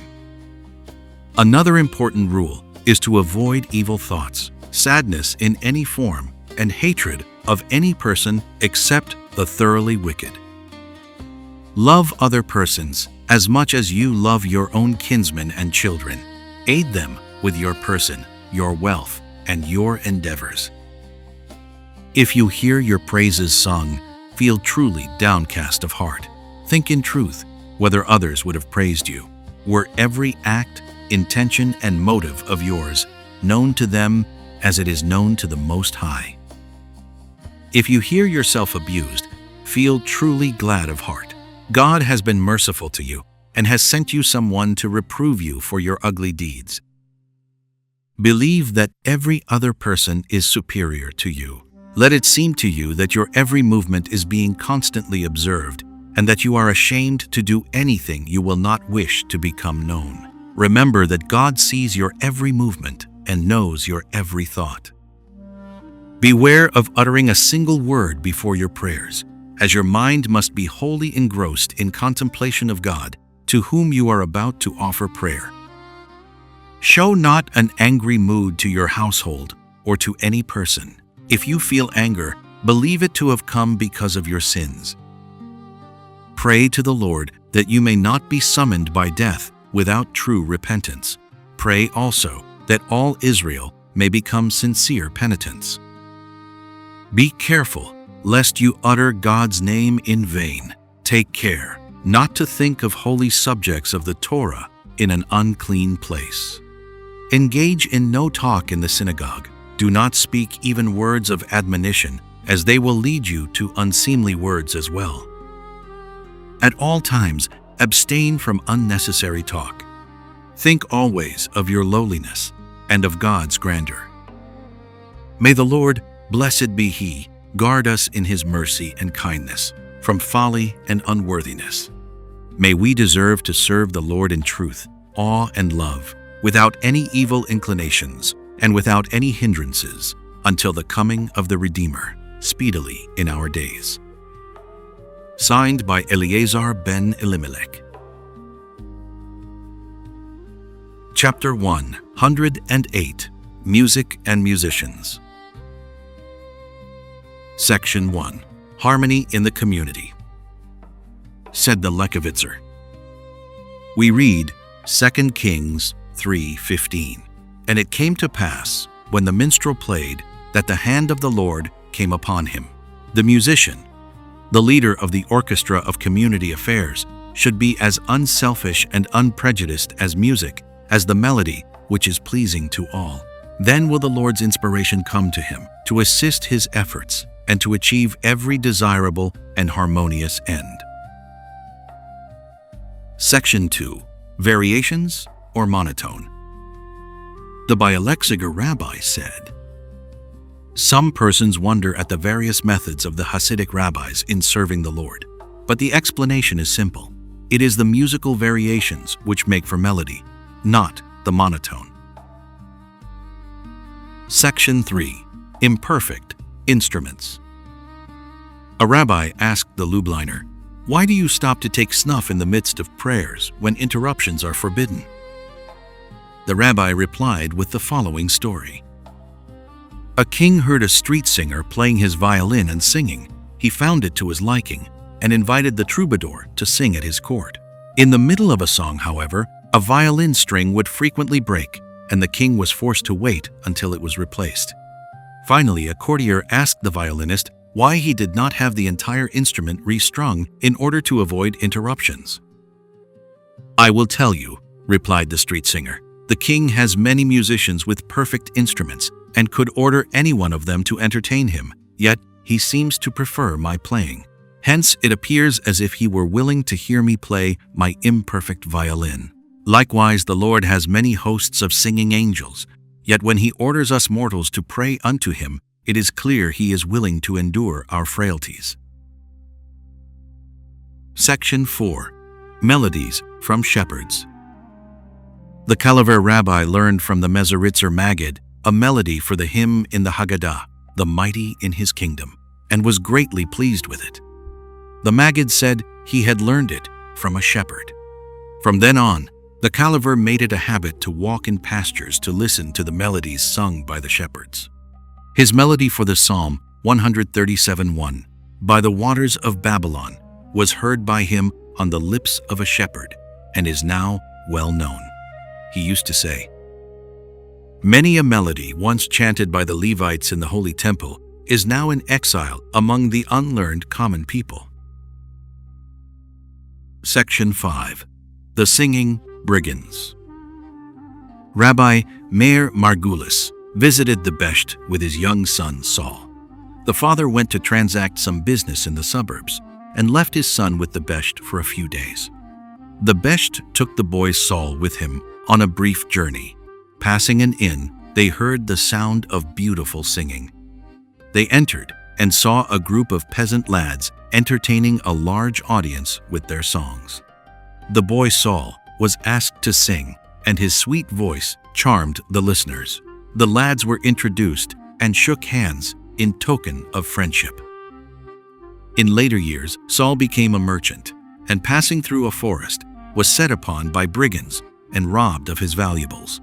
Suddenly, he recognized among the brigands the lads who had pledged him their friendship at the inn. He called them by name and reminded them of the occurrence. They invited him to sing again, and, in token of their enjoyment, they returned to him the goods they had seized. Section 6. Song Without Words. The Ladir noticed an old man among his listeners who obviously did not comprehend the meaning of his discourse. He summoned him to his side and said, "I perceive that my sermon is unclear to you. Listen to this melody, and it will teach you how to cleave unto the Lord." The Ladir began to sing a song without words. It was a song of Torah, of trust in God, of longing for the Lord, and of love for Him. "I understand now what you wish to teach," exclaimed the old man. "I feel an intense longing to be united with the Lord." The Rebbe's melody became part of his every discourse henceforth, though it had no words. Chapter 109. The 9th of Ab. Section 1. The Truthful Transgressor. The Berditchever on the 9th of Ab encountered a Jew who was eating in public. He stopped him and said, "You must have forgotten that today is the 9th of Ab." "No, I have not forgotten," was the reply. "Then perhaps you are unable to fast because you are unwell?" continued the rabbi. "Oh, no," answered the man. The rabbi lifted his eyes skyward and exclaimed, "O Lord, behold how Israelites love the truth." Even while transgressing, a Jew declines to speak a falsehood. Section 2. Hope for Jerusalem. The Alexandria rabbi was present at a banquet in celebration of the completion of a Talmudical treatise held during the mournful period before the 9th of Ab. He spoke as follows: "It has been customary to set aside this period for sad contemplation regarding the destruction of the temple. We Hasidim, however, do not hesitate to hold banquets during these days. We say, there was a temple in days gone by. There will be a temple in days to come. Let me narrate to you a parable in this connection.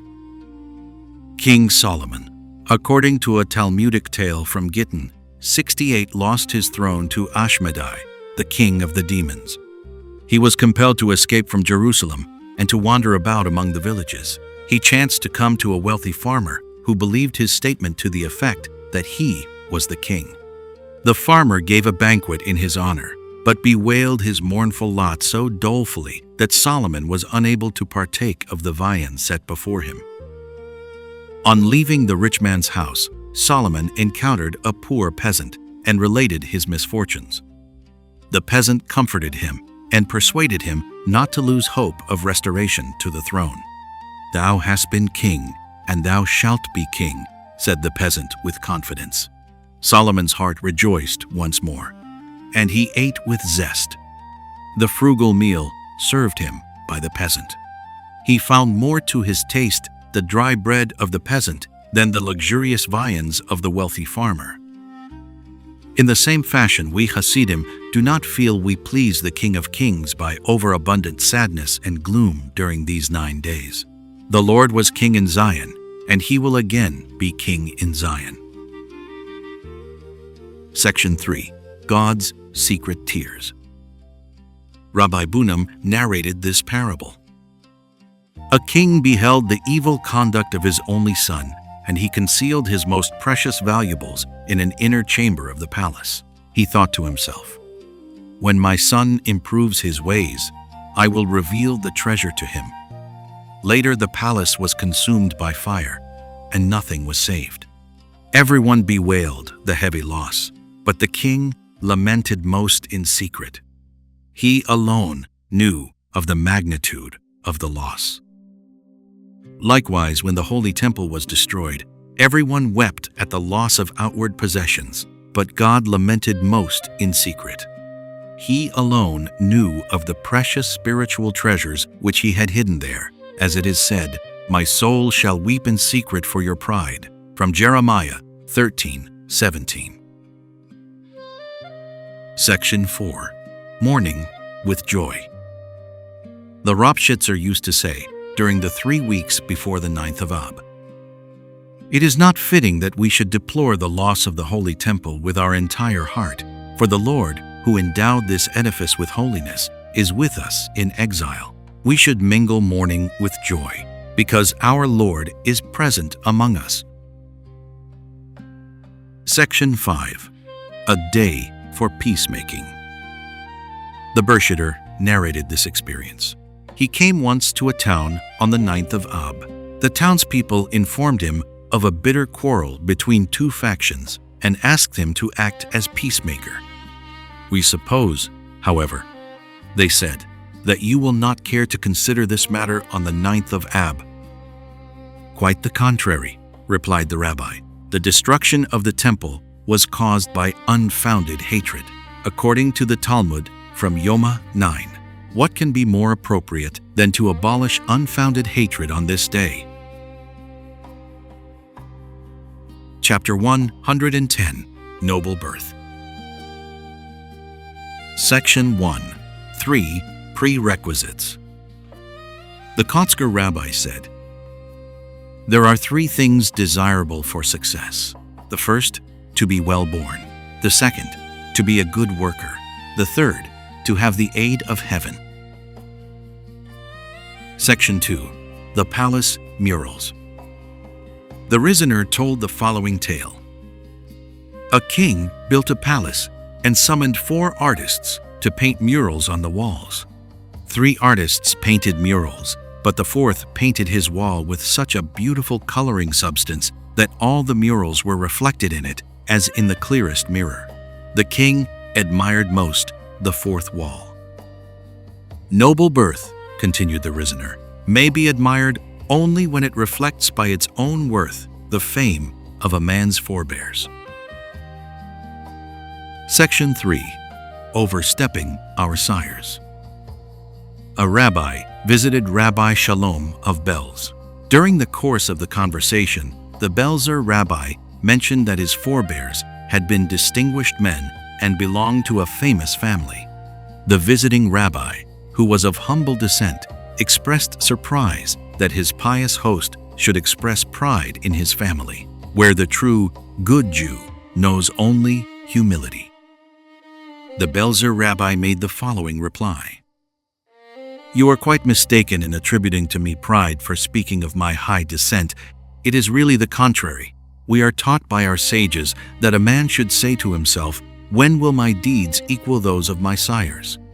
It follows, then, that one whose parents are famous always feels humble, believing that he has not yet reached the height of his parents' fame. On the other hand, one with humble parents, as soon as he became favorably known, would feel proud of being a self-made man who had overstepped his father." Section 4. The more renowned family. The Ropshitzer related his genealogy to his Hasidim and declared, "I doubt if there is a family more renowned than mine." A Hasid, however, retorted, "Rabbi, I come from a nobler family than even yours." The rabbi invited him to describe his family. "Let me explain, Rabbi," declared the Hasid. "Of my entire family, I am the only one who dons the phylacteries and washes his hands before meals." The rabbi laughingly admitted the superiority of the Hasid's family connections and respected him for his wit. Section 5. Brandy that is bitter. The Ropshitzer remarked to a Tzaddik, "You who are of lowly descent are better off than I, who am of noble lineage. When you have performed your services in a holy fashion, you can enjoy a little brandy afterwards, and think to yourself that you are superior to your forebears. Not so with me. After I complete my services and partake of a little brandy, the taste is bitter within me, inasmuch as I think to myself, is this simple service all that I can offer to God? Have not my sires far outshone me? Hence, you see that noble birth does not aid in the performance of services to the Lord, but merely helps to embitter the brandy after prayers." Section 6. Independent of each other. Said the premise laner. Concerning the verse Exodus 6:3, "And I appeared unto Abraham, unto Isaac, and unto Jacob," Rashi comments, "And I appeared unto the patriarchs." It may be asked, what did Rashi intend to explain by this comment? The answer is, it is customary for one whose father was a man of holiness to be lax in his efforts to improve his own service to the Lord, inasmuch as he depends upon the greatness of his father. This is all the more true when his grandfather was also a saintly man. He contents himself with being the son and grandson of illustrious personages. This was not the case with Isaac and Jacob. They labored hard at self-improvement and paid no heed to their parents' fame. They desired to be great patriarchs in their own right. This is the meaning of Rashi. They were all patriarchs, and no one of them received his fame by reason of his parents. Section 7. 3 Noble Families. The Besh declared that 3 families in Israel gave more noble sons to the Holy Rabbinate than any other: the family Margulis, the family Shapiro, and the family Hurwitz. He, therefore, respected most his disciples: Meir Margulis, rabbi of Lemberg and chief rabbi of Ukraine; Phineas Shapiro, the famous Koretzer Zadok and thinker; and Zevi Hirsch Halevi Hurwitz, the rabbi of Tsartkov, father of Rabbi Shmelki and Rabbi Phineas. Section 8. The Parents' Struggles. Said the Zabli Tover, "The sons of famous men are usually unsuccessful because they believe they may begin where their fathers left off, and they do not care to undergo their parents' struggles."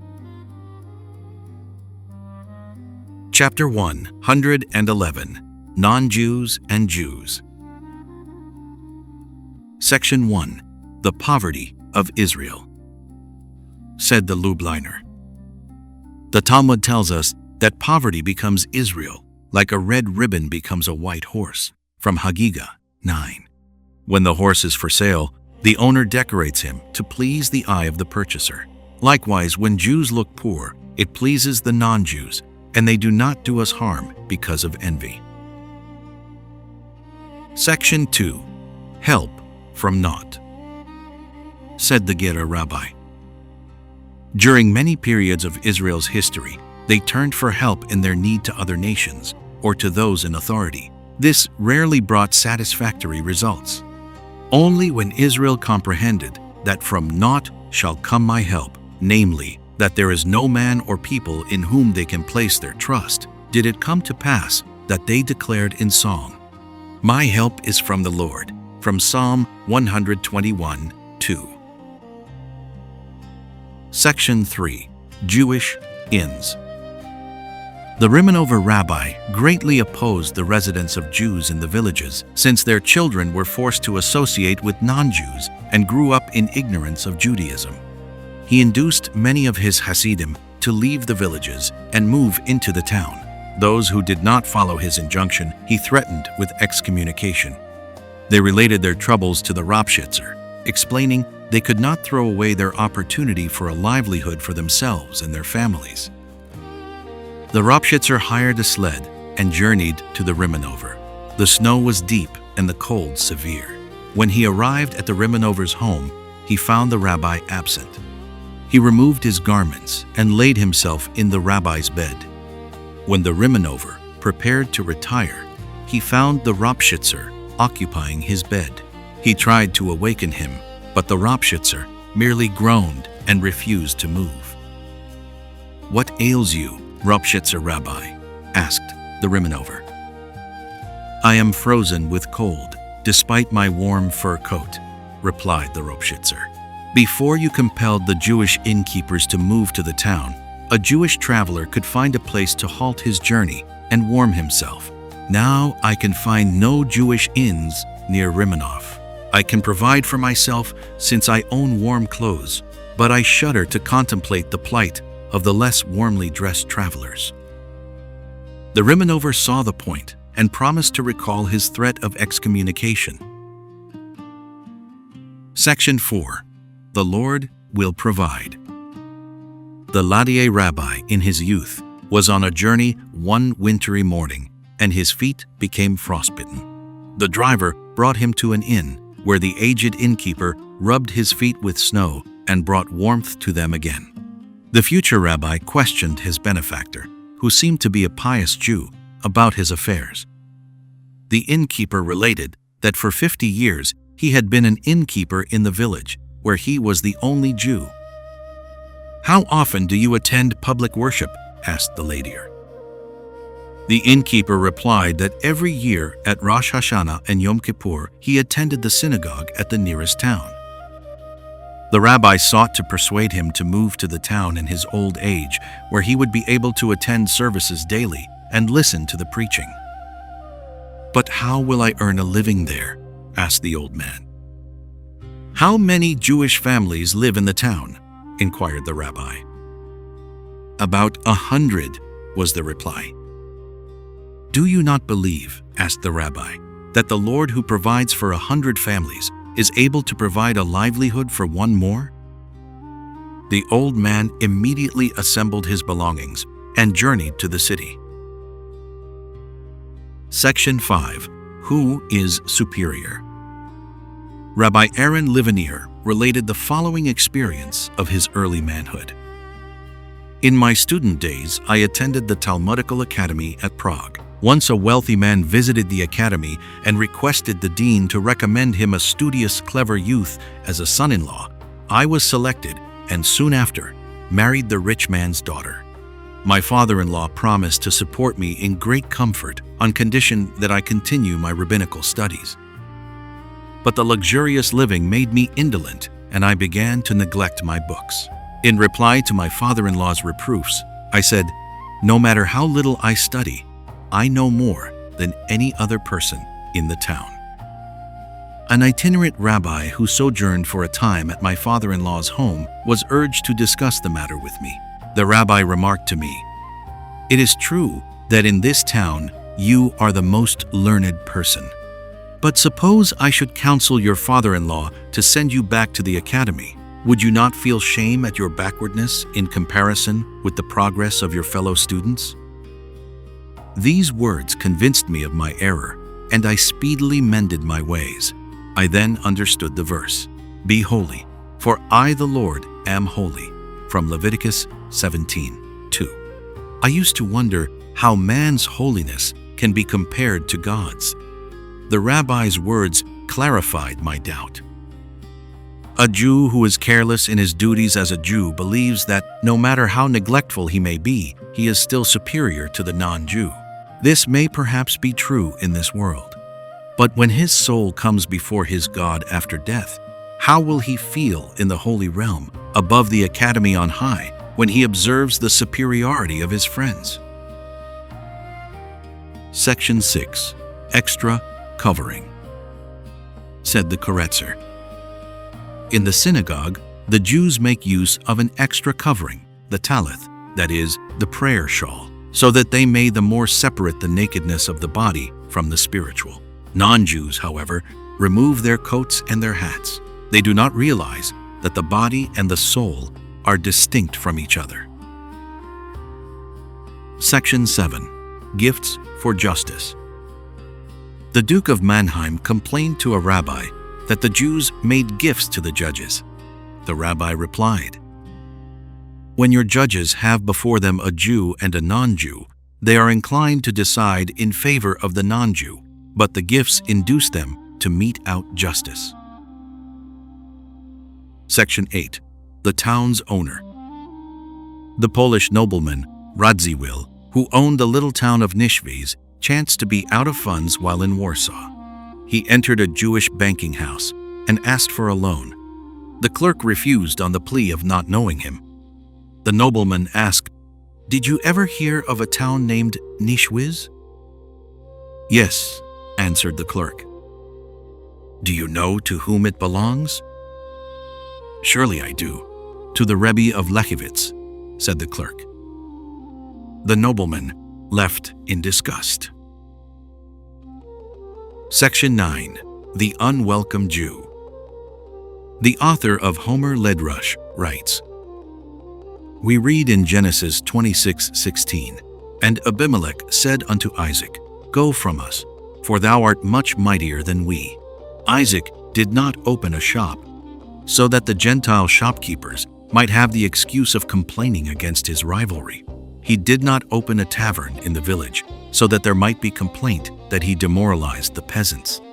He did not establish a bank, so that there might be talk of usury. All Isaac did in Gerar was to engage in agriculture. Yet it did not prevent the natives from protesting against his sojourn in their midst, and the men of authority said to him, "Go from us, for thou art much mightier than we." Section 10. Who will be punished?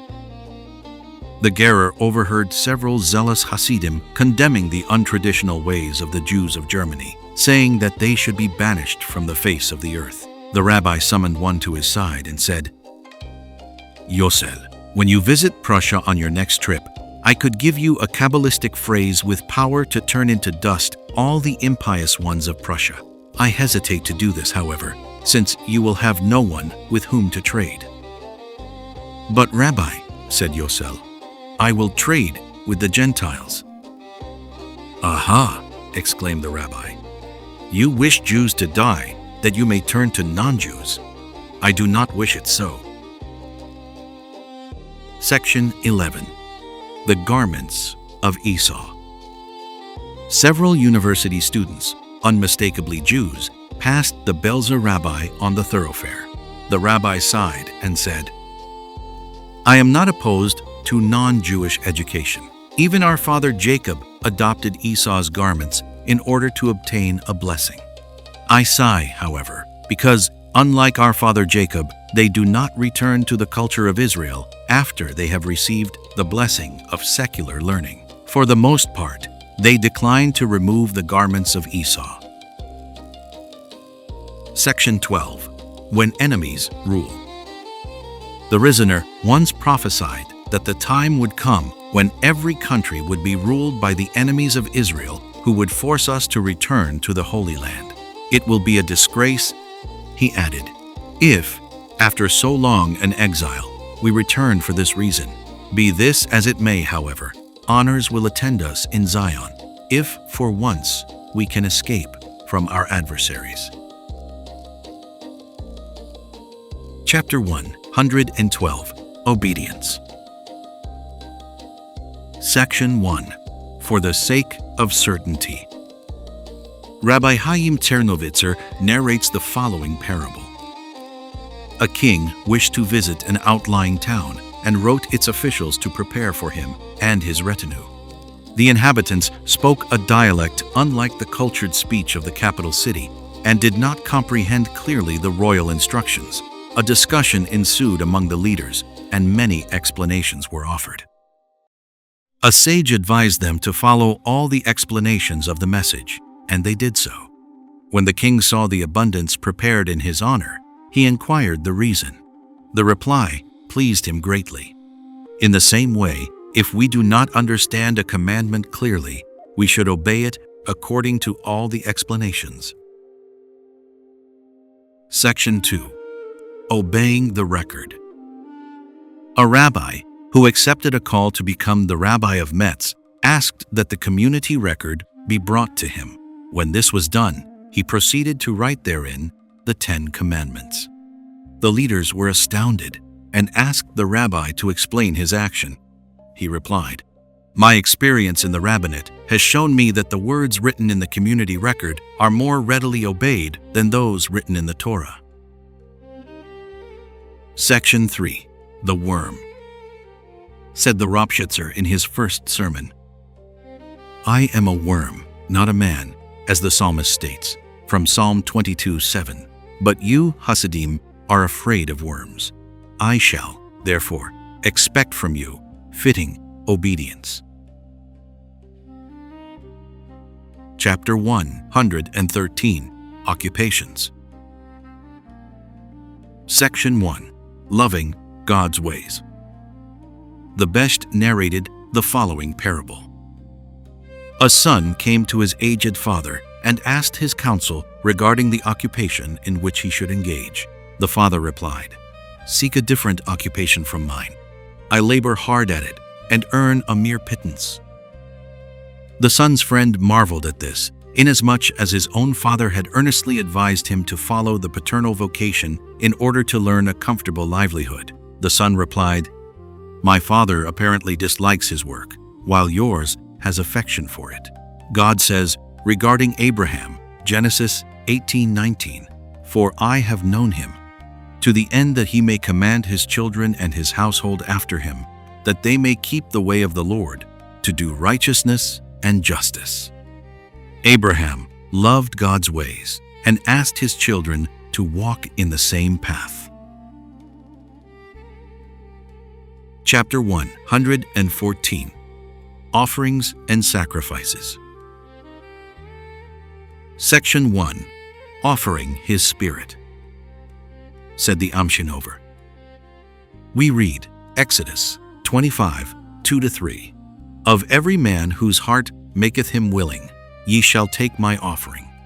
And this is the offering which ye shall take of them, gold and silver and brass, If you observe a man, explained the rabbi, who is earnest in his piety and worships me from his heart, bring him as an offering unto me, and make it possible for him to continue in this way.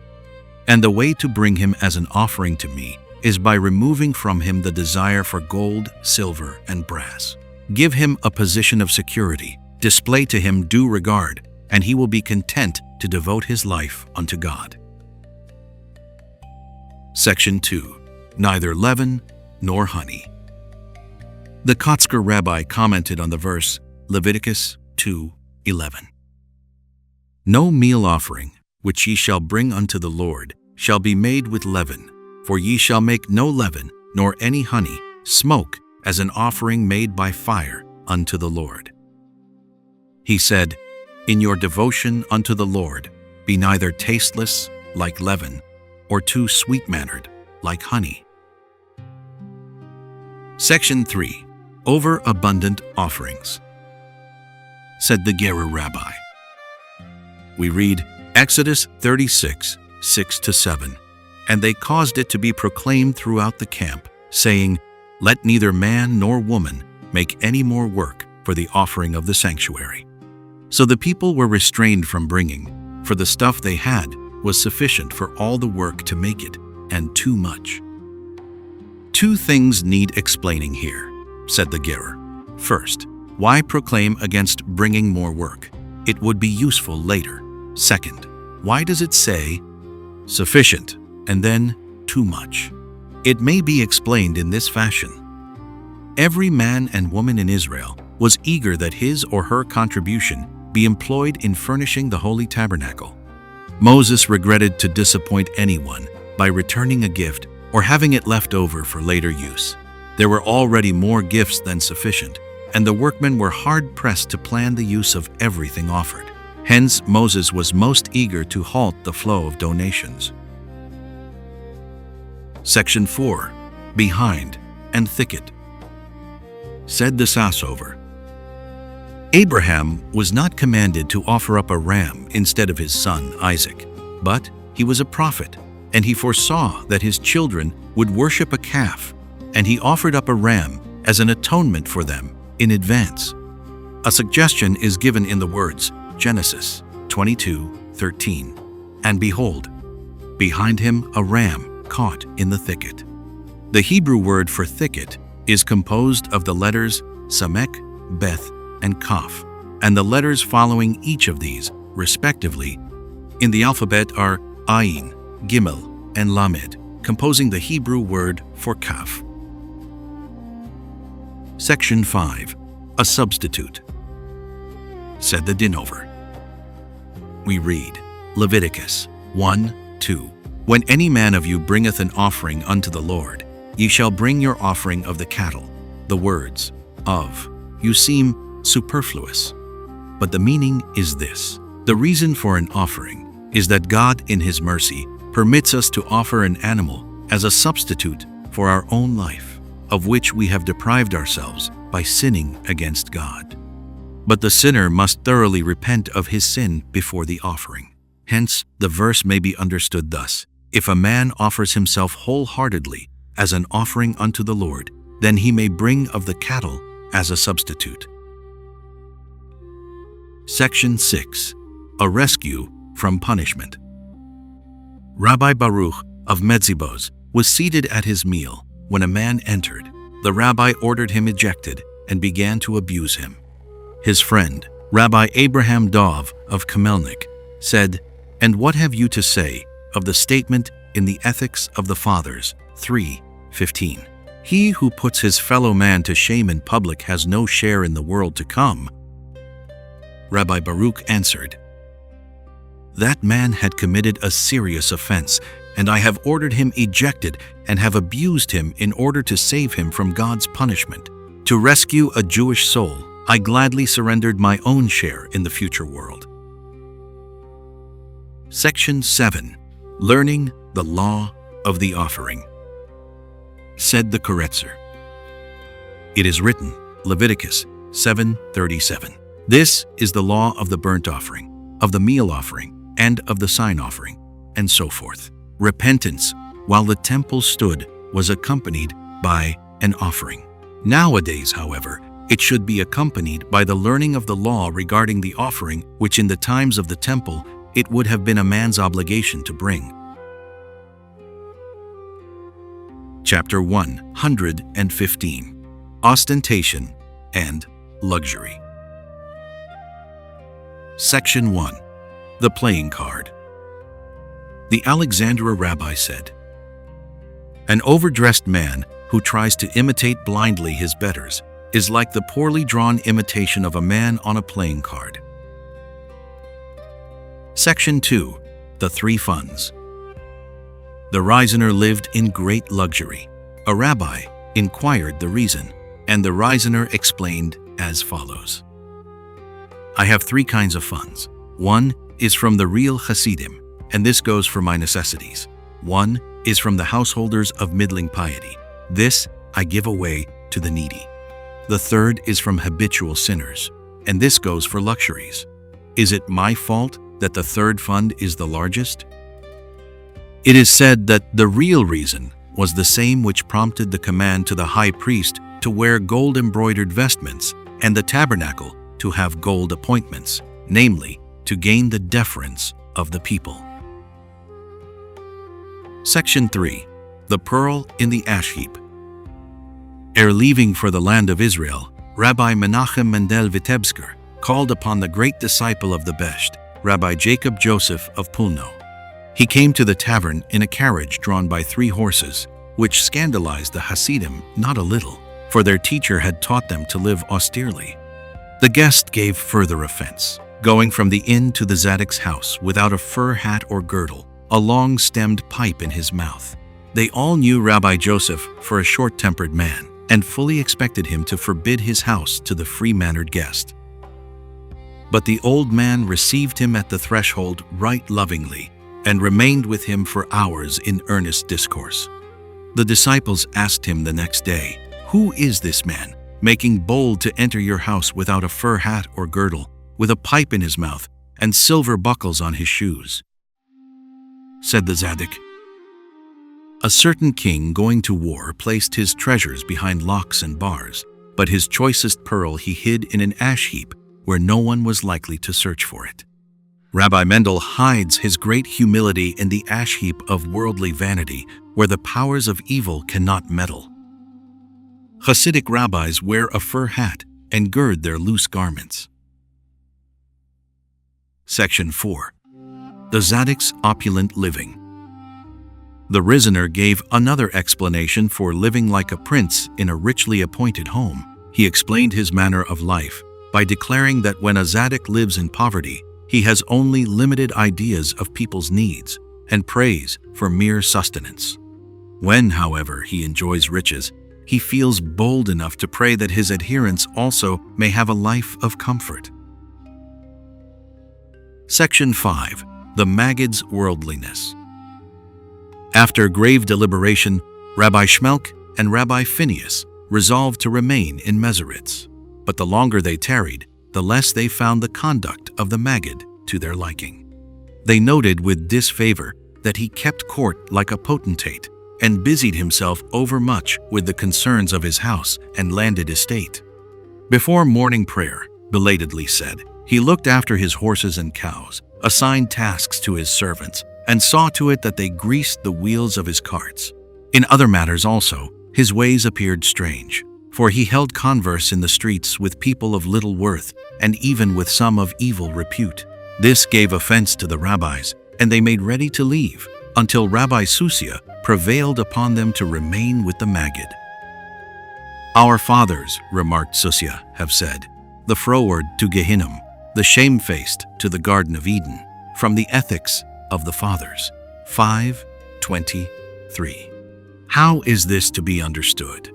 Is it not as follows? The bold, the froward, is he whom men call the Zaddik. His sanctity emboldens him to descend hellward, to carry aloft that which is low. He is not afraid of wickedness on the streets and at county fairs, but the shamefaced who fears infection must continually keep on a level with paradise. He must always pray and study and shun contact with those whom the Zaddik lifts from the mire. Section 6. Inner Worth. Rabbi Bunam, in his early manhood, was a timber merchant, and as such, wore business clothes of German style. He chanced to be in Lemberg on business at the same time that the Sudilkover rabbi, the grandson of the Besht, was there. Hearing of this, he longed to partake of the Sabbath meal at the rabbi's table. He heard of the Sudilkover's presence, however, too late to change into Hasidic garments, and was, therefore, not permitted to take a seat in front. The rabbi, passing by, recognized his noble character and invited him to sit at the head of the table, next to himself. He said, "We find Genesis 25:25 that when Esau was born, they called his name Esau. Rashi explains that everybody who saw him called him thus. Calling means drawing to oneself, becoming attracted to one. Esau, who stands for falsehood, for evil conduct, for unethical living, attracted people. Many came to name him. But Jacob, who stands for truth, self-restraint, and purity of life, did not attract the bystanders. His naming was left to the one person who understood his worth, and who was drawn to truth and morality." He then turned to Rabbi Bunam and said, Have no ill feeling for those who refused you a fitting place. One among many is attracted to the true worth of a person, regardless of his appearance. Section 7. Garments and their meaning. Said the Breslaver, soiled clothing is an indication of the wearer's character. Ostentatious garments mark their wearer as an adherent of the Satan. His clothes are more important to him than his God. Section 8. Lead, not to envy. Said the Yud, display neither your material nor your spiritual wealth, lest those who lack it be led by you into envy and covetousness. Section 9. Broadening the understanding. A Hasid asked the Zlotsover Maggid why he lived in great luxury. The Maggid replied, we are told in the Talmud, Berachoth 57, that a fine dwelling, fine clothes, and a beautiful wife broaden a man's understanding, and I need all the understanding I can acquire to serve my master fitly. Section 10. When understanding is absent. A Hasid complained to the Riziner that he lacked fine garments, a fine dwelling, and a beautiful wife, the three things which serve to broaden understanding according to the Talmud, Berachoth 57. But these things only serve to broaden a man's understanding, not to create it in him, replied the Riziner. Therefore, of what use will they be to you? Section 11. In his element. Rabbi Nahum Tzernobyler noticed that his stepson, Rabbi Shalom Shachna Prohabister, the son of the angel, enjoyed fine clothes and residence in a finely furnished home. He appreciated that Rabbi Shalom believed himself an aristocrat and a prince of the captivity. Nevertheless, he warned him against his mode of living as contrary to Hasidic conventions. Rabbi Shalom replied, a hen sat on goose eggs, and the chicks believed themselves young hens. Once when they chanced to wander to a pool, the goslings entered it immediately. The hen shouted a warning, but the young geese exclaimed, we are in our element. I too am in my element in a fine home and fine garments. Chapter 116. Palestine.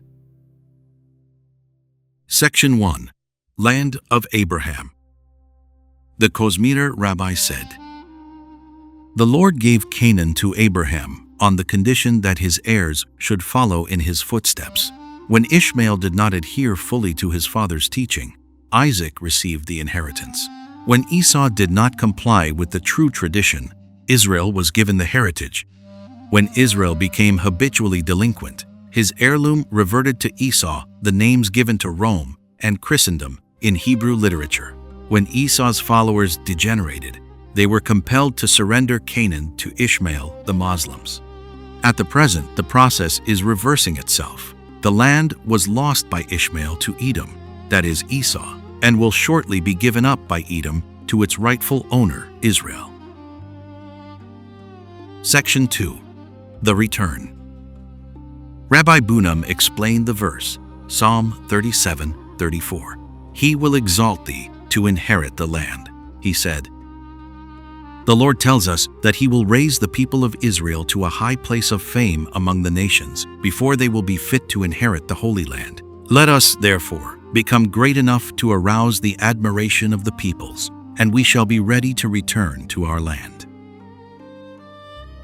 Section 3. Like Abraham, said the Riziner. The purpose of Rabbi Mendel Vitebsker's journey to Palestine was the same as the purpose of Abraham, namely to tread out the way for Israel. Section 4.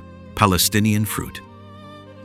The Kobriner visited his teacher, the Lekivitzer, on the day of the new moon of Elul. The Lekivitzer handed him a piece of fruit from Palestine and said to him, paraphrasing Judges 6:14, go thee with this symbol of the rejuvenation of the land of Israel, and with the strength derived from it, labor for the salvation of Israel. Section 5. The Dignity of Palestine. A discussion was once held at the home of the Mazeritzer regarding the inability of the Besht to visit Palestine. The Maggid said, "I interpret it in this fashion. Some souls need Palestine for their greatness, but others must stay in exile in order to develop their souls to a high degree of excellence." At a later time, a Rebbe was asked by a Hasid if he should settle in Palestine. The rabbi advised him against it, saying, "Since the greatness of Palestine was weakened, it requires a holy person like Rabbi Mendel Vitebsker to revive it. Others are likely to lower the dignity of Palestine by improper living." Section 6. The Irreligious and Palestine. The Berditchever learned of certain irreligious Jews who had become interested in the restoration of Palestine to Israel. He narrated the following parable. A certain wealthy man sought a bridegroom for his daughter. A friend said to him, "If you follow my advice, marry your daughter to a poor youth who will appreciate the rich dowry you give and who will hold your daughter dear. A rich youth would care little for the dowry and might abuse your daughter." The father followed his friend's counsel and married his daughter to a poor youth. Soon after, the daughter complained to her father that her husband did not show her sufficient respect. The father compelled his son-in-law to take his departure, but was later persuaded to receive him back. A second time, the daughter complained, and the son-in-law was commanded to leave. Later, the son-in-law came to demand the money he had received as his dowry. His father-in-law replied, "I gave you the fortune in order that you might be able to keep my daughter in comfort. But if you do not appreciate my daughter, the fortune does not belong to you." The Berditchever explained the parable as follows. The Lord desired to give his daughter, the Torah, to a nation that would respect her. Moses said, "I counsel you to give her to a poor, landless nation, which will show her due appreciation." Other nations have sufficient land, and the small strip of territory, Palestine, which you will give them as a dowry, will not interest them. God acted upon the advice of Moses. When Israel showed disrespect for the Torah, he exiled them again and again. Now some Jews have appeared to demand Palestine without the Torah. And the Father in heaven answers, "I gave Palestine to you to enable you to respect and prize the Torah. But if you do not care for the Torah, you have no claim to Palestine." Section 7. The Bretzlover on Palestine. A. 1. Prayers are more acceptable when offered in Palestine. 2. All holiness comes by way of Palestine. Only there is it possible to mount the ladder of holiness higher and higher. 3. Through the merit of studying Torah, a man attains the opportunity to visit Palestine. 4. No one can go to Palestine except through sufferings. They chiefly arise through the discouragement of unfavorable tidings regarding the land. The study of the Torah, however, completely removes all obstacles. 5. He who conquers all hindrances and remains in Palestine is a true hero. 6. Those who donate to Palestine are embraced in its very atmosphere. 7. By earnest prayer, one gains the ability to go to Palestine. 8. It is in Palestine that we will see the downfall of the wicked. 9. In Palestine, the good shall see befall the wicked. What the wicked desire should befall the good. 10. One who goes to Palestine to attain holiness will achieve his aspiration, but one who goes there for other ends can gain no benefit. 11. The holiness of Palestine aids in the attainment of faith and patience. It strengthens a resolution to be done with anger, melancholy, and heaviness of heart. 12. A man should pray that he may always yearn for Palestine, so that he may thereby merit the attainment of his desire to go there. 13. In Palestine, one can convince himself that God provides for everyone. 14. Palestine is the nerve center of Israel. Each one has a share in it, as long as he honors the Lord. If he desecrates God's name, he loses his association with Palestine and becomes a source of quarrels. 15.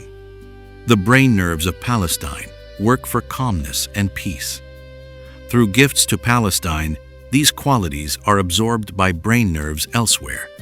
But when the donors are careless of the honor of God and permit blemishes to appear, they taint the brain nerves of Palestine and cause quarrels there also. This is the cause of the present-day controversies in Palestine and in exile.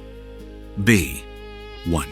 The settlement of Palestine best demonstrates God's loving care of the world. 2.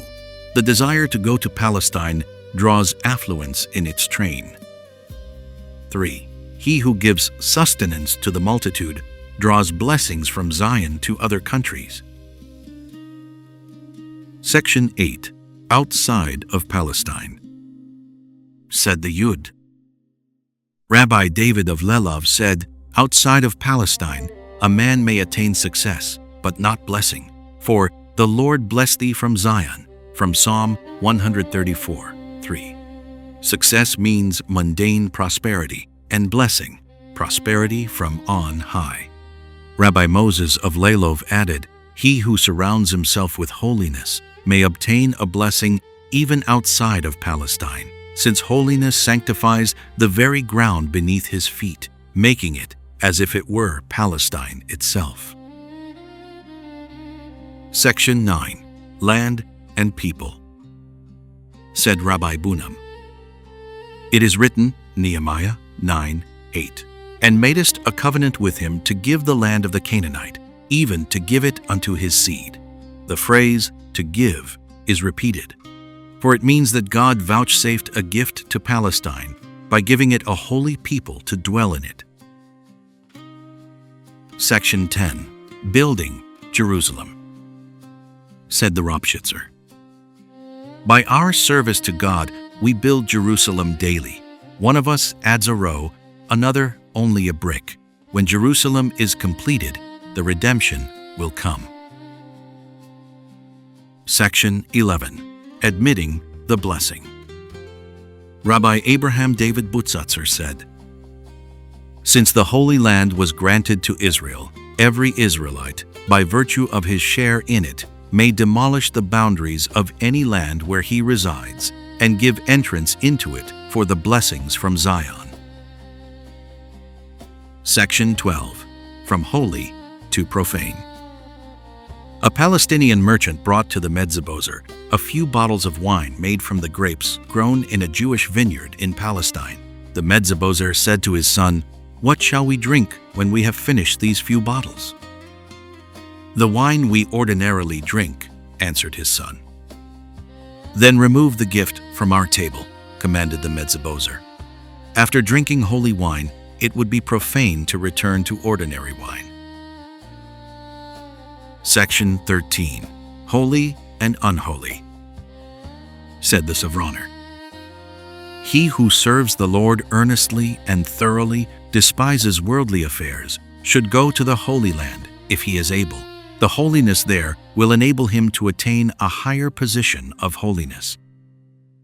But he who is as yet unseparated from worldliness and has not fastened his entire mind upon service to the Lord will do better to remain outside of Palestine. God has permitted the unholy forces to be equal with the holy forces. Hence, in the Holy Land, where holiness is more powerful, the evil impulse is also stronger and harder to resist. Section 14. The Good Aspects. Said the Koretzer. We read that Moses prayed, "Let me go over, I pray thee, and see the good land." From Deuteronomy 3:25. Moses meant by these words, "I shall not imitate the spies who saw the unpleasant aspects of Palestine. Nay, I wish to see the good aspects of the land." Section 15. Hasidim on Palestine. The great Maggid said, "Zion is absolute in the world. It is the life of all countries. Therefore, all countries have a part in Palestine. Rabbi Israel Polisker said, "At last the day has come for which we have waited with such impatience. How happy we are here in our wonderful land, in this country, which is the Holy of Holies." Said a Tzaddik, "Once the land was exalted, and it exalted the man who came there. Now it has sunk low, and man must exalt it again. This can be achieved only by an exalted person, after the pattern of Rabbi Menachem Mendel." Once when Rabbi Menachem sojourned in Palestine, a foolish fellow, unnoticed, climbed the Mount of Olives and blew a blast on a shofar. Among the terror-stricken populace, the word spread like wildfire that it was the trumpet blast announcing the redemption. When the report came to the ears of Rabbi Menachem, he opened the window, looked out upon the world, and said, "I see no renewal there." Rabbi Menachem was accustomed to say, "It is true that the air of the land of Israel makes one wise." From Baba Bathra, 158. As long as I lived outside its boundaries, my whole being yearned for the power to recite a prayer once in the right fashion. Since, however, I am in the land of Israel, my sole wish is that I may once say Amen in the way it should be uttered before the Creator. Rabbi Menachem also remarked, "I have attained to this wisdom in the land of Israel. If I see a bundle of straw lying in the street, the fact that it lies according to its length and not its breadth is to me a sign of the divine presence." Rabbi Shneur Zalman of Ladi said, "The love for Zion must be as a fire burning in the heart of the Jew. He who wishes to be a true Jew must go to Palestine, and if there be obstacles in the way, he must overcome them all and go there." It is told that the Sheptev rabbi came to visit his friend, Rabbi Wolf Zbaraz, in Tiberias. On entering the courtyard, he noticed that the rabbi's wife was washing linens. The visitor expressed his sorrow that so distinguished a lady must wash clothes. "Rabbi," exclaimed the woman, "these linens are not mine. I am washing them for others, and I am being paid for the task, but I feel no regret. No sacrifice is too great for the privilege of living in Eretz Yisrael." The Bratslaver said, "While I am breathing and alive, I must go to Palestine. The absolute spirit and wisdom are found only in Palestine. There, a man can attain to his highest estate, to be like him. Praised be his name. All that has been before me was as the life within the fruit before it is ripe. The only place for me is Palestine. The chief of everything is Palestine." When his disciples asked if he was thinking of a spiritual Palestine, he answered, "No, I mean the real Palestine, with its houses and its streets, as we see it with the human eye. The life I possess is due only to my having been in Palestine." Section 16. The Unorthodox and Palestine's Rebuilding. The Bendiner rabbi wrote, "I fail to understand those Orthodox Jews who preach against Zionism because its leaders are not from the camp of the ultra-Orthodox, and who believe it to be an act of impiety to associate with them. I ask, if the love of the Holy Land and the good deed, namely giving a dependable livelihood to many Jews, may be invalidated because of the partnership of less religious Jews, why should not the opposition to Zionism likewise be invalidated, inasmuch as reformers and assimilationists are partners and co-workers in agreement with you? Hatred of Zion and abandonment of poor Jews, both impious matters, become virtues, even when those who run away from Judaism share in them. On the other hand, love of Zion and helpfulness to the poor, both pious matters, become defects, because the less religious are aiding those who declare, 'We wish to be Jews.'"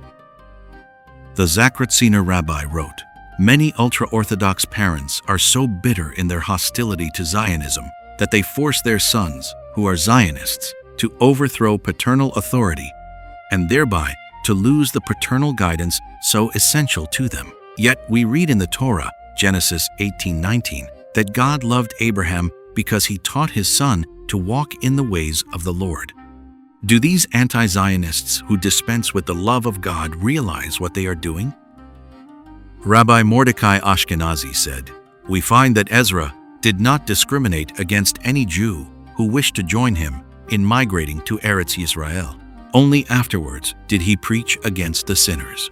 We find in the Talmud that Atana advised Herod to expiate his crime of murdering learned rabbis by restoring the temple from Baba Bathra 4a. Why then should modern Orthodox Jews refuse to permit sinners to atone by restoring the Holy Land? Section 17. The Task of Restoration.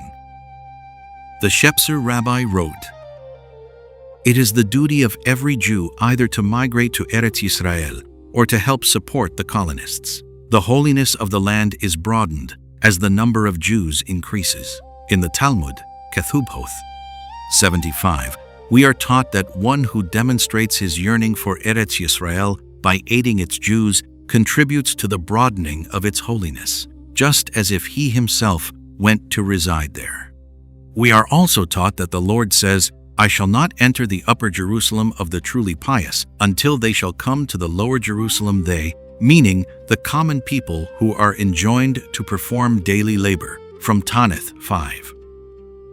When the Kalisher Rabbi Hayim Eleazar Wachs arrived in Jerusalem, he preached to the Jews residing there, urging them to engage in agriculture rather than to rely upon the dole.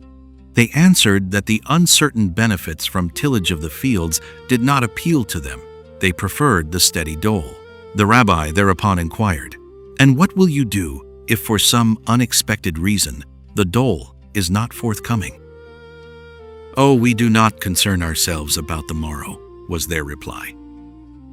"Then," exclaimed the rabbi, "you are like the wicked person who says, 'What care I for the morrow or the world to come? I shall live only for today.'" Rabbi Mordecai Ashkenazi declares that the Talmud teaches in at least two passages from Sanhedrin 98 and Kethubhoth 112b that there is no more genuine sign that redemption is near than the sight of groves in Eretz Yisrael loaded with fruit, as it is said, Ezekiel 36:8. "But ye, O mountains of Israel, ye shall shoot forth your branches, and yield your fruit to my people, Israel, for they are at hand to come." Section 18. No permanent home. Rabbi Eliakim Getzel, the son of Rabbi Jacob Joseph of Ostroa, lived in a small room for which he paid hire. The townspeople of Ostroa wished to build a home for him, but he refused, saying, "I do not wish to possess a permanent home outside of the land of Israel." Chapter 117. Parents and Children. Section 1. The Ship of Life. The Radomsker told the following parable. A passenger on a ship impatiently awaited the day when it would reach port. When the ship was nearing the harbor, a storm drove it back to sea, much to the chagrin of the traveler. Likewise, a man is afflicted with anxiety for his sons and daughters until he succeeds in rearing them to maturity. Then he hopes to be freed from worry regarding their lot. But his oldest son comes with his troubles, seeking paternal counsel, and the father's retirement is delayed. The daughter also comes with her problems, and once more his hope of a quiet life is postponed. Few of us are ever entirely freed from worry and the necessity of continuous labor in this world. Section 2. The Three Partners. Commenting on Leviticus 19:3, "Ye shall fear every man his mother and his father. I am the Lord your God," Rabbi Shmelka said.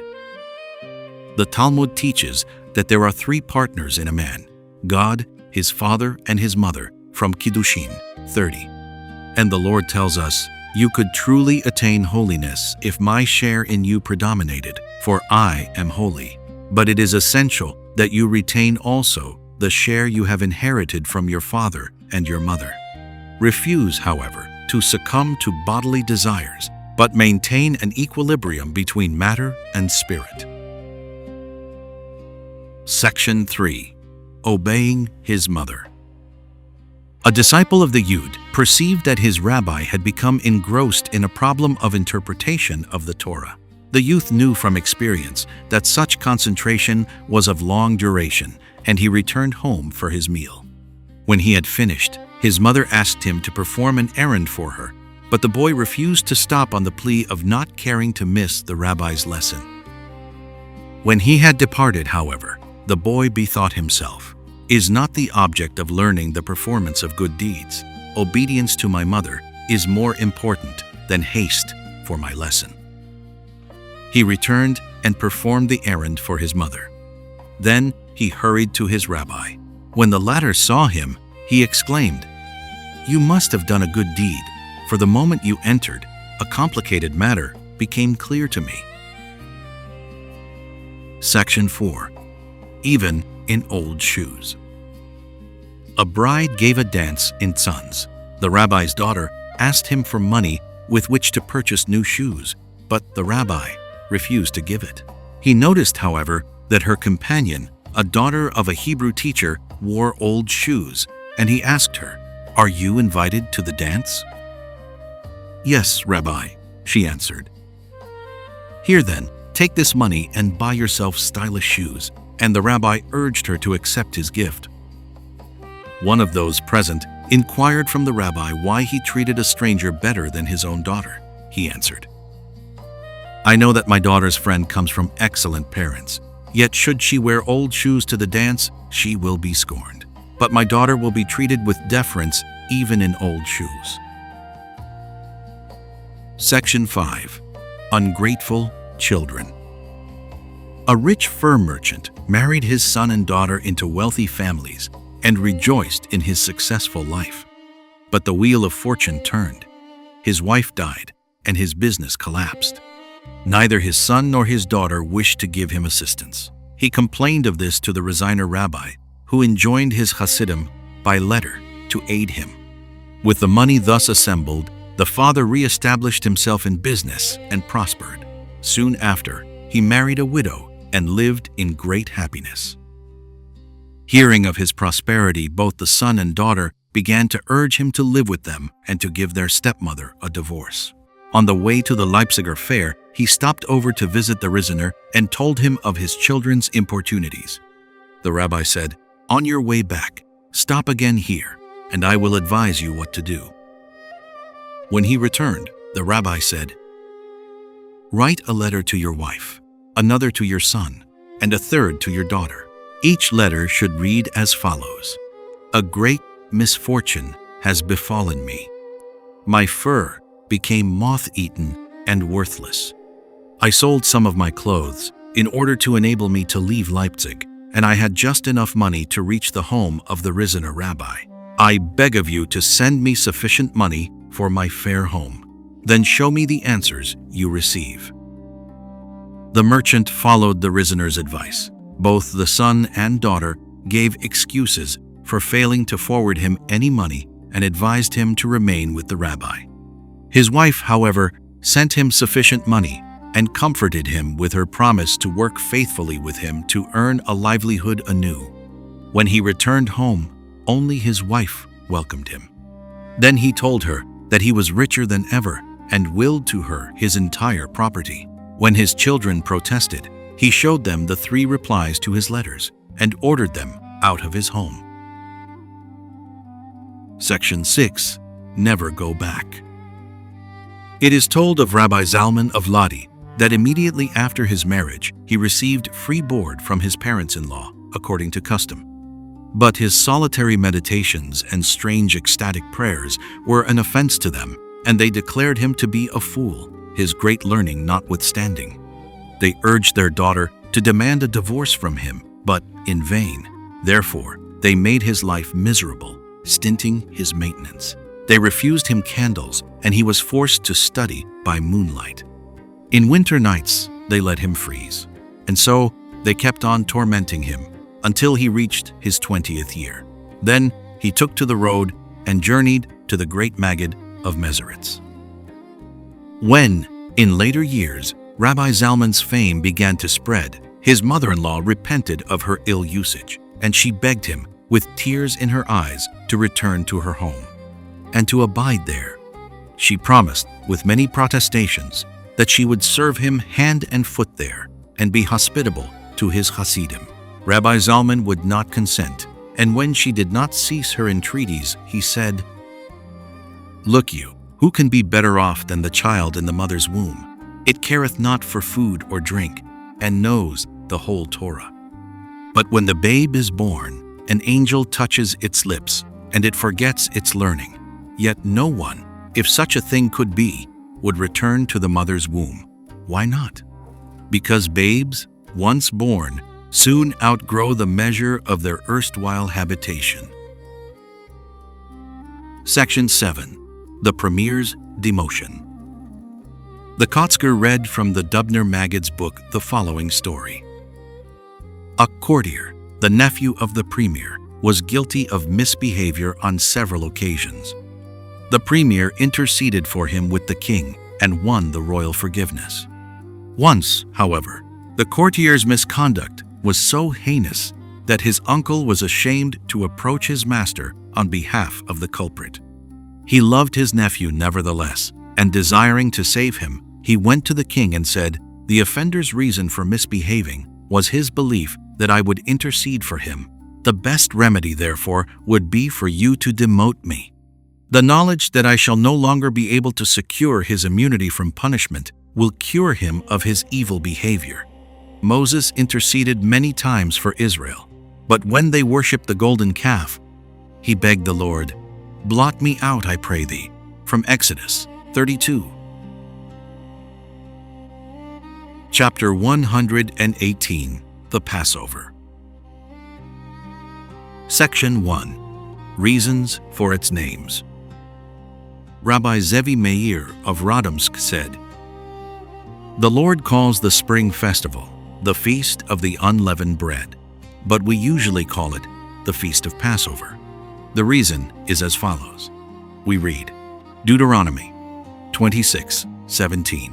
"Thou hast acknowledged the Lord this day to be thy God, and the Lord hath acknowledged thee this day to be his own treasure. Hence, the Lord names it the Feast of the Unleavened Bread, to commemorate our promptness in obeying his command to leave the land of Egypt without even storing up food. And we name it the Feast of Passover, to remind us that God passed over our houses when he smote the Egyptian firstborn, from Exodus 12:27. Section 2. Time for Redemption. Rabbi Bunam commented upon Exodus 6:6. "I am the Lord, and I will bring you out from under the burdens of the Egyptians." A burden, he said, is usually carried with ease after one has become accustomed to it.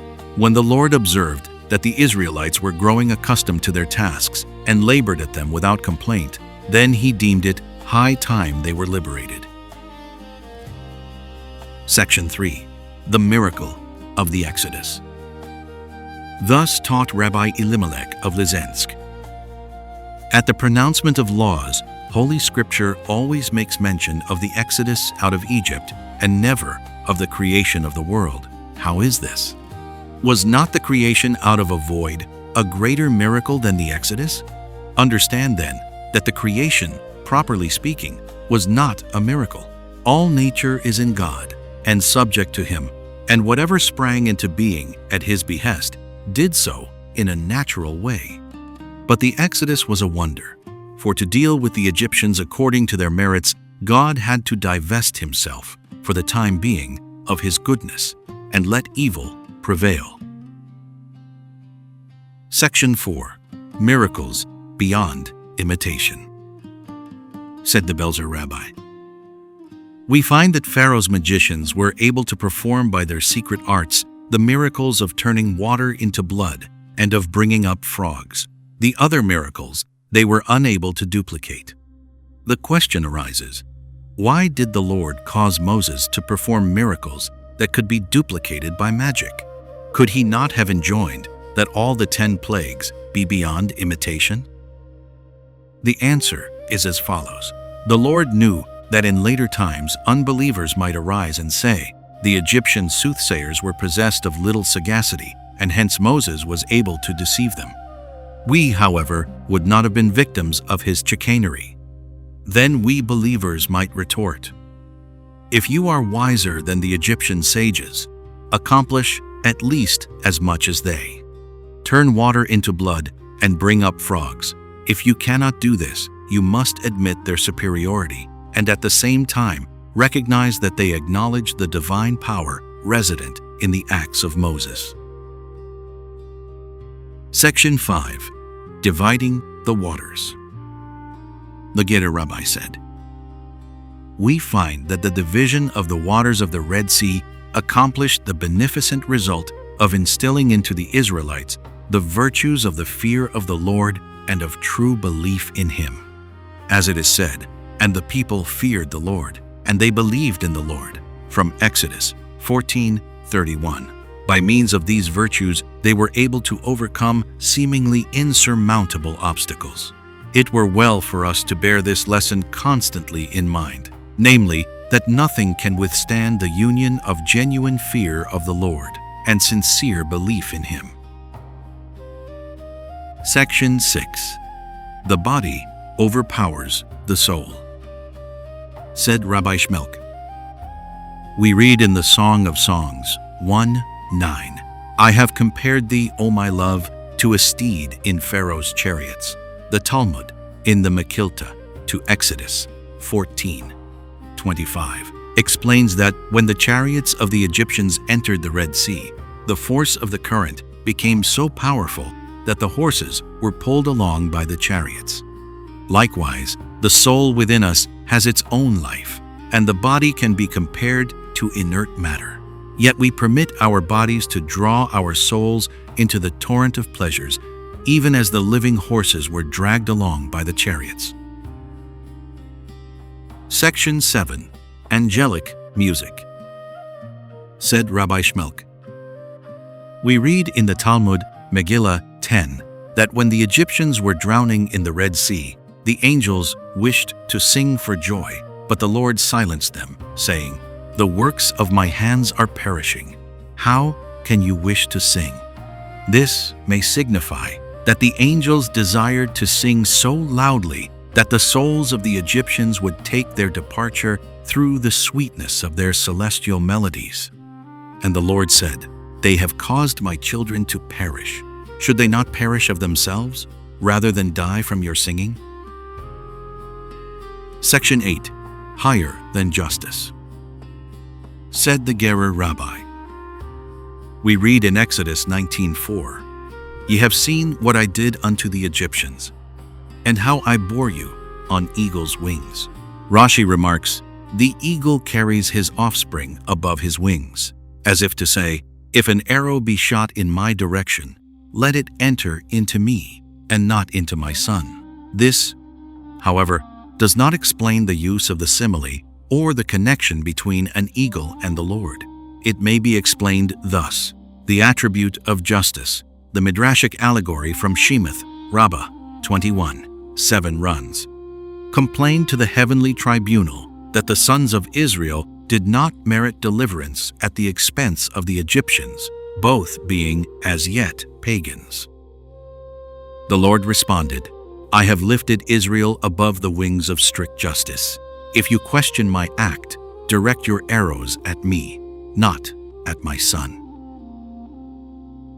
Section 9. Manna still comes down. Rabbi Bunam said, manna still comes down daily in quantities sufficient for the minimum needs of each person. In the desert, it came to a person without toil. Today, however, it is distributed to each one of us through our physical or mental labor. Section 10. The Hametz of Idolatry. Said the Koretzer, why does Scripture say, 2 Kings 23:22, that no Passover has ever been performed as in the days of King Josiah? Because Josiah first burned all the altars and the pagan temples. In other words, he cleaned out the Hametz, that is, leavened bread, a metaphor for evil properly. Chapter 119. Passover Incidents. Section 1. Charity without ostentation. The Berditchever learned that a poor Jew who earned a few cents daily by digging clay and carrying it by horse and wagon to builders had lost his horse and was compelled to transport the clay in a box upon his shoulders. The clay digger refused to accept charity, though his earnings became insufficient for even dry bread. The rabbi bethought himself how to give him aid before Passover, so that he might not lack the holiday necessaries. Finally, he conceived a plan. He disguised himself as a peasant, placed on his shoulders a bundle of faggots, dropped it in the poor man's hovel, and then ran quickly away. The poor man hastened to recall his benefactor, but without avail. When he returned to his home, he placed the wood in a corner, and as he did so, noticed a cloth hidden in it. When he untied the knotted cloth, he discovered it contained a sizable amount of money. The clay digger went to the rabbi and asked his counsel. The rabbi enjoined him to have no hesitancy in using the money, since it must have been sent by the Lord in reward for his trust and faith. The man bought a kiln, began to bake bricks for houses, and henceforth greatly prospered. Section 2. A Prayer from the Haggadah. The Radomsker was visited by a Hasid who complained that he had suffered heavy losses in his business and was unable to meet his debts. Moreover, he could not secure any more goods on credit. The rabbi replied, "In a case of this kind, I will pray to the Lord on your behalf, in the words of the Haggadah of Passover, as I paraphrase them. To the one who has no one from whom to borrow, do thou, O Lord, open up a credit account." A few days later, the merchant received a favorable business opportunity, and henceforth he prospered. Section 3. Smuggling Hametz. Before Passover, the Berditchever summoned together the merchants and asked them whether much smuggling was being practiced. They replied that there was considerable. The rabbi then exclaimed, "O Lord, behold what a good nation is Israel. The king has many officers, and they cannot halt smuggling. Thou hast none, and yet thou wouldst find no hametz smuggled into any Jewish home on Passover." Section 4. Partnership with a horse. Rabbi Meir Margulis walked along a muddy street on the eve of Passover towards the river, carrying a large pitcher. The Maggid, Rabbi Jacob Joseph of Ostroa, was likewise on his way towards the river, but he rode in a wagon. He noticed Rabbi Meir and exclaimed, "Why do you walk in the mire, O chief rabbi?" The latter replied, "The mitzvah of drawing water for the baking of the matzoth for Seder comes only once a year. I do not care to share it with a horse." The Maggid descended from his wagon and walked beside the rabbi to the river. Chapter 120. Peace. Section 1. Peace and Truth. Rabbi Bunem related the following tale from the Midrash, Bereshith Rabbah 8:5. When the Lord planned to create man, truth objected because man is deceitful, and peace objected because man is quarrelsome.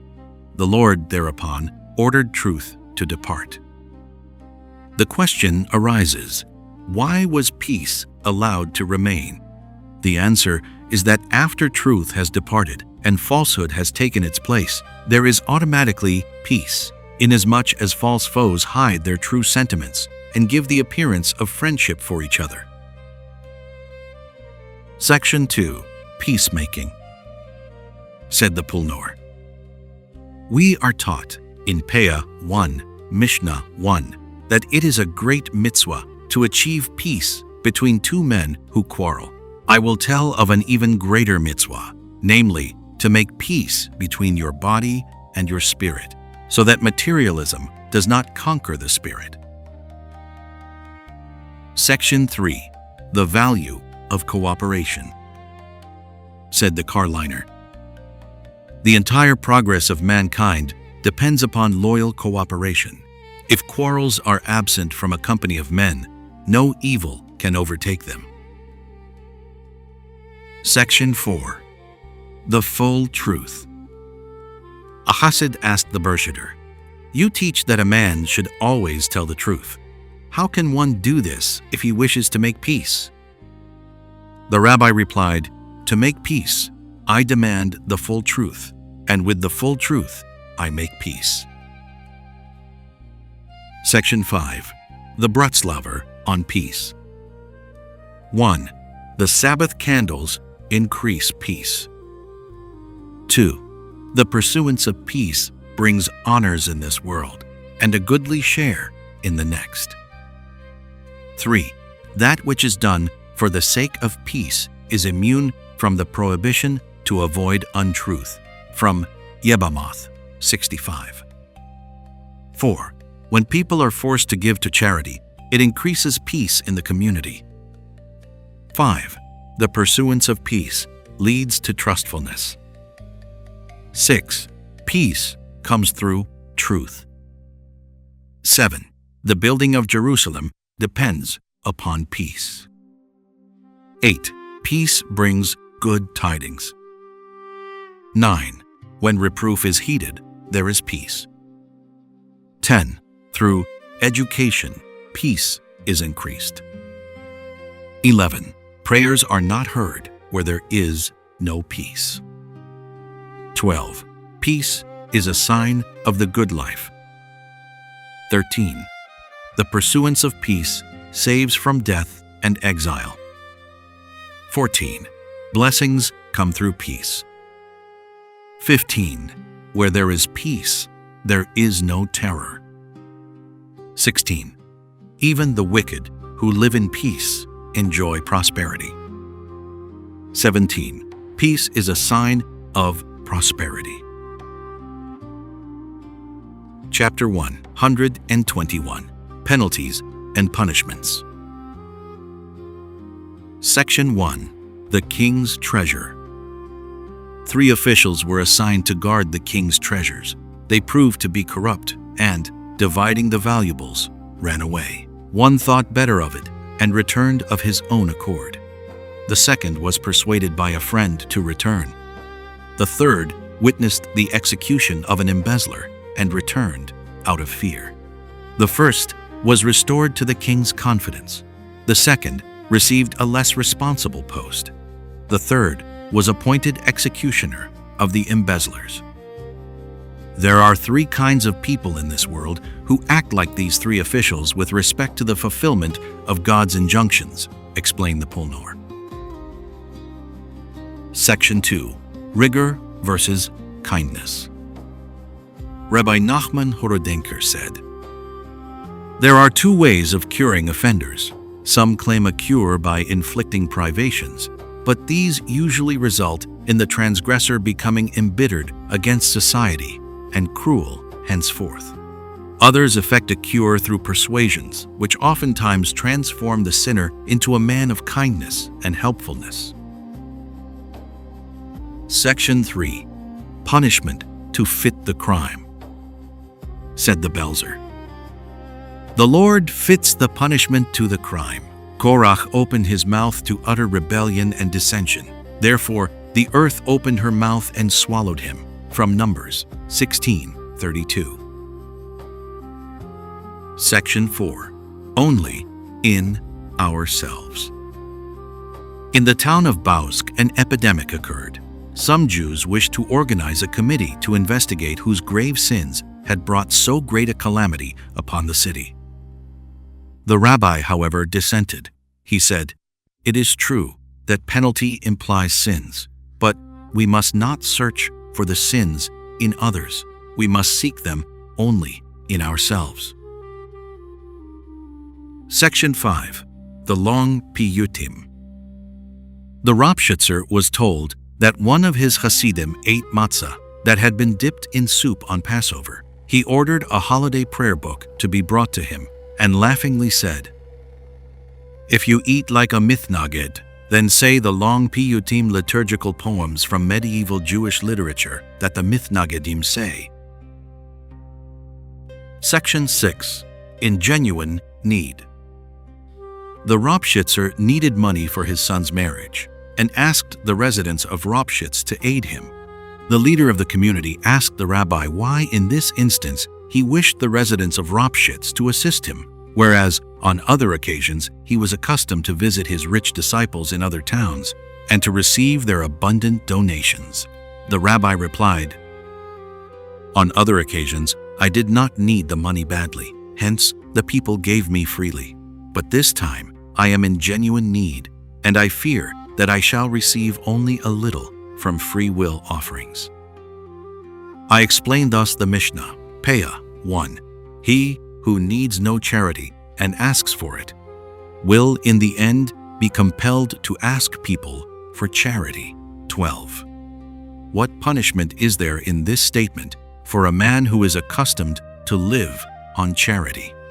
The answer is, one who does not need aid and asks for it receives alms in abundance, and his punishment, in the end, will be that when he really requires aid, he will encounter only refusals. 1. Section 7. The Merchant's Atonement. A clerk in the employ of two wealthy merchants accumulated his modest savings and purchased a small house. His employers wished to purchase this house in order to demolish it and add the grounds to their garden. The employee declined to sell it, however, and was dismissed. He opened a small shop with the remainder of his savings, but was unsuccessful and lost everything. He petitioned his erstwhile employers to reinstate him, and they did so on condition that he sell them his home for 1/3 of its value. The clerk succeeded in inserting within the bill of sale a hint that it was not a voluntary sale on his part. Deprived of his home and compelled to work at a smaller salary, the clerk fell sick and died before the new owners took over his house. The clerk's heirs did not believe he had sold his home voluntarily for 1/3 of its value, and they brought a complaint before Rabbi Michael, the Zlotsover Maggid. The merchants brought with them the bill of sale. On examining it, the Maggid noticed the clerk's hint and rendered a decision that the heirs should repay the purchase money and retain the house. This angered the merchants greatly, and they resolved on revenge. They informed the Duke of the country that the reason for his failure to obtain satisfactory rents for his inns or a better price for his lumber and produce was due to the Maggid's prohibition of competition among the Jews on the ground that it was a severe sin to take away another's livelihood by outbidding him. The Duke took counsel with other noblemen, and it was decided within a short time to punish the Maggid. Suddenly, the Duke's daughter was stricken with paralysis, and no physician was able to aid her. The Duke bethought himself of his designs against the holy man. He sought him out and begged him to pray for his daughter's recovery. The Maggid's prayer proved successful, and the Duke solemnly promised never to injure a Jew or to demand exorbitant rents. The two informers were ostracized and compelled to move away. They lost their wealth and soon wandered from town to town, begging food. When they came to the Lizensker rabbi, he persuaded them to confess their sin in public. Having atoned for it, they were given shelter for the rest of their days in the rabbi's house. Chapter 122, Perfection. Section 1. Attaining Perfection. Said the Lizensker. We read Genesis 6:10. And Noah begat 3 sons, Shem, Ham, and Japheth. We may give to this verse an allegorical interpretation. Noah means the pleasing one. Hence, the good man. He begat 3 sons, 3 degrees of perfection. Shem is the name. The first degree is to sanctify the holy name within ourselves through repentance of those sins which make a flaw in our holiness. Ham means warmth. The second step is to be warm in our worship by battling against the return of our former faults. Japheth means beautifying or perfecting. This is the third step, to offer to the Lord perfect devotion, a devotion that burns within us. We can find this allegory also in the designation of the angels in Ezekiel chapter 1. The lowest degree is the ophanim, the wheels. One whose devotion is through fear of God's punishment cannot be sure of himself. Like a wheel, he may roll down and succumb to temptation. Those who are devoted because they begin to love God are like the Hayath, moving back and forth from verse 14, but not up and down. They are sometimes nearer, sometimes further away from perfection, but the highest degree is the position of the seraphim, who constantly flame with devotion. The pure love of God within them cannot be extinguished. Section 2. Only God is perfect. Said the Lysensker. Only God is perfect. Man's actions must be basically defective in part. If one believes his good deed or holy study to be thoroughly pure and perfect, this is a sure sign that they are thoroughly bad. Section 3. Wicked for a moment. Said the Koretzer. He needs no penance who acts upon the Talmudical axiom from Mishnah, Idioth 5:6. I would rather be called a fool all my days than be wicked for a moment before my Maker. Chapter 123. Philosophy and Philosophers. Section 1. The Guide to the Perplexed. The Sassover observed his disciple, the Yud, reading Maimonides' Guide to the Perplexed. He said to him, "My advice is that you read it in the same order the author had in mind when he wrote it." Maimonides was convinced of his conclusions and questioned the axioms in order to clarify them. But one who reads the questions first may be led to doubt the validity of Jewish doctrines, if only for the length of time it requires to reach the answers. Section 2. Aristotle and Ezekiel. The Rizener said, Maimonides holds in great admiration both the prophet Ezekiel and the philosopher Aristotle. The difference between the two can be explained by a parable. Two men were invited to make their obeisance before the king. The wiser went straight to the royal throne room. The less sagacious halted to marvel at the splendors of the royal palace and forgot his obligation to the king. Maimonides believes that Aristotle was better acquainted with less essential matters, but Ezekiel stood higher in his knowledge of holy things. We must, therefore, not be surprised when we perceive that at times Maimonides allows himself to praise the philosopher more than the prophet. Section 3. Spinoza and the Animals. Once it was told to Rabbi Pinchas of Koretz that there had lived a sage by the name of Spinoza who asserted in his works that man has the same nature as animals and that he stands in no way higher than them. The rabbi laughed and said, "One should ask this free thinker whether the animals can also bring forth from their midst a Spinoza." Chapter 124. Philosophy and Science. Section 1. Sayings of the Bratslaver on Philosophy and Science. 1. The chief goal of human understanding should be to comprehend the nature of divinity. 2.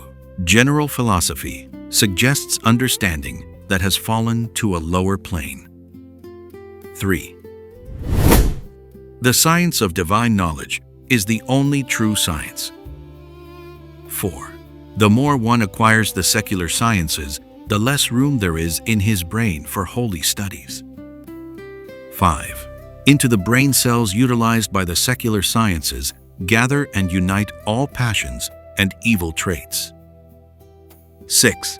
Since understanding is the soul, he who devotes his understanding solely to holy subjects sanctifies his soul. 7. Philosophy may become dangerous when the development of the mind it encourages is not accompanied by a similar degree of self-improvement through the medium of good practice. 8. He whose understanding is greater than his practice of good deeds lapses into grave sins and unbelief. 9.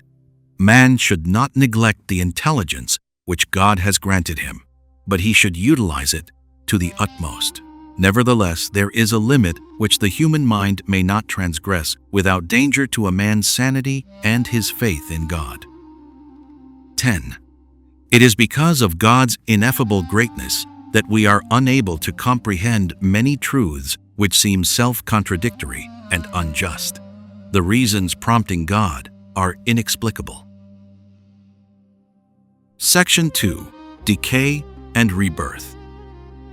Said the Koretzer, when seed is sown, it must decay and its elements decompose until it becomes naught to the eye, before the power of rebirth hidden within it begins to function. At the very moment of complete decomposition, this power comes into immediate action.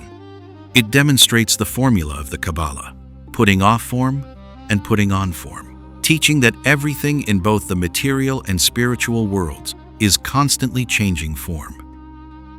This is the meaning of the allegory that the Messiah was born on the day when the Holy Temple was destroyed, from Ekha Rabbah 1:57 on Lamentations 1:16. Since the holiness which had existed had fallen into naught, the hidden holiness immediately began to sprout forth. To symbolize this idea, we sit on the ground on the 9th day of Ab to demonstrate how we have fallen to earth. Then we go to the cemetery, where our forefathers lie buried underground. After showing symbolically that we have sunk to the utmost depths, we await the emergence of the force which revives and redeems. Chapter 125. Physicians. Section 1. A Permanent Cure. A Hasid once discussed with the Zupanester the fact that one who is ignorant is usually more humble than one who is learned. In reply, the rabbi narrated this parable. A man was afflicted with a distressing abscess. He went to a physician who gave him a salve which healed the sore. A year later it reappeared, and another physician prescribed a stronger salve which likewise did not effect a permanent cure. The sufferer went to a great specialist who gave him an internal medicine. This caused the growth of the sore, and the patient complained to the specialist. The latter assured him that as soon as the diseased matter would come out of his system, he would be able to cure him permanently. In the same fashion, the ignorant man may think he is cured of the sin of pride, but numerous experiences prove this to be false. Whereas the learned may be guilty of pride at first, he acquires true and abiding humility when he delves deeper into his studies. Section 2. The Generous Physician.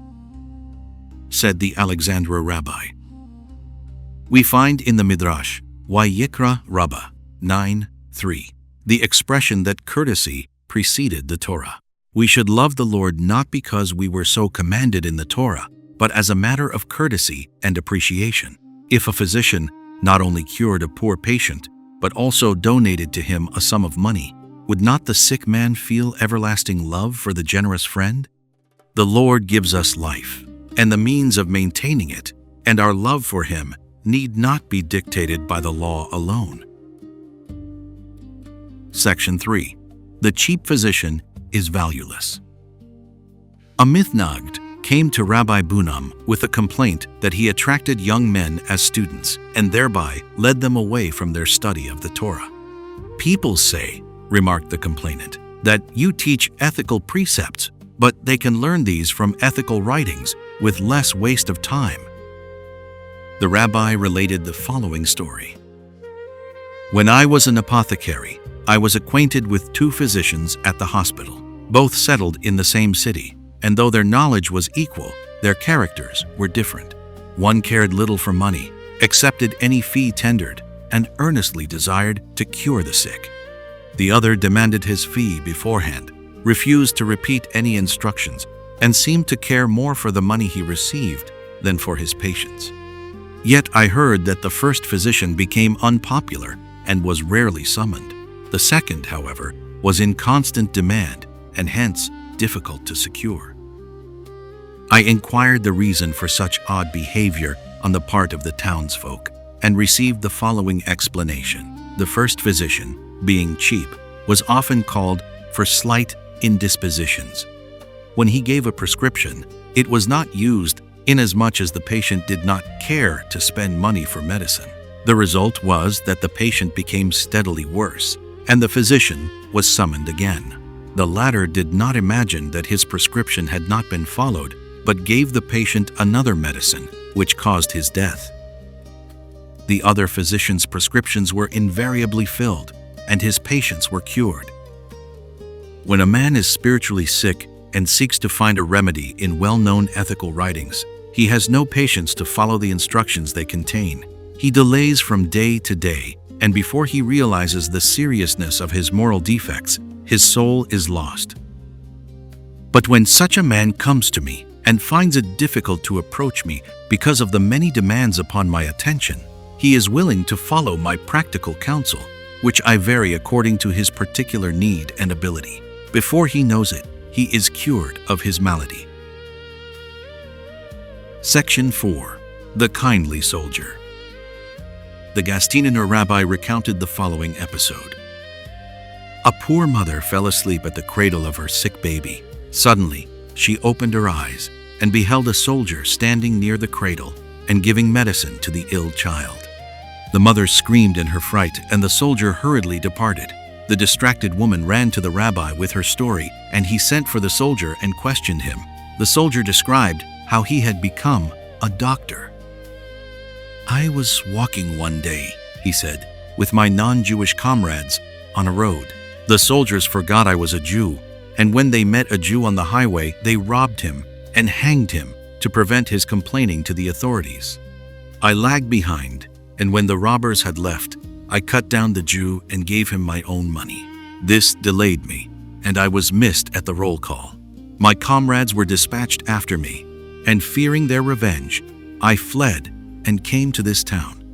I had learned a little medicine in the army, and therefore I engaged secretly in healing the sick, hoping, thereby, to gain forgiveness for my sin in associating with bandits.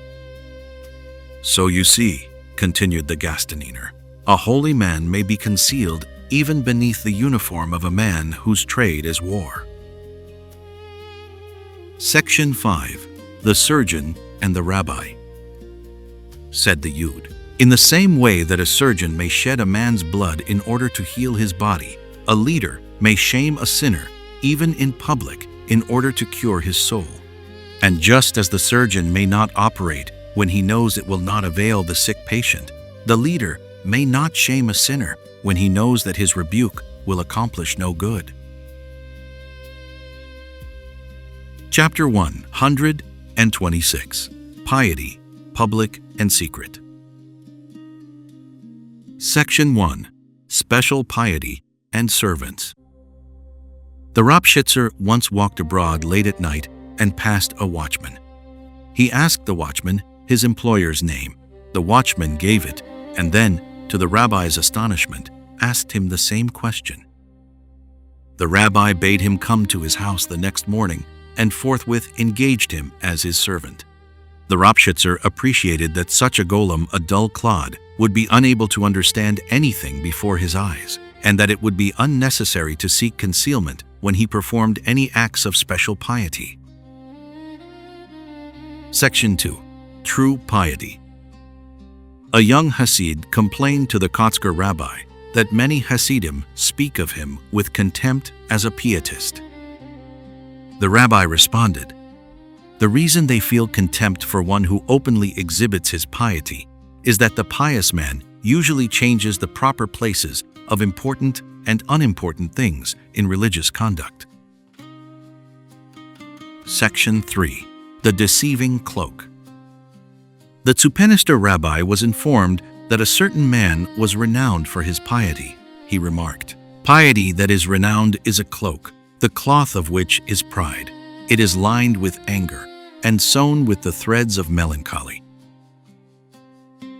Section 4. Who is more pious?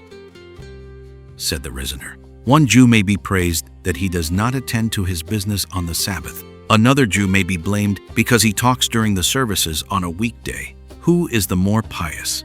Who is the better Jew?" Section 5. The Bridge of Life. When asked how to be truly pious, the Rizener answered with this parable. 2 rebels were condemned to death, but their sentence was commuted to the following. They were to cross the river by a rope stretched from one bank to the other. The first crossed in safety. When the second was about to follow, he shouted to the first, "Can you give me any counsel so that I may not fall from the rope and drown?" "The only advice I can offer you," the first shouted to the second, "is that when I felt my body was about to incline too much in one direction, I strove to lean over to the other." "Likewise," commented the Rizener, "when we incline too much towards a fault, we must bend towards the opposite extreme." Section 6. Piety on a Journey. The Carliner used to say, "He who is a complete Jew at home is only half a Jew on a journey. He who is half a Jew at home is only a quarter Jew on a journey." The Alexanderer added, "When a man is on a journey, he conducts himself according to a Shulchan Aruch, different from the code he follows at home." The Talmud, Sabbath 116, says, "And it came to pass, when the ark went forth," from Numbers 10:35, is a separate book. Section 7. Silence and Secrecy. Said the Bershiter, "2 things I learned from my master during my last visit to him.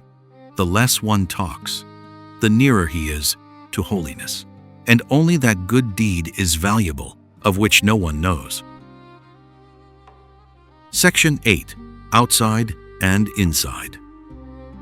Rabbi Judah Zevi of Stretton remarked, "One should keep his special piety hidden, otherwise he is guilty of pride." The Hebrew word for eye denotes the proud and haughty person, and the word for not denotes the meek and humble one. Both words have the same letters, but in the first word, the letter Yud is on the outside, while in the second word, it is inside. Section 9. Hidden Holiness. After the death of the Koznitzer Maggid, his disciples hesitated to accept for their leader Rabbi Moses, his eldest son, inasmuch as they have never perceived anything extraordinary in his conduct and character. He was considered a man of mediocre scholarship and was known as the psalm chanter, the impression being that he understood nothing higher. Nevertheless, they resolved to send 3 scholars to test him. When they entered his presence, Rabbi Moses recited the verse from Psalm 138:6. "For though the Lord be high, yet regardeth he the lowly, and the haughty he knoweth from afar." The delegation then understood that the rabbi in his meekness had concealed his learning and his holiness during his father's lifetime. They recommended him as a worthy successor. Section 10. Why he boasted. The Ropshitzer took the utmost care to conceal his great piety. Once, when he recited the midnight services, lying with outstretched hands and feet on the ground and crying bitterly over the exile of the Shekinah, a householder unexpectedly entered. The rabbi turned to him and said, "If the townsfolk but knew the greatness of their rabbi, they would respect him all the more." The man then related that the rabbi was a vain boaster, just as the rabbi intended. Chapter 127. Poverty. Section 1. The Poor Man's Wisdom. Rabbi Bunam commented on the verse in Ecclesiastes 9:16. "The poor man's wisdom is despised." He said, "It is the poor man's wisdom that he should have no feeling of false pride and be willing to do any honest work to earn a livelihood." Section 2. Cause to Sing. Rabbi Mordecai of Lekovitz was exceedingly poor in his early manhood. His wife and children oftentimes went hungry. A relative found the rabbi in the synagogue singing hymns. "Your wife and children weep," he said, "and you sing." "Well, may they weep," replied the rabbi, "since they depend upon a mortal man. I, however, depend upon the All-Powerful, and I have cause to sing. Section 3. The Wrong Emphasis. A man came to the Pulnor rabbi, complaining about his poverty. It is true, however, added the complainant, that my evil deeds are responsible for my lack of money, as the Tana says in the Talmud, Kiddushin 82. You may be correct, replied the rabbi, but you have not quoted the Tana correctly. He emphasized in his complaint the evil deeds, but you have placed the emphasis upon the lack of money. Section 4. Not riches, but fervor. Rabbi Mendel of Kossoff was once a guest at the home of his brother-in-law and noticed that all the people who came to the latter were poor. He inquired from Rabbi Uri, brother-in-law, why are your adherents not blessed with riches? Rabbi Uri responded, they lack the desire for riches. When the two Tzaddikim sat together at mealtime, Rabbi Uri turned to a Hasid and said to him, Ezekiel, now that I am seated with my brother-in-law, you have a suitable opportunity to express your heart's wishes. I assure you that every one of them will be fulfilled. The Hasid replied with fervor, I beg the rabbi to make it possible for me to utter the prayer, praised art, thou who spoke, and the world appeared with the same devotion as yourself. Section 5. The Shoe Button. Among the adherents of Rabbi Uri was a Hasid by the name of Wolfsy of Lemberg. He was the only one who was well-to-do. Once the rabbi said to him, Wolfshe, you would please me better if you were poor. The Hasid was terrified and cried, trembling, Rabbi, leave me in peace. If I would lose a single button of my shoe, I would no longer know how or what to pray. Section 6. Disdain for wealth. Once the wife of Rabbi Uri said to him, your adherents waste your time for you while their families famish at home. Why do you not seek to improve their resources so that they may have no difficulties in making both ends meet and can serve God with a joyful spirit? Rabbi Uri replied, my followers do not yearn for earthly goods. I will demonstrate this to you tomorrow. The next day, at the morning prayer, when he came to the passage, riches and honor are from thee, from 1 Chronicles 29:12.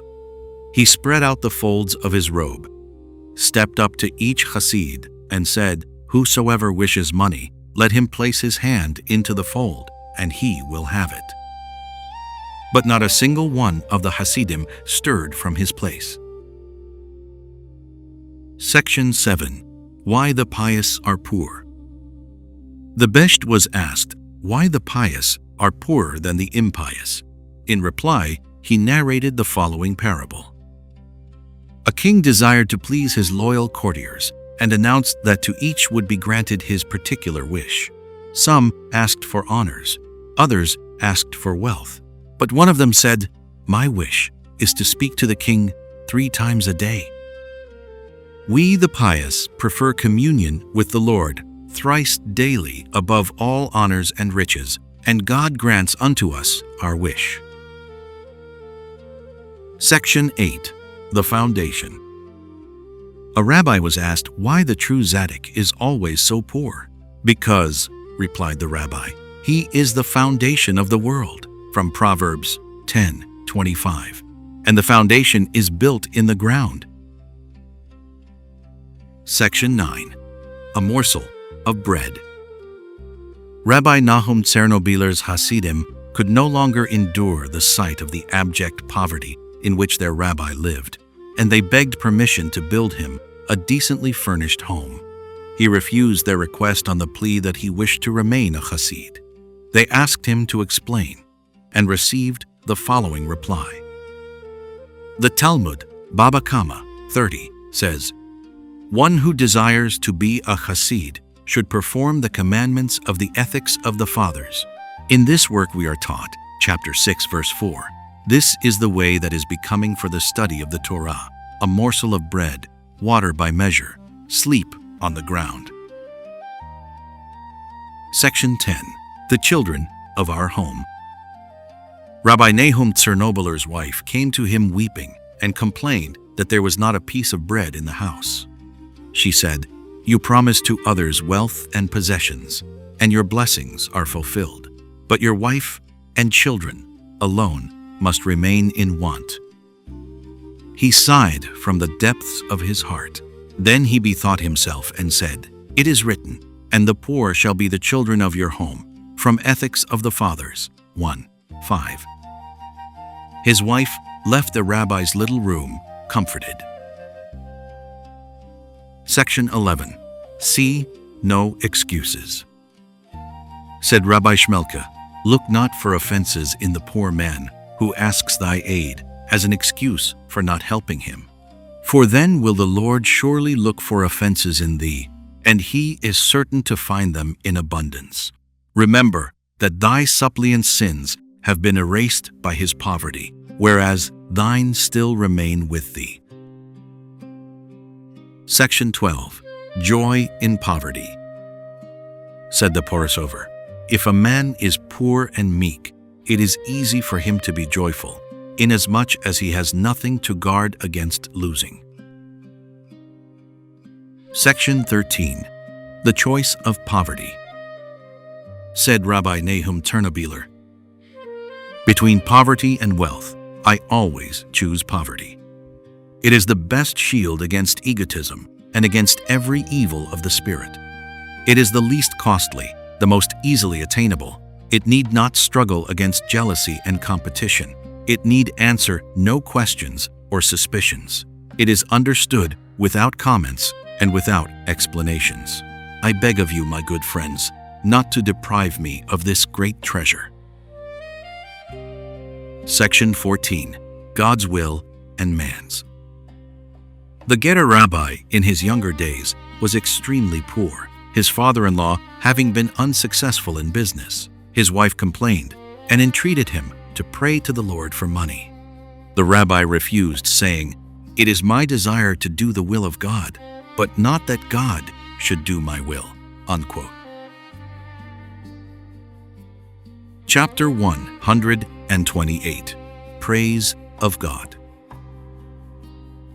Section 1. Adon Olam.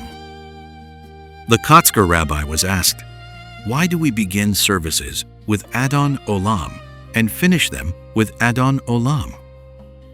He answered, "We do so in order to demonstrate that the conclusion of the services does not imply we have praised the Lord sufficiently.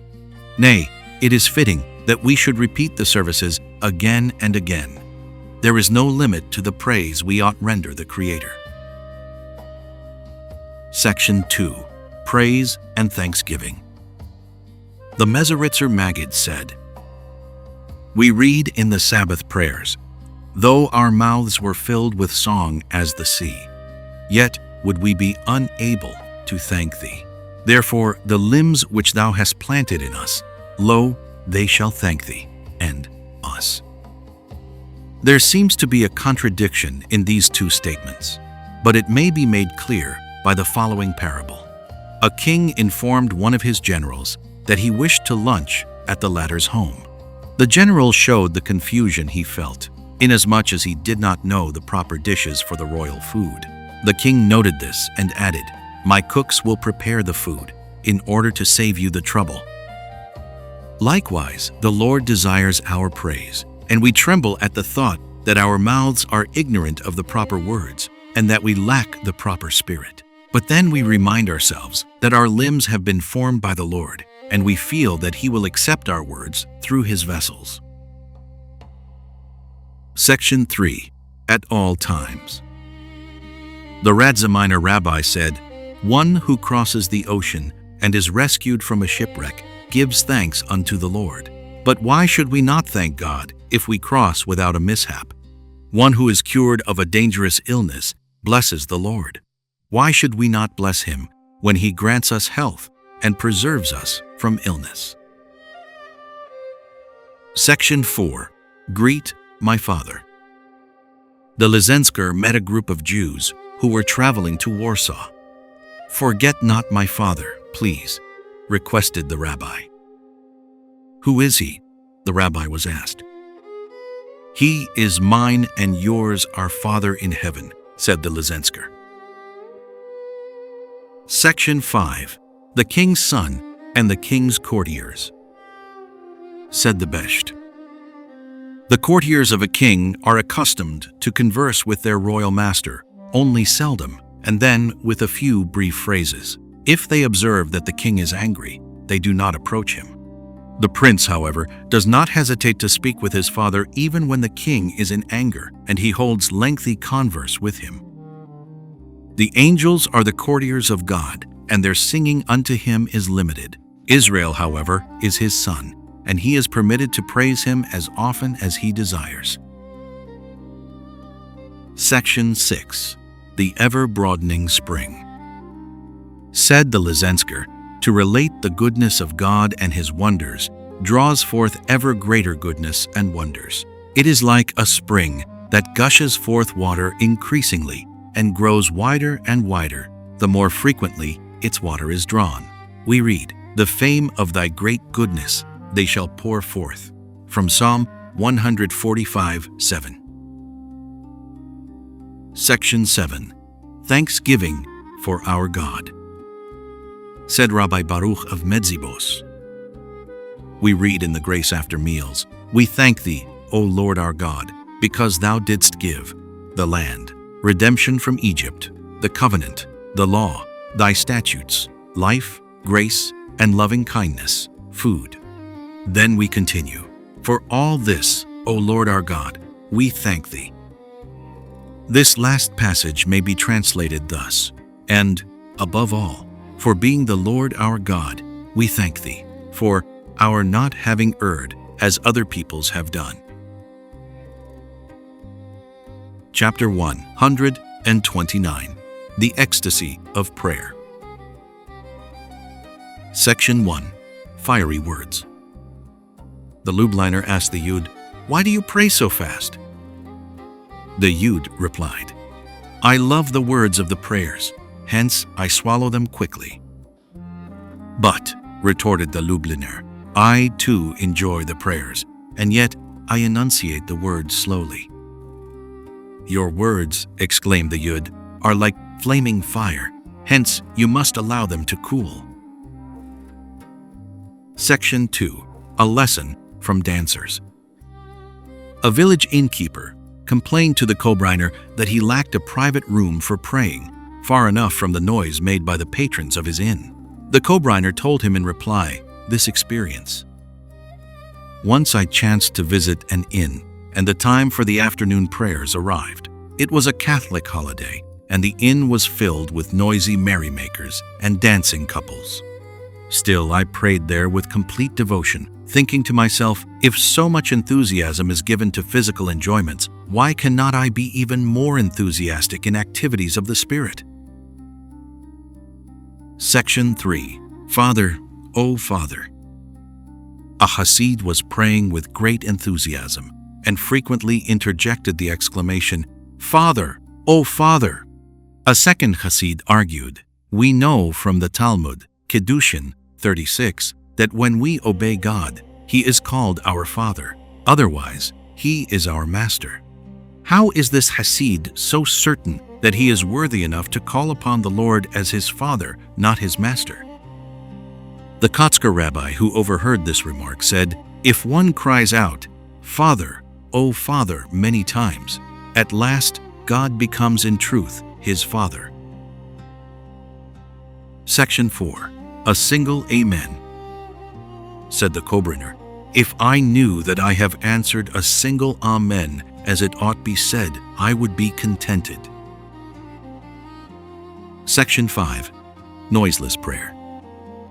A Hasid asked Rabbi Pinchas of Koretz why he prayed without motions of the body and without a single sound, whereas other Tzaddikim oftentimes prayed with many gestures of enthusiasm and in a loud tone of voice. The Koretzer answered, "When a Tzaddik prays, he cleaves in truth to God and loses all sense of corporeality, as if his very soul had departed from his body." The Talmud, Berakoth 8, tells us that in some people, the soul leaves the body only after great agonies and convulsions, whereas in others, it departs as quietly as one draws a hair out of milk or offers a kiss. Section 6. The Unheeded Knife. Said the Yud, "Do you wish to know what is proper prayer? When you are so engrossed that you do not feel a knife thrust into your body, then you are offering prayer aright." Section 7. A Consuming Flame. Rabbi Feibush Hobnover was possessed of a burning desire to serve the Lord. Once he slept in the Ropshitzer's house of study. The Ropshitzer told his other disciples, "Watch, and you will see him awake at the dot of midnight to perform the midnight service." At the stroke of 12, Rabbi Feibush awoke, tore at his collar, and began to shout, "O mother, I am burning." Later, the Hobnover became a disciple of the Abter. The Ropshitzer regretted this and said to his intimates, "Feibush is a consuming flame. I strove to cool him a little, but the Abter himself is fiery and will increase the conflagration." Shortly after, the Hobnover fell dead while praying. His heart could not endure his burning ecstasy. Section 8. The Lame Foot. The Tzanzer was a disciple of the Ropshitzer in his youth. Once he was praying with enthusiasm and was stamping on the floor. The Ropschitzer's wife said to her husband, "Why do you not counsel the youth to stamp only with his healthy and not with his lame foot?" The Ropshitzer replied, "If I had known that he was aware with what foot he was stamping, I would have told him." Section 9. The Linen and the Cotton Wick. Said the Medzabozer to his grandson Israel, who was accustomed to gesticulate in his prayers, "A wick of linen burns quietly and gives a better light than a cotton wick which burns noisily. Believe me when I say that a sincere movement of your smallest toe is sufficient to show your enthusiasm." Section 10. Speedy Prayer. Said the Besht, "A man sometimes becomes drunk with the ecstasy of rejoicing over the Torah. He sometimes feels his love for God burn within him. The words of prayer come pouring out of his mouth, and he must pray quickly to keep pace with them." Section 11. The Dry Logs and the Wet. Said the Besht, "We read in the Talmud, Keretoth 6, that fast day services in which men of impiety take no part are not genuine services. How is this to be explained? A wet log placed in a stove will not burn, but if placed between 10 dry logs, it will also burn if the kindling is adequately done. Likewise, the worship of pious men who cannot kindle by its ardor a similar fervor among men of impiety is not genuine worship." Chapter 130. Prayer, Its Hours. Section 1. Tardy Prayers. The Reisener was once asked why so many Tzaddikim are heedless of the hours of prayer fixed by tradition. He answered with a parable. "The king has appointed an hour for all who come upon their own business, and after this hour they are barred from his presence. But those who come, not upon their own private affairs, but on matters of the common welfare, require no special hours. They are welcome at any time." Section 2. The Proof of a Deed. The Gera Rabbi was asked why the Hasidim are wont to hold their prayers at an hour later than that established by the Shulchan Aruch. He replied, "There is a proof of everything, even of our actions. In Pirkei Avot, Ben Azai teaches us, chapter 4, verse 2, that one good deed leads to another, and a transgression draws a transgression in its train. This, then, is the proof of whether or not a deed is good or evil. Since we engage in acts of piety after divine worship, it follows that there is no sin in our deviation from the code." Section 3. The Public Welfare. The Reisener explained why the Tzaddikim are tardy with their morning prayers. offering the following parable. A judge, who was also mayor of his city, issued an order that all cases would be heard by him in the forenoon only, so that he might devote the afternoon to public affairs. A citizen of public spirit, however, came to the court just a few moments late and asked to be heard. The judge replied that he could not change the rule. The citizen then said, "Your rule was made for the purpose of leaving you time for public affairs. My case is of public concern, and I bid you, therefore, to hear me." A rule was established, continued the reasoner, stating the proper hours for prayer so that a person should not delay it and perhaps forget about it. But this is only applicable to those who have private business during the day other than serving the Lord. The Tzaddikim, however, have no other business but service to the Lord and service to Israel. Hence, they may be heard even after the established hours. Section 4. The time for prayers.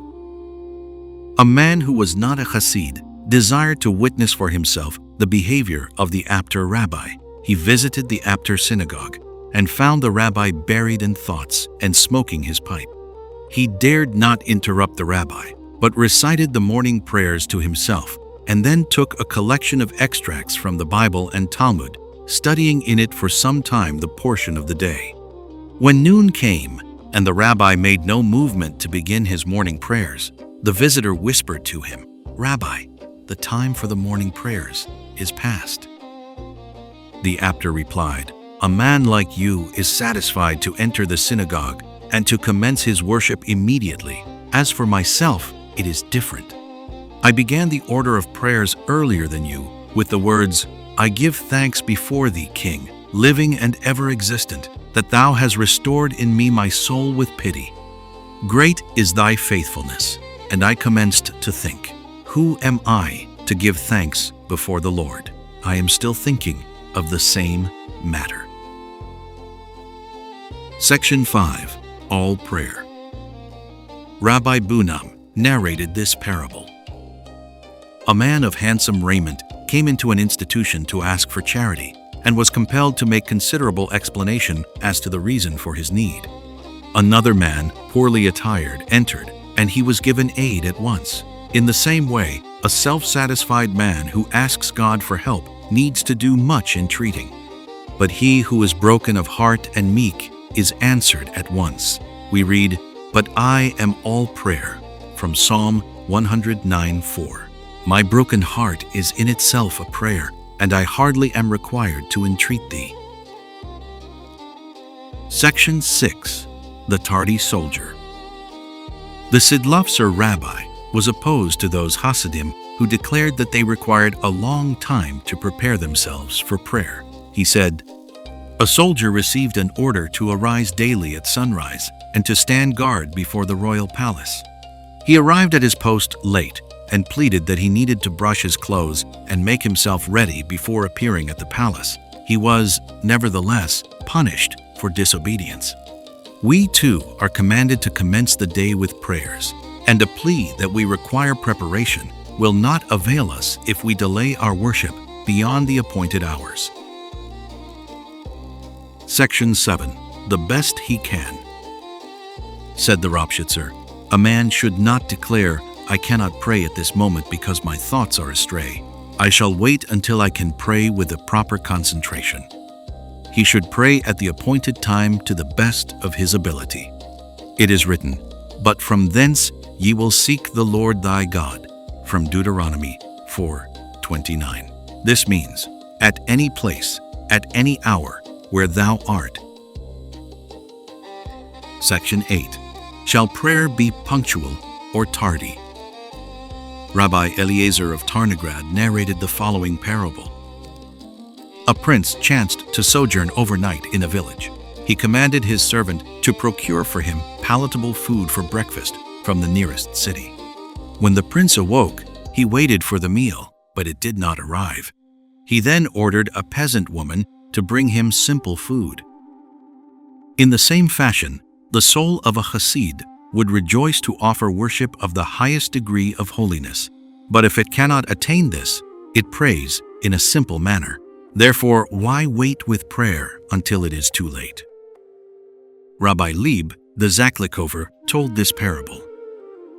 A man had 2 sons. To the elder, he gave a coin and commanded him to make a purchase. The boy did so and returned immediately. The next time, the father gave a coin to his younger son for a purchase. The boy was alert and observed that the object his father desired could be secured in better quality for more money. He therefore performed errands for a neighbor and with the additional amount purchased the superior article. The father had grown impatient, but when he saw the purchase his son had made, he was filled with affection and admiration for him. In the same way, the man who requires more time to prepare himself for worship is more beloved by God, even if his worship be offered late. Chapter 131. Prayer, its length. Section 1. A long prayer. The Strelisker stopped over in a town and visited the synagogue. There he prayed at great length, and the congregation was forced to wait for him before proceeding further.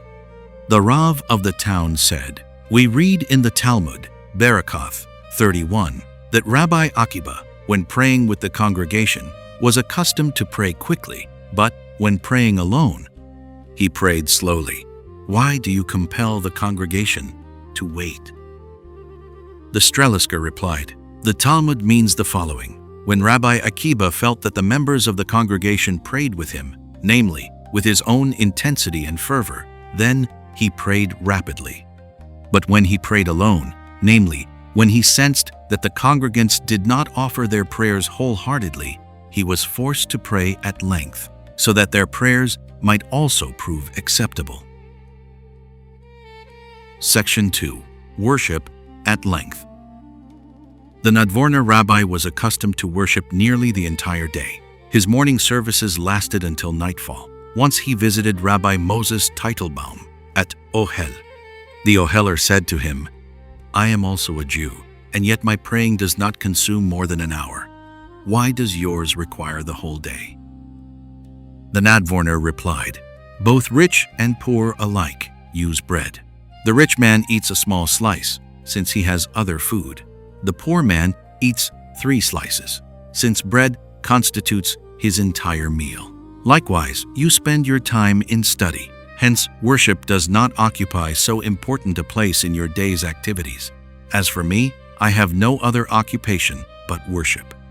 I am not acquainted with the learning of the Torah, and therefore I must devote the whole day to worship." Chapter 132. Proper Prayer. Section 1. Praying to pray. The Tzanzer was asked by a Hasid, "What does the rabbi do before praying?" "I pray," was the reply, "that I may be able to pray properly." Section 2. Service from the heart.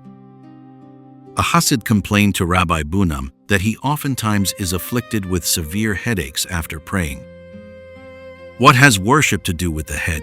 exclaimed the rabbi. "Worship is service from the heart, not a labor of the head." Section 3. Refreshing worship. The Yud declared, "When one feels fatigued after prayer, it is a sign that his devotion has been inadequate." We read in Isaiah 40:31, "They that wait for the Lord shall renew their strength." Section 4. The Power of Prayer. A Hasid once complained to the Kotzker rabbi that he found it exceedingly hard to earn a living. The rabbi counseled him to pray to the Lord to have mercy upon him. The Hasid thereupon declared he did not believe his own prayer would avail with the Creator. "If this be your sentiment," answered the rabbi, "you are the victim of an affliction greater than the problem of a livelihood. You should feel distraught that you do not know how to give utterance to true prayer." Section 5. And with all your soul. Rabbi Hirsch of Rimanov suffered the heavy tribulation of losing his children in their youth. The last one, a daughter, died in childbirth. His son-in-law, her husband, said to the rabbi, "You offer prayers for others that their offspring may be blessed with long life, and the Lord grants your petitions. Why do you not pray for yourself?" "I shall explain this to you," replied the rabbi. "We read that Abraham prayed that the people of Sodom be preserved from destruction, but we do not find that he prayed that the Lord save his son Isaac from being offered as a sacrifice. The reason is that the true Tzaddik serves the Lord in every way pleasing unto the Lord, even at the cost of his own life and of those most precious to him." Section 6. Sensible Prayer. The Medzi-Bozer rabbi said, "We are taught by our rabbis in Berachoth 32 that the gates of tears are not closed, namely, that tearful pleas to God for mercy are accepted by him. It may be asked, since they are not closed, of what use are gates? The answer is, if one begs tearfully, but without intelligence, the gates are then closed. Section 7. Oiling the Wheels with Prayer. The Berditchever saw a teamster dressed in talith and tefillin, lubricating the wheels of his wagon. The rabbi exclaimed, "O Lord, what a holy people is thine! Even when they oil the wheels of their wagons, they pray unto thee in talith and tefillin." Section 8. Chatter or Prayer. Whenever a certain rabbi perceived anything evil, he always spoke charitably to God in favor of the wrongdoer. Once some people in his vicinity interrupted him with shallow chatter while he was praying. Thereupon he added to his prayer the words, "Lord, they call unto thee, even in the midst of their eager conversation." Section 9. The Prayer of the Perfect. Great is the prayer of the perfect, for it turns brutishness into compassion. From Moed Katan 16a, as has been told by our fathers. When the winter rains in the Holy Land were delayed, Honi Hamagel stepped into a fosse of his own digging and spoke, "Lord of the universe, thy children have appointed me spokesman to pray for rain, and I will not budge from here until my prayer is heard." A downpour came, and Rabbi Simeon ben Shattach threatened the overbold man with excommunication, but thought better of it, saying, "If, in your quality of spoiled child, you have privileges on high, I will allow them here below." From Ta'anith 19 and 23. Section 10. The Bridge to God. In the Talmud, Rosh Hashanah 17b, we are taught, God wrapped himself into a prayer shawl and taught to Moses the order of supplication, together with this revelation: "Whenever Israel sinneth, let them pray to me according to rule, and their sins will be forgiven." And the Talmud, Yerushalmi, exhorteth in Berachoth 9:1, "When ill befalls a man, let him not turn to Michael or Gabriel, but invoke the Lord himself." Our forefathers, Abraham, Isaac, and Jacob, have instituted prayer, and it has come to us as a tradition. Prayer is the bridge that carrieth man to God, but he must not, while praying, think of a guerdon in the world to come. Quoth the Zohar, "He who loves the king does not do him homage for a fee." The fate of the Jewish nation, and with it the fate of all the world, depends upon prayer. It is written in the Torah, Exodus 20:18, "And the people saw and moved about." Wherefore, it was taught by a Tzaddik, "If you see one praying, standing upright without emotion, know that he does not pray with thoughts inviolate, and with a whole heart his mind is not with God." Section 11. The Shema, its words and its time. Said the Rapshitzer, "Some Mithnagadim are careful not to pass over the time of reciting the Shema, but they are prone to pass over the Shema itself, without giving their hearts to its words. The Hasidim are likely to pass over the time of the Shema, but they are careful not to pass over the words of the Shema itself with inattention." Section 12. The Power of the Shema. The Koretzer told the Bershider that his grandfather would visit the impious and say to them, "I care not what deed of impiety you do, but perform for me one request. Say the Shema daily." It is such a little request. Many did so and became men of faith. It is a comforting lesson to those sinners who recite the Shema, that through its power they may escape perdition. Section 13. The Privilege of Prayer. Said Rabbi Abraham Moses, the son of Rabbi Bunam. One Talmudical passage, Sabbath 127, praises him who puts his mind into his prayer. But another passage, Berachoth 55, states that he who is thoughtful in his prayer causes his deeds to be meditated on in heaven. The explanation is, he is praiseworthy who prays earnestly, because God has commanded us to call upon him in tribulation. But he does not expect God to fulfill his pleas of necessity, in the same way that he does not anticipate immediate compensation for any other commandment he has performed. But he who believes God ought grant his petition because of his fervent prayer is judged in heaven, whether or not by his other acts he deserves to have his petition granted. A man's right to the petition of prayer is a privilege, not something that is due him without merit. A man cannot dictate to the Lord unless he has earned the right. Section 14. The Thirst of Plants and Trees. The Ziditzhover told the following story. Rabbi Joseph Caro was accustomed to express a holy intention in words before doing anything. Once he arose in the night for a drink of water, but he could remember no words of holiness to utter.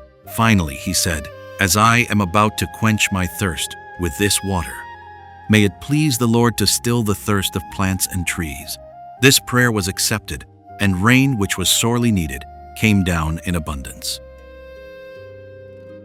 Section 15. Pray without reasons. Said Rabbi Jacob Zevi Porisover, had Moses simply prayed for Israel without giving a reason why God should save them from annihilation, the Israelites who went forth from Egypt would have entered Palestine. Moses, however, gave as a reason the injury that might be done to God's reputation as a God of power. To refute this, it sufficed that the young generations that followed should conquer Palestine, from Numbers 14, 16, 29, 31. Section 16. The Shekinah and the Shofar. Said the Koretzer, "It is written, 'Lift up thy voice as a shofar,' from Isaiah 58:1. As the shofar cannot emit any sound except when blown by man, no man can raise his voice in prayer except when the Shekinah prays through it." Section 17. The Emissary of the Shekinah. Said the Besht, "The true worshipper is he who discovers the Shekinah in all his supplications. He acts as the emissary of the Shekinah to bring thoughts into words." Section 18. Out of the Depths. Said Rabbi Yerachmiel, the son of the Yud, we read, "Out of the depths have I called thee, O Lord," from Psalm 130:1. A traveler lost his way in a wilderness, and his provisions gave out. After a few days of hunger, he found traces of a rider who had just passed. His misery reached the depths when he noticed containers of food which, however, were empty. He encountered another traveler, and with his last strength ran up to him and begged for food. The other misunderstood his actions and thought him a robber. As he whipped up his horse, the wanderer fainted. This second depth of misery was too much for him. There was no one else to whom he could appeal. The rider noticed his plight, revived, and fed him. When we call upon the Lord, we should do so from the abyss of two depths, from the depths of contrition for our transgressions, and from the depths of our knowledge that God is the only source of succor. Section 19. Our Head Erect. Said the Medzabozer, "We need not bow down before the Lord with our body. Let us bow with our heart and keep our head erect." Section 20. An Acceptable Time. Said the Medzibazar. We read, "And as for me, may my prayer unto thee, O Lord, be in an acceptable time. And as for me, who am I? And as for my prayer, what significance is there in it before thee, O Lord? But may it be in an acceptable time, when even an insignificant prayer by an unworthy person, like myself, is accepted." Section 21. A fresh miracle. Said the Besht, the first time a thing occurs in nature, it is called a miracle. Later, it becomes natural, and no attention is paid to it. Let your worship and your service be a fresh miracle every day to you. Only such worship, performed from the heart with enthusiasm, is acceptable. Section 22. The Shekinah enters. Said the Besht, when a man begins the Amidah and says the opening verse, "O Lord, open thou my lips," the Shekinah immediately enters within his voice and speaks with his voice. Remember this, and you will have no fear. Section 23. The Breslaver on prayer. A. 1. When you cannot pray with proper concentration, try your utmost to speak the words in a spirit of belief in their truth. 2. Let your heart hear what your mouth speaks if you wish to offer proper prayer. B. 1. The prayer of the flatterer is not heard. 2. The student of the Torah in poverty will have his prayer heard. 3. The prayer of the lowly in mind is heard. 4. Pray that no tribulation befall you before it comes. 5. The prayer of another for your sake aids you more than your own prayer. 6. The prayer of an individual is not heard unless he concentrates upon it, but the prayer of the many is heard, even if not all of them are wholehearted. 7. In your prayers, ask not for more than one thing at a time. 8. Do not ask that God change the laws of nature for you. 9. He who forgives will find his prayer heard. 10. Limit your requests for your material needs, but ask all you wish in Torah and piety. 11. It is a good deed to be properly attired at the time of praying. 12. A man should pray that he be not afflicted with poverty. 13. Praying in a loud tone of voice brings feeling into all of your limbs. 14. The prayer of the trustful person is heard. 15. Before prayer, give to charity. 16. A man receives divine powers according to the place in which he prays. 17. Visit the synagogue early and late, and long life will be granted you. 18. He who deprives another of his belongings, or he who shames another, will find his prayers unheard. 19. A prayer offered in tears will be accepted. 20. If you are not at peace with the world, your prayer will not be heard. 21. Pray for the welfare of the city in which you live. 22. He who prays not concerning the tribulations of Israel is a wicked person. 23. Be not ungrateful either to a Jew or a non-Jew. 24. The sick man who prays for himself will be heard. 25. Through joy will your prayer enter the palace of God. 26. He who prays with all his strength will be heard. 27. He who has not paid his vow will find his prayer unheard. 28. The prayer of him who has no faith will not be heard. 29. Before prayer, let your soul cleave to your Maker. 30. If you remain silent when you hear abuse of yourself, God will answer your prayer. 31. A joyful prayer has a sweet fragrance to God. 32. The prayer of the meek, even if not uttered in words, will be heard. 33. A man can offer more adequate prayer if his eyes are turned heavenward. 34. By hymns and praises, the Shekinah is drawn down unto us. 35. He who is distressed by the tribulations of Israel and offers prayers to dispel them is permitted to complain against God. 36. Often a prayer is not heard until many people recite it together. C. 1. Clothe the words of your prayers in grace, namely, pronounce them carefully and with sincerity. Would you mumble your words and ignore their meanings when addressing a superior? Take no advantage of the good nature of God if you wish Him to accept your worship. 2. The main weapons of a Jew are his prayers. All his battles against evil impulses and against obstacles he wins through prayers. The holiness of Israel comes through prayers. 3. God listens to every word of prayer. No word goes to waste, and the effective prayer accumulates until God's mercies are brought down. 4. Since all good deeds are performed with God's aid, no reward should be expected as if it had been earned. Any salvation comes solely through God's mercies and through no merit of our own. 5. The heart should hear what a man prays and should respond with joy at its ability to hear.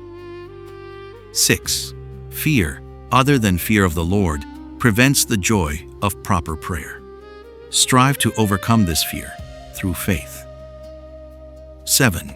Impure worship lengthens our exile. 8. Pure worship depends upon pure faith. 9. Words of prayer, spoken with fervor, will open for themselves a door through the foreign thoughts which encompass you.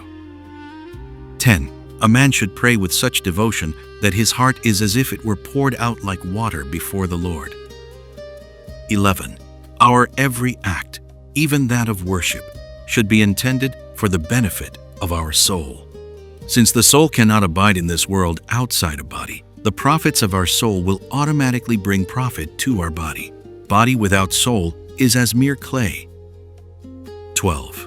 When we lack means, children, or health, the proper remedy is to pray to God and not to rely overmuch on other remedies. God is ever near and ever present, whereas other remedies may not be attained except by chance. 13. Through self-judgment and through nullifying our self-importance, we can attain spiritual light. 14. Pray not for your own profit, but in order to bring pleasure to the Lord by your worship. 15. It is God's mercy that we may call Him by attributes suitable to a human being. Pronounce, therefore, these attributes with devotion and thanks. 16. A man should pray warmly before commencing discussion of the Torah, in order that God may place in His words the warmth of sincerity. 17. A man should not stubbornly demand that God grant his prayer and should not feel disappointment if it is unanswered. 18. A man should pray fervently that God may constantly increase his understanding of holy subjects. His soul will thus increase in holiness. 19. A man's mundane thoughts of the day crowd into his mind when he offers prayer. It requires strength of character to avoid them. Be strong and valiant in this task. 20. Since your donation to Palestine embraces you within the clear and holy air of Palestine, you will be thereby able to pray without the disturbance of foreign thoughts. 21. Bind your thoughts to the words of your prayers, and you will gain God's abundance. 22. The good man should intend to achieve through his prayers 3 things. First, to bring back doubters to the true faith. Second, to assist the philosophers to maintain the true faith. Third, to transform those who abuse him into those who honor him. 23. A man should know that during his prayers he stands in the king's palace and sees only the king. He will then forget his own existence. 24. Pray in words, not in thoughts. God's providence and his abundance descend through the medium of words. 25. By defending sinners, a man may properly pray that his own sins be overlooked. 26. Know that God stands above you and listens to every word of your prayers. Worship with your whole heart, as is fitting. 27. Every word of your prayer is like a rose which you pick from its bush.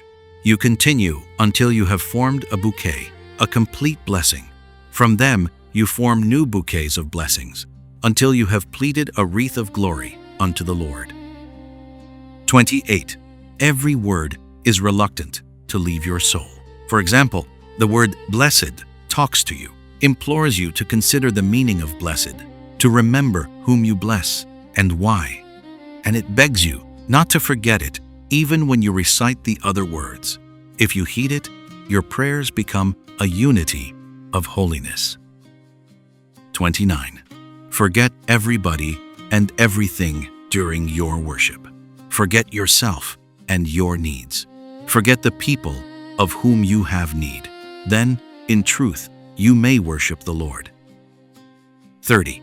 Feel your words in all your bones, your limbs, and your nerves. The psalmist exclaims, "All my bones shall say, Lord, who is like unto thee?" From Psalm 35:10. 31. When you offer prayer, imagine yourself as one who is newly born, without achievements of which to be proud, without high family descent to make you arrogant. Forget all dignity and self-esteem. Remember only your Maker. 32. When you chant the great Psalm 148 in your prayers, pray with intense devotion and with glowing heart. In it you command the angels and all nature to praise the Lord. 33. Just as your fervor arouses a similar fervor in your fellow worshiper, so it arouses fervor in yourself, again and again. 34. In thy greatest trouble, strengthen thyself to call upon thy God. Then it is that thy prayer is most acceptable. 35. Before thy prayers, remember any good qualities thou hast, or any good deeds which thou hast performed. This will put life into thee and enable thee to pray from the heart. 36. If a man endeavors to complete his prayers with utmost speed, he exiles his prayers from his presence. 37. 3 things destroy worship. First, contempt for any man. Second, deficiency in faith. And third, an unclean life. 38. True devotion will heal a malady in its inception and as yet unrecognized by any physician. 39. The presence of many worshipers heightens devotion. 40. Devotion is the gate to the dwelling of the Lord.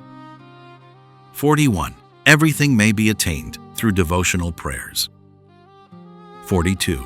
Make every effort to pray from the heart. Even if you do not succeed, the effort is precious in the eyes of the Lord. 43. If you feel no joy when you are beginning your prayers, compel yourself to be joyful, and real joy will follow. A joyful melody is of genuine aid. 44. If you are unable to pray in the proper spirit, say the words slowly and explain them to yourself, even as a child reads them in school. Eventually, the spirit of true devotion will come. 45. Feel the tribulations of the individual and of the multitude, and implore God to ease their burden. Section 24. The Lezensker's Prayer. The Lezensker offered the following prayer. O Lord, guard us from selfish motives and from pride when we do thy will. Guard us from anger and chagrin, from sadness and from tale-bearing, and from other evil traits.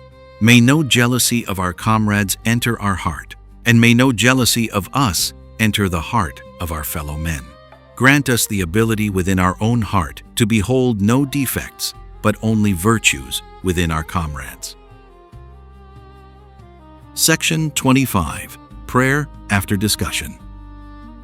The Tzanzer visited the Tzikover one afternoon and was engaged by the Tzikover's brilliant sons in a Talmudic discussion.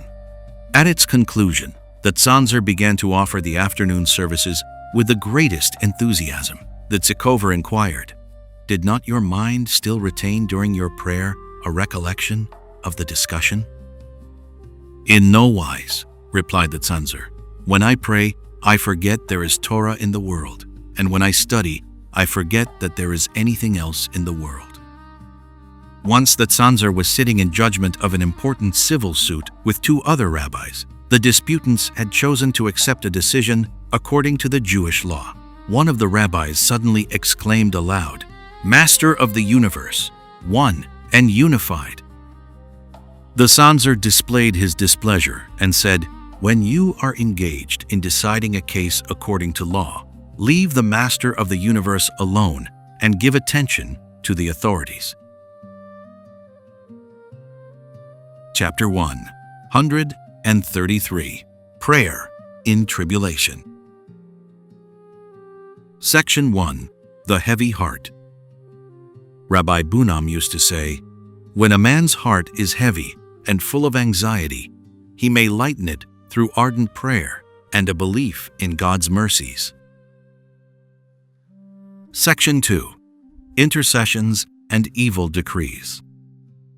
When Emperor Joseph of Austria decreed against the Hasidim, Rabbi Elimelech wrestled so powerfully with heaven that a murmur like thunder growling afar went through all the upper worlds. His teacher, the Maggid of Meseritz, appeared to him in a dream, saying, "Dost thou recall how I entreated you and the others of my retinue to pray for my life, that I might avert, while yet alive, the evil decree hanging over you by prayer?" "But look you, Master," argued Elimelech, "our sages have taught the contrary doctrine, that Tzaddikim are more powerful after death than during their lifetime." From Hulin 7.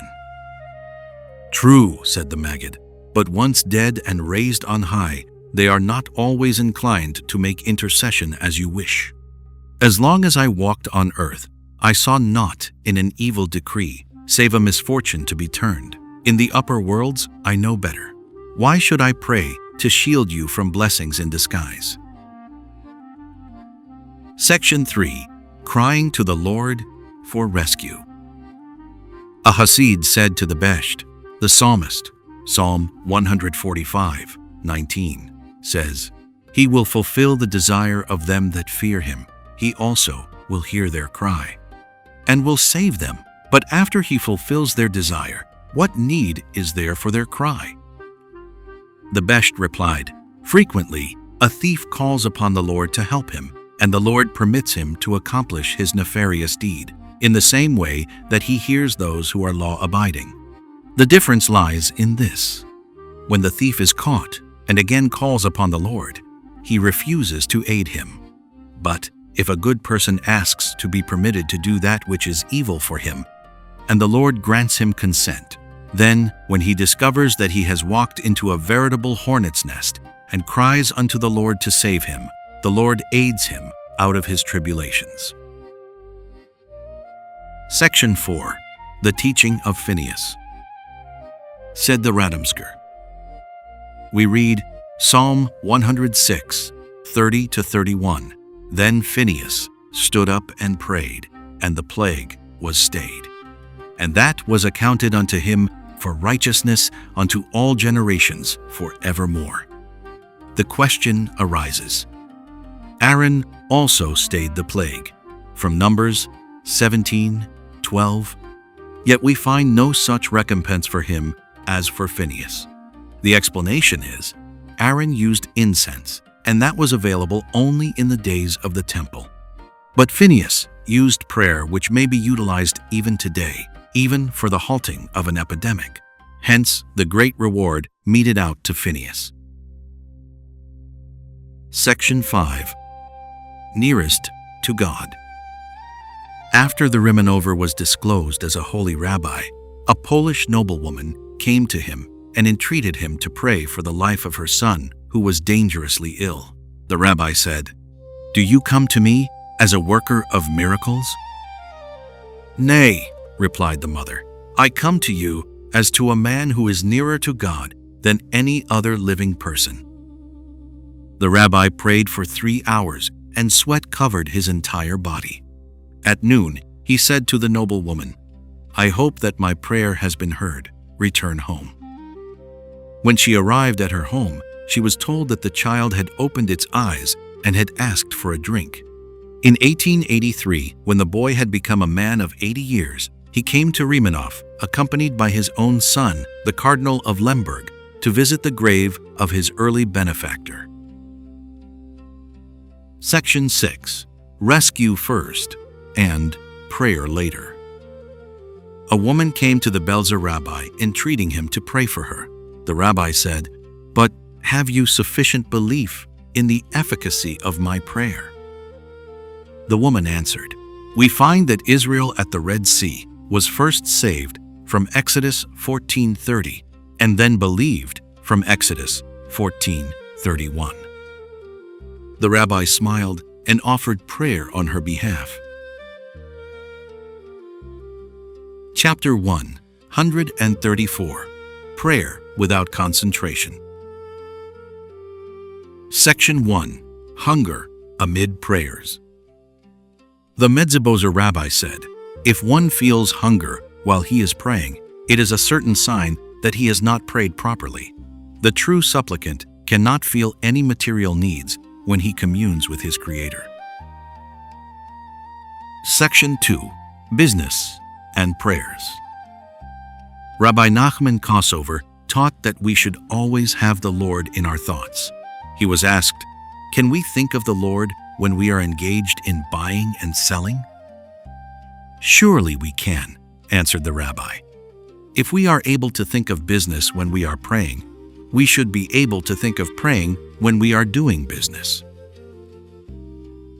Section 3. Greetings to the returned. The Berditchever walked over to a group of his Hasidim in the congregation when they had finished the Amidah and shook hands with them, greeting them with the words, "Shalom Aleichem." They were greatly surprised at such an unexpected salute, inasmuch as they had not left the city and were not guests, who usually are thus accosted. The rabbi noted their surprise and explained himself as follows: "The reason for this salutation is that I could read in your faces while you were reciting the Amidah that you did not have in mind the meaning of the words of the prayers, but were thinking of the grain market in Odessa or the woolen market in Lodz. Now that you have returned from so long a voyage, it is appropriate for me to extend to you a welcome home." Section 4. Bounds to good counsel. The disciples of the Besht were told of a certain man who was known as truly wise.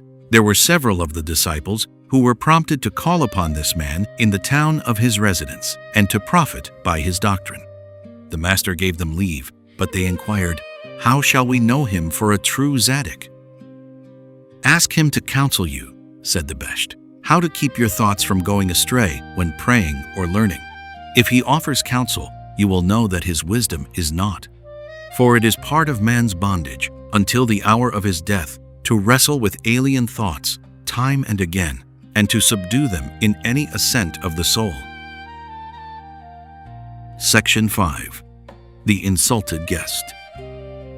Said the Tarnograder rabbi, "He who worships and allows his thoughts to stray from God is like him who prepares a banquet for the king and then leaves his home." Section 6. Lip Worship. The Strelisker commented on the Sephardic version of the Amidah, reading, "For thou hearest the prayer of every mouth." He said, "We praise the Lord for hearing our prayers, even if they come only from the mouth and not from the heart." Section 7. Attention in meditation.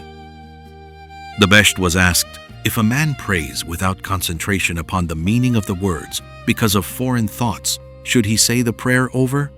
The Besht replied, Since even foreign thoughts contain a spark of God's holiness, it is not fitting that a worshiper should audibly repeat his prayer.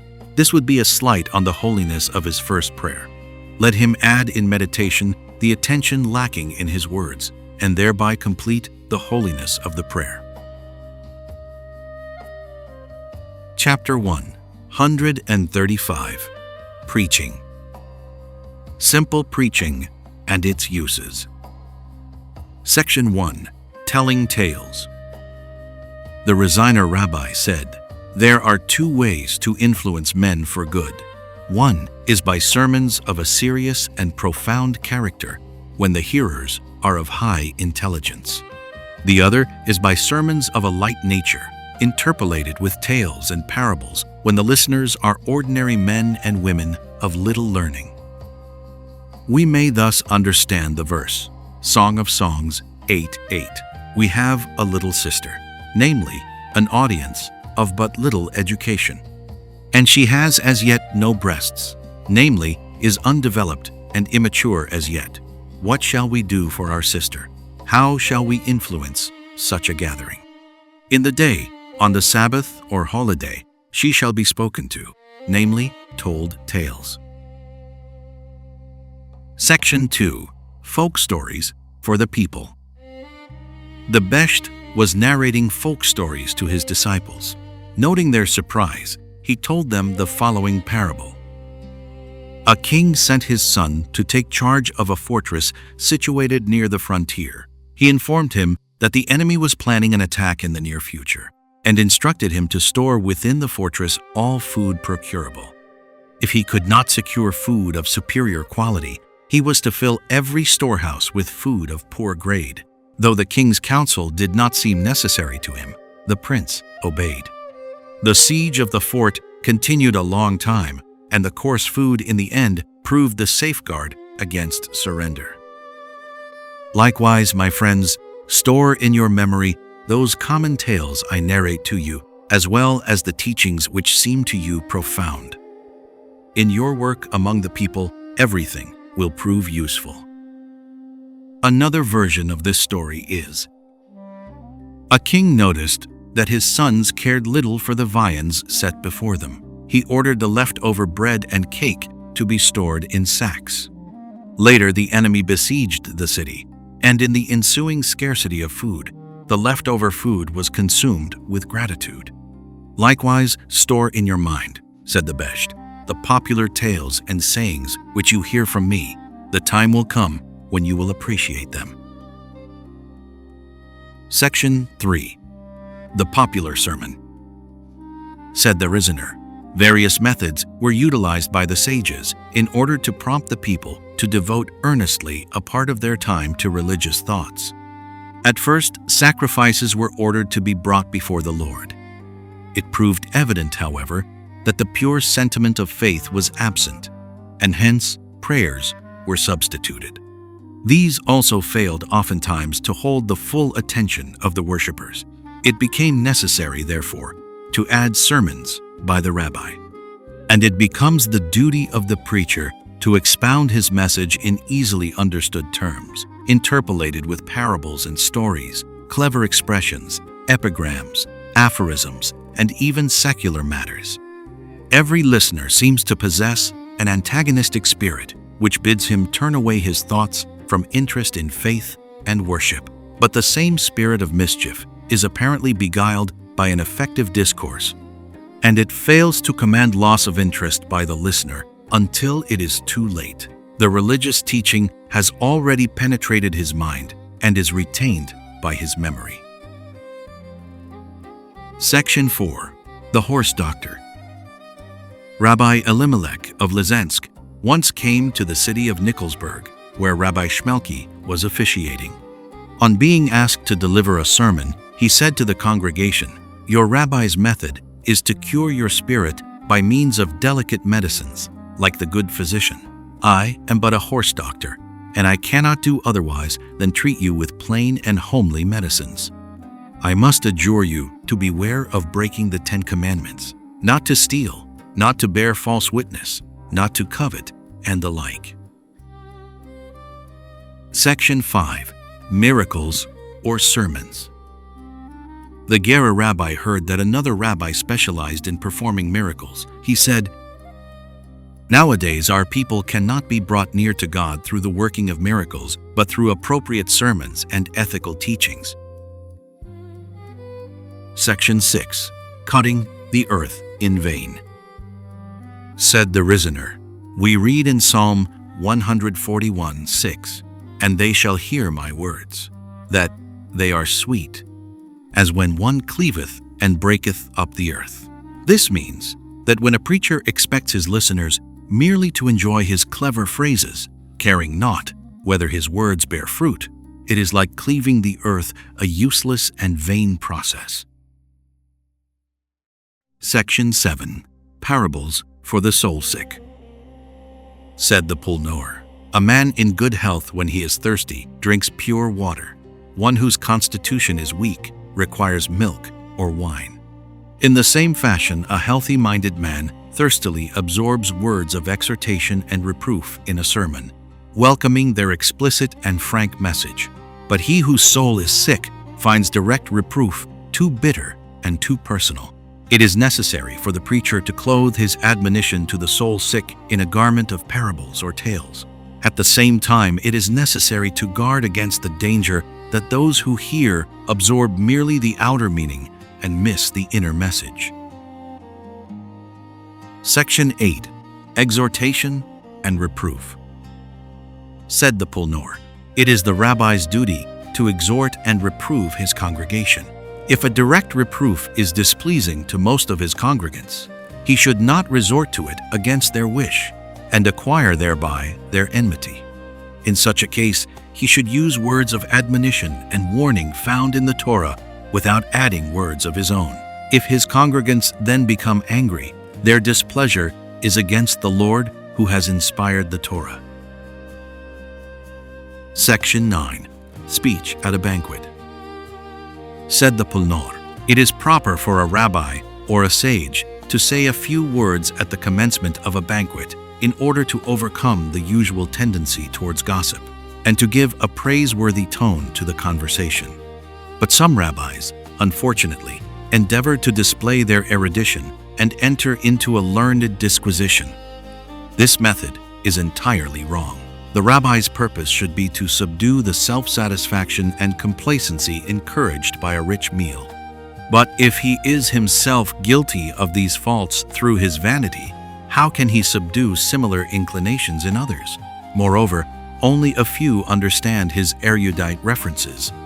On the other hand, if he speaks a few words of ethical and spiritual content, indirectly reproving undesirable qualities, he will doubtless meet with success. Section 10. Secular Studies. When Rabbi Shmelke became Rabbi of Nikolsburg, he preached on his first 7 Sabbaths concerning 7 different sciences. On the 8th Sabbath, he preached on a theme related to the Torah. He explained his selection of topics as follows.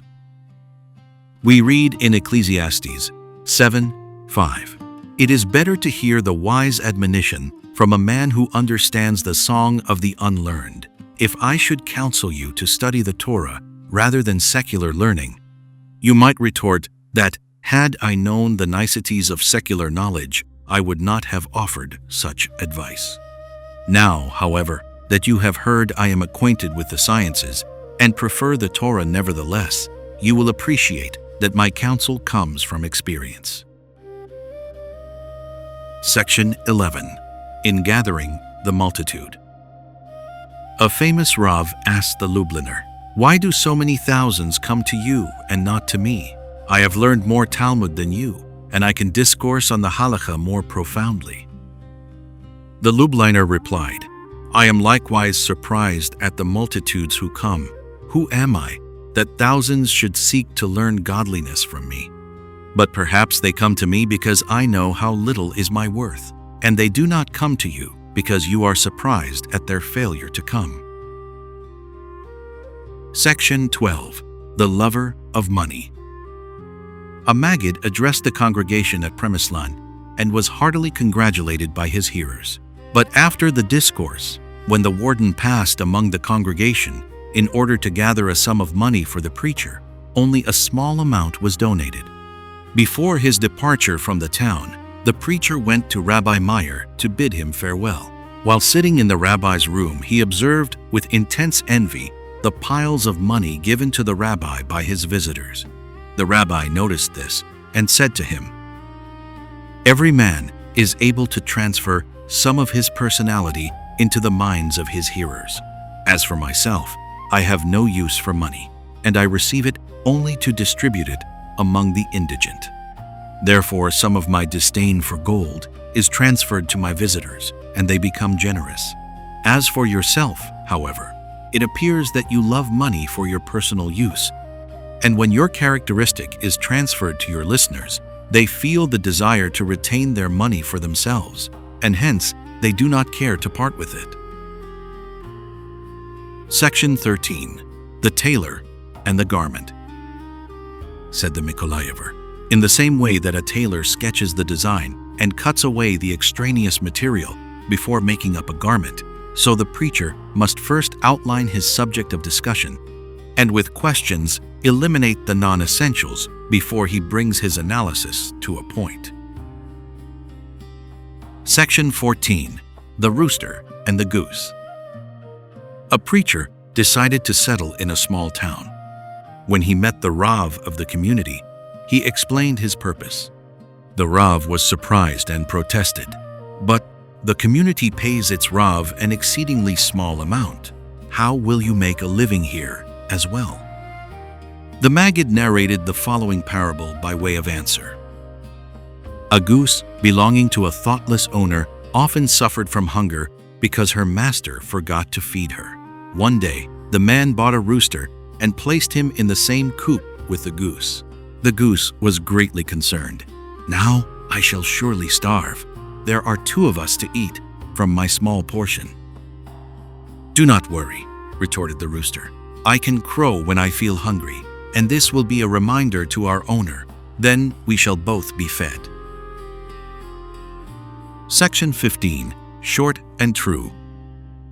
The Ropshitzer was a scholar of great learning and would sometimes study a single verse for weeks. This caused him considerable difficulty when he began to preach.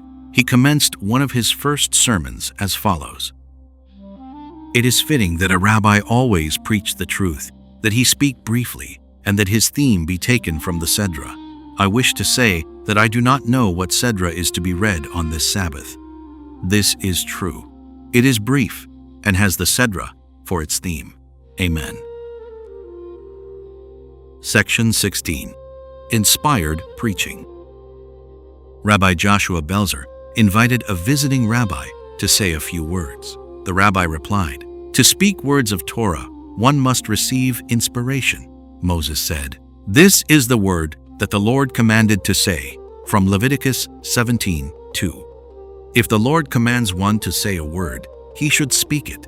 Otherwise, he should keep silent. Section 17. Hovering Interpretations. The Medzabozer was asked, why does the Zaddik, in his interpretation of biblical verses, paraphrase them so decisively that he almost deprives them of their plain meaning? The Medzabozer answered, "It is written, Genesis 1:2, and the Spirit of God hovered over the face of the waters. Likewise, those receiving an inspiration from God hover over the Torah, which is likened to water, coming near but not touching it." Section 18. The Preacher's Reward. Said Rabbi Bunam, "We understand from the Midrash, Bereshith Rabbah, chapter 62, that Rabbi Abuha was discouraged with his work of admonishing the people, since he found that he accomplished but little. Then he dreamed he went up to paradise and was shown his great reward. He then applied to himself the verse, Isaiah 49:4. But I said, I have labored in vain. I have spent my strength for naught and vanity. Yet surely my right is with the Lord, and my recompense with my God. It is like the counselor or the physician who receive payment, even if they are unsuccessful, inasmuch as they have done all within their power." Section 19. Belated influence. A rich merchant came for a Sabbath to Rimanov. On Sunday, the Rimanover's wife asked the rabbi for some money, but he replied, "Wait until this wealthy merchant has taken his farewell. He will surely leave me a sizable donation." Several hours passed, and the merchant failed to come. The rabbi sent for him, and on his arrival, the merchant declared, "Rabbi, your sermon influenced me so much, I have resolved to abandon business and remain a student at the Beth Hamidrash." "Nay," replied the rabbi, "this will not do. Yesterday, we were in an elevated world of the spirit, and nothing mundane was required. Today, however, we are in the world of reality, and we are in need of many things. Return, therefore, to your business and study at your leisure." The merchant left his donation, received the rabbi's blessing, and took his departure. Section 20. Curses and Blessings. An itinerant preacher came to Ostroa and delivered a sermon where he showered blessings upon the inhabitants. He anticipated a goodly reward, but received only modest gifts. Incensed at this disappointment, the Maggid commenced to pour forth curses. Rabbi Eliakim Getzel halted him and said, "How much worse than Balaam you are. Balaam sold his curses dearly, but gave his blessings free. You, however, wish to be paid highly for your blessings, whereas your curses you give without payment." Chapter 136. Pride. Section 1. Dying of Pride. A rabbi was told that a certain man had died of hunger. "No, he died of pride," replied the rabbi. Section 2. False Pride. A young man complained to the Koberner that he could not rid himself of pride. "Are you very rich?" asked the rabbi. "No," was the answer. "Are you a great scholar?" "No," replied the youth. "Do you know many foreign languages?" "No," was the answer. "Then," concluded the rabbi, "what reason have you to be proud?" Section 3. The Conceited Student. The Gerer rabbi said, "When a man learns the Torah, prays much, and begins to think, 'I am perfect, I am truly pious, I am a Hasid, I overlook nothing in the performance of my religious duties,' he then transgresses the words of Numbers 15:39, 'that ye go not about after your own heart and your own eyes, after which ye are used to go astray.'" Section 4. The Ball.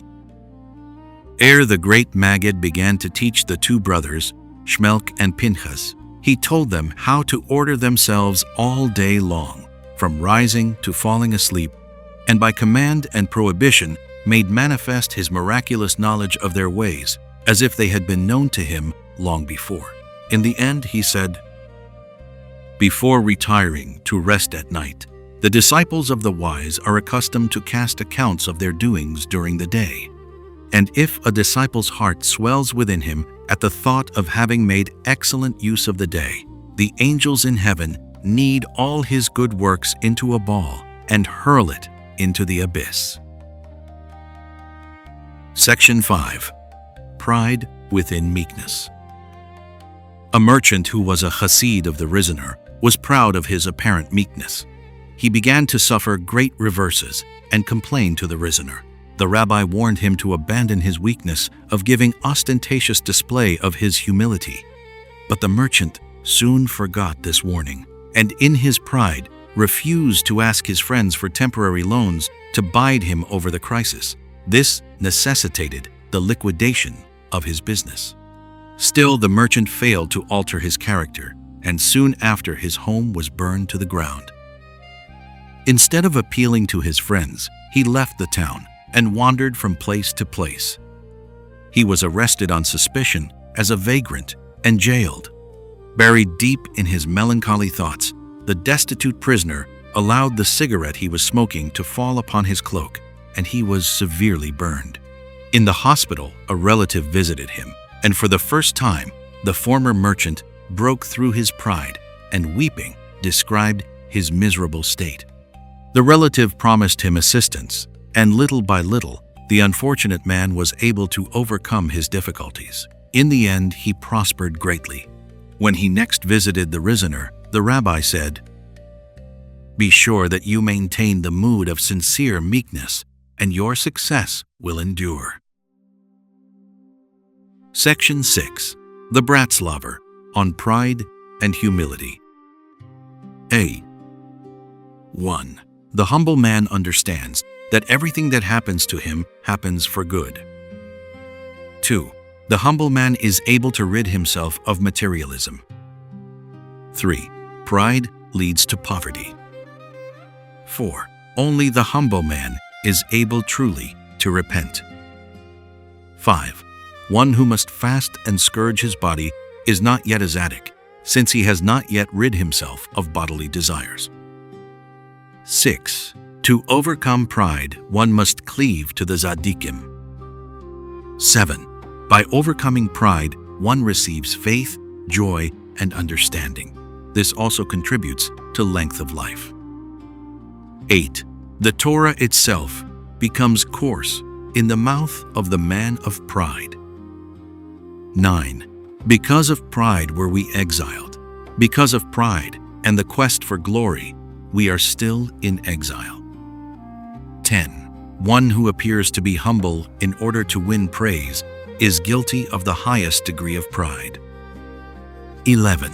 One cannot be a genuine student unless he is meek, since a student must abase himself before his teachers and his companions, at times even before his inferiors.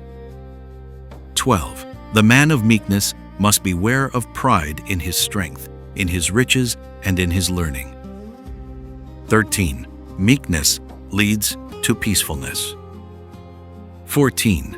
Pride leads to a man's fall. 15. Meekness attracts a man's fellow man to worthy causes. 16. The man of meekness should regard himself as even more lowly than he thinks himself to be. 17. No one envies the meek or plans to injure them. 18. The leader of democratic qualities strengthens his power. 19. Pride dies with the man. Meekness survives him and will accompany him at the heavenly tribunal.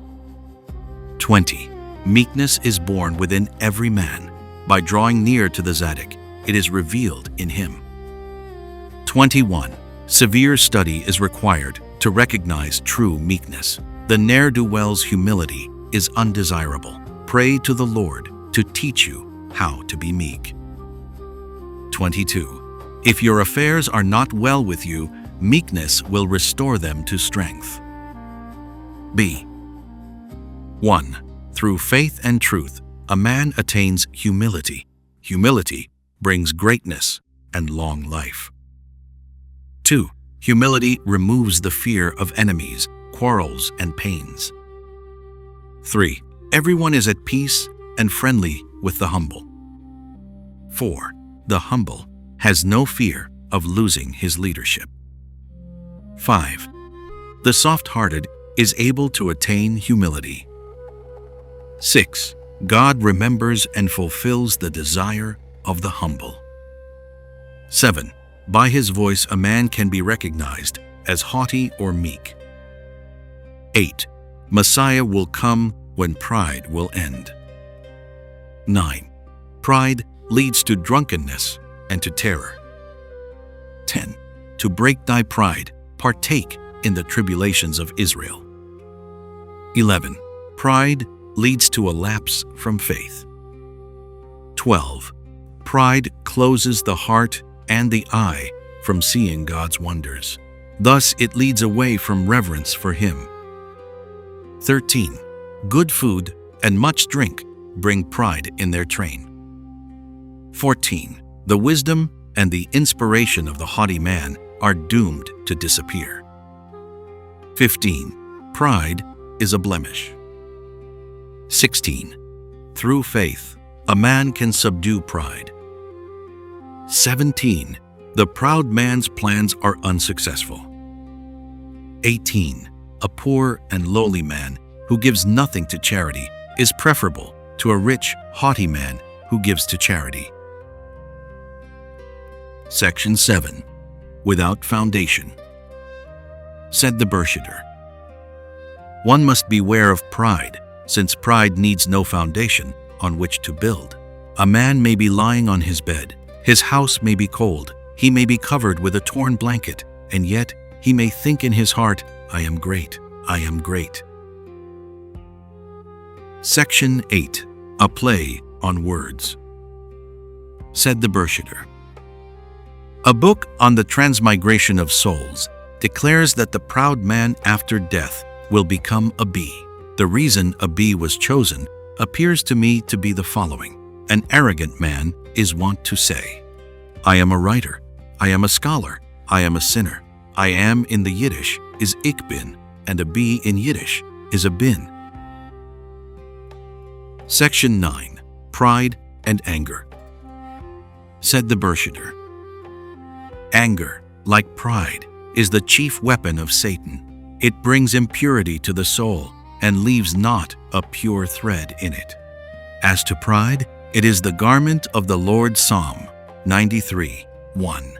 He who possesses pride makes a flaw in the Lord's garments. Section 10. God's garment. Said the Stretner, the Lord clothes himself with the pride which good people cast off. Psalm 93:1. Section 11. A greater offense. Said the Koretzer, a wise man was asked by his disciples for instruction how to avoid sin. He replied, were you able to avoid offenses? I fear you would fall into a still greater sin, that of pride. Section 12. Yud or Wa. Rabbi Bunam said, a Yud that is too big, too proud, is no longer a Yud. A play upon words, Yud or Y, the letter, and Yud meaning Jew. Section 13. The worst pride. Rabbi Mendel Libovitzer was accustomed to say, the worst pride is pride of piety. Section 14. Revaluing ourselves. Said the Zablitover Rabbi, when you are unknown to fame, think of yourself as a mediocre person, but when you are called a Zadik, think of yourself as wicked. You will thereby keep yourself from falling into pride. Section 15. The extreme point. The Savroner said, in all traits of character, it is best to walk in a middle path. The exception is in the case of pride. We should go to the extreme point, farthest from pride. Section 16. Pride is falsehood. Said the Lubliner, the prohibition against falsehoods includes within itself an admonition against pride, since haughtiness is false. He who is truthful in his heart and knows his own shortcomings must of necessity be humble. Section 17. Lowering the proud. Said the Kotzker, the Lord brings the proud low, but the man of pride remains haughty even in his lower state. Once more, the Lord lowers him, and this continues until he is humbled to the very earth. On the other hand, the Lord lifts up the lowly, and he remains lowly of spirit even in his higher estate. Again, he is lifted up until he attains the highest station. For this reason we say in the Hasidic prayer book, who bringeth low to the ground the haughty, and raiseth up to the peak the lowly. Section 18. The Traveler. Said the Besht, it is so natural for a gifted man to attain pride that he scarcely is aware of it. It is only when he strives to humble himself in his intercourse with people that he realizes how full of pride he has been. It is like a man who travels in a stagecoach and falls asleep. The driver has to ascend a hill, After he reaches the summit, there is a long stretch of smooth road. When the man awakes and is told he is now on a hill, he can hardly believe it. Only when the descent is made does he realize how high he had been. Section 19. A perfect character. Said the Besht. False humility can be illustrated by this story. A man was learned, gifted, and charitable, but he was afflicted with the blemish of pride. He was told that if he learned humility, he would become a perfect man. He acted upon this counsel and studied humility until apparently he had learned it by heart. One day, a man failed to show him deference. The man of supposed humility turned to him and said, "You fool, do you not know that since I have learned humility, I am a man of perfect character?" Section 20. Pride as a hindrance. A tailor was summoned to the count's court to measure him for a suit of clothes. The count remarked, "I have purchased expensive cloth abroad for this suit. Be careful with it." The tailor replied, "Am I not known as the best tailor in the province?" When he returned with the suit, the count refused to accept it, declaring it a poor fit. The tailor was perplexed and sought out Rabbi Yerachmiel for counsel. The rabbi advised him to take the suit apart and carefully to make it again. When the remade garment was brought to the count, he was delighted with it and paid the tailor handsomely. On his next visit to the rabbi, the latter explained the reason for the count's change of opinion. "When you made up the suit first, you did so in a spirit of pride and became careless of the details, which served to give the master's touch to any article. The second time, in a contrite mood, you took especial care and therefore achieved worthy workmanship. Overconfidence and pride tend to make the best workman unsympathetic and slovenly in his labor." Chapter 137. Prodigies. Section 1. Discerning a prodigy. Rabbi Meir of Apt once saw among his visitors a youth from Vlostsov. He called his companions aside and bade them never to bring the young man again. The next time the company from Vlostsov were ready to leave for the rabbi's home, the youth wished to join them, but they forbade. Finally, they consented to permit him to travel with them as far as a village near Apt. They continued on their way and soon arrived at the home of Rabbi Meir. The latter inquired whether the youth was in their midst. The visitors explained the reason for his absence. "Do you know why I opposed his coming to me as a Hasid?" said the rabbi. "It is because he is a greater Tzaddik than myself. When you can boast of such a youth in your native city, it is absurd for you to come to me." The youth was compelled to become a Rebbe and won fame as the Radomsker rabbi. Section 2. The slap on the cheek. In his younger days, the Gerer studied under the Koznitzer Maggid. It happened once that the Maggid propounded before his Hasidim a certain passage in a Talmudical commentary which lacked clearness. The elderly Hasidim were unable to explain the troublesome portion. Thereupon, the young student arose and expounded correctly the knotty problem. Instead of praise, however, he received from his master a sound slap on his cheek and was told that even if his elders did not know a subject, it was improper for a youngster to show off. Section 3. The cap, aslant. In his boyhood, Rabbi Mendel of Vitebsk was a student of Rabbi Dov Ber's following in Meseritz and was much in favor with the master because of his great diligence in learning. Scholarship and the master's favor went a little to his head, and his teacher noted it. One Sabbath after dinner, young Mendel paced the room with a cocky strut, his cap aslant on his head, which is against the Hasidic rule of humility. The Maggid, who was standing at the door, said, "Mendel, how many folios of the Talmud did you learn today?" The student said, 6. The Maggid, with a shrewd glance at him, said, "If 6 folios suffice to set a cap aslant, how many will make it fall off the head altogether?" The lad perceived that his pride had drawn reproof. he wept and vowed amendment.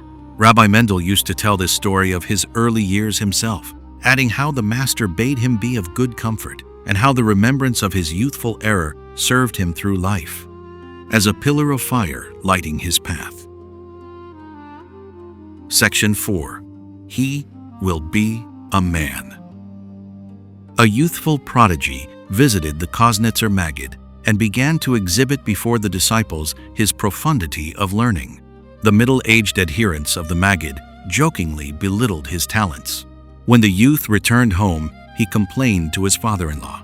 The latter, who took immense pride in his son-in-law, laid the affair before the Maggid, saying that those who do not reach to his knees in learning dared ridicule the remarkable youth. The Maggid replied, "Let me relate to you this fable. A lioness instructed her cub, saying to him, 'You need fear no living being except the man.' The young lion saw an old man, bent with age, and inquired from the mother, 'Is he dangerous?' 'No,' retorted the mother. 'He was a man.' The cub soon after saw a child and placed the same query. 'No,' answered the mother lion. 'He will be a man.' Then a hunter, tall and powerful, appeared. 'This is the dangerous being,' exclaimed the lioness, and ran with her cub to their den. In the same fashion, your son-in-law is yet to be a man, while the disciples are men now. It was unseemly for a youth to show off before his elders as if he were superior. Modesty becomes the young. Section 5. What does the Lord say? A young scholar who was proud of his knowledge visited the Lysensker. The rabbi observed his conduct and wished to cure him of his arrogance. He called him over and remarked, "Young man, what does the Lord say?" The scholar became confused by the question and knew not what message the rabbi wished to convey to him. The Lysensker repeated the question several times, but did not elucidate it. When the young man came to bid the rabbi farewell, the latter said to him, "We read in Jeremiah 23:24, 'Can any hide himself in secret places, that I shall not see him, saith the Lord?'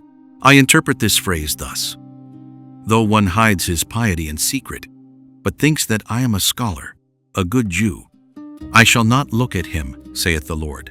The pronoun I is repeated in the Hebrew sentence. Literally it is, I shall not see him. Chapter 138. Proselytes to Judaism. Section 1. The Prince Who Became a Jew. A woman who had long yearned in vain for motherhood at last gave birth to a son. But after 2 years of happiness, she lost the child. Thereupon the Baal Shem told the weeping mother the story of a childless king in a distant land, who had vainly consulted all his magicians on how he might secure an heir to his throne. Finally, one of them advised him to forbid the Jews of his realm to exercise their faith, for only the prayers born of their despair would be able to move God to give him a son. The king issued the prohibition. The pious community was shaken with grief and terror. The dreadful cries of the Jews rose to heaven. Then one of the transfigured souls in paradise was seized with compassion and came before God, offering to return to the nether spheres as the son of the king. The prince was born, but because his soul was supernal, he stood so high above all men that his father could find no teachers who would be able to do him justice until a stranger instructed him in the Jewish faith, and he, burning with holy fervor, abandoned the palace and became a Jew. When, after the prince's death, the soul whose compassion had moved it to sacrifice itself for Israel stood before the divine tribunal, only a trifling charge was brought against it: that it had spent the first years of its life on earth amid the pomp and worldly vanity of the royal court. In order to atone, it would have to descend to earth once more, to be nursed for 2 years by a pious Jewess. The story closes with the Baal Shem's words to the sorrowing mother: "Dost thou, pious woman, regret having nourished a sainted soul for 2 years?" Section 2. The Proselyte's Persistence. said the Gera rabbi. The Torah forbids the admission of an Ammonite or a Moabite to the congregation of Israel, Deuteronomy 23:4. When Ruth came to Judea, this prohibition was told her, but she persisted in becoming a proselyte, even if the Hebrew community would not recognize the legality of her affiliation. This attitude compelled the Israelitish leaders of the time to promulgate a new interpretation of the biblical law, namely that only males are excluded, but not females. In the future also, in Messianic times, those proselytes will not be admitted, Yebamoth 24, who obviously seek entrance only when Israel is prosperous. But those who persist in becoming Jews, though unwelcomed by the community of Israel, will eventually force the adoption of a more liberal policy and will later gain acceptance as Jews. Section 3. The Half-Hearted Proselyte. A Hasid came to the Tsekhinova rabbi to ask his blessing that he might draw the winning number in a lottery. The rabbi refused and chided him for possessing an illegal lottery ticket. The Hasid exclaimed, "But Rabbi, I have already bought it. If I win, I promise never to buy another." The rabbi replied, "You are like the would-be proselyte, who had already undergone circumcision and was lacking only in immersion. As he is about to enter the ritual bath, the proselyte says, 'I have a store of excellent pork left over. Wait until I eat it. Then I will immerse and never eat any more henceforth.'" Section 4. Refusing aid to the traveler. Said a rabbi, "The Torah forbids the admission into the congregation of Israel to the Ammonites and Moabites, Deuteronomy 23:4, even after conversion, because they did not set bread and water before Israel when they passed through their land." The question arises, perhaps they lacked sufficient resources to offer sustenance to an entire nation. The answer is, yet they employed Balaam for a large sum to curse Israel. Since they could afford to set aside a fortune in gold for Balaam, they could not give the excuse of poverty as a reason for refusing Israel bread. Chapter 139. Prosperity and Success. Section 1. The Lord guards us. The Tzechiver rabbi commented on the verse in Numbers 6:24, "The Lord shall prosper thee and guard thee." Oftentimes, he said, prosperity brings evil results in its train, and therefore the priests bless us to the end that we may enjoy prosperity and avoid its resultant evils through the Lord's guardianship over us. Section 2. The Bratslaver on Prosperity and Success. 1. Success comes only by the aid of heaven. 2. Study of the Torah brings success. 3. He who divorces his wife will have no success. 4. He who speaks no vain words will succeed. 5. He who speaks the truth will find success. 6. Confession brings success. Chapter 140. Publicans and Sinners. Section 1. The Future Rabbi in Taverns. When the Sassover rabbi was a young man, he made it his custom to visit the taverns every evening and to participate in the enjoyments of his fellow youth. When they proposed, however, to commit a serious offense, he would dissuade them.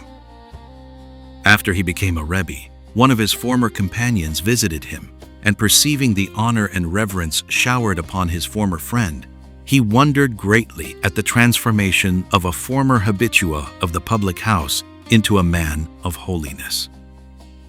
He pondered the matter a moment, and then walked over to the rabbi and said to him, "1,000 thanks unto you, holy Rebbe, for saving me from many grievous iniquities, which would have stained my soul except for you."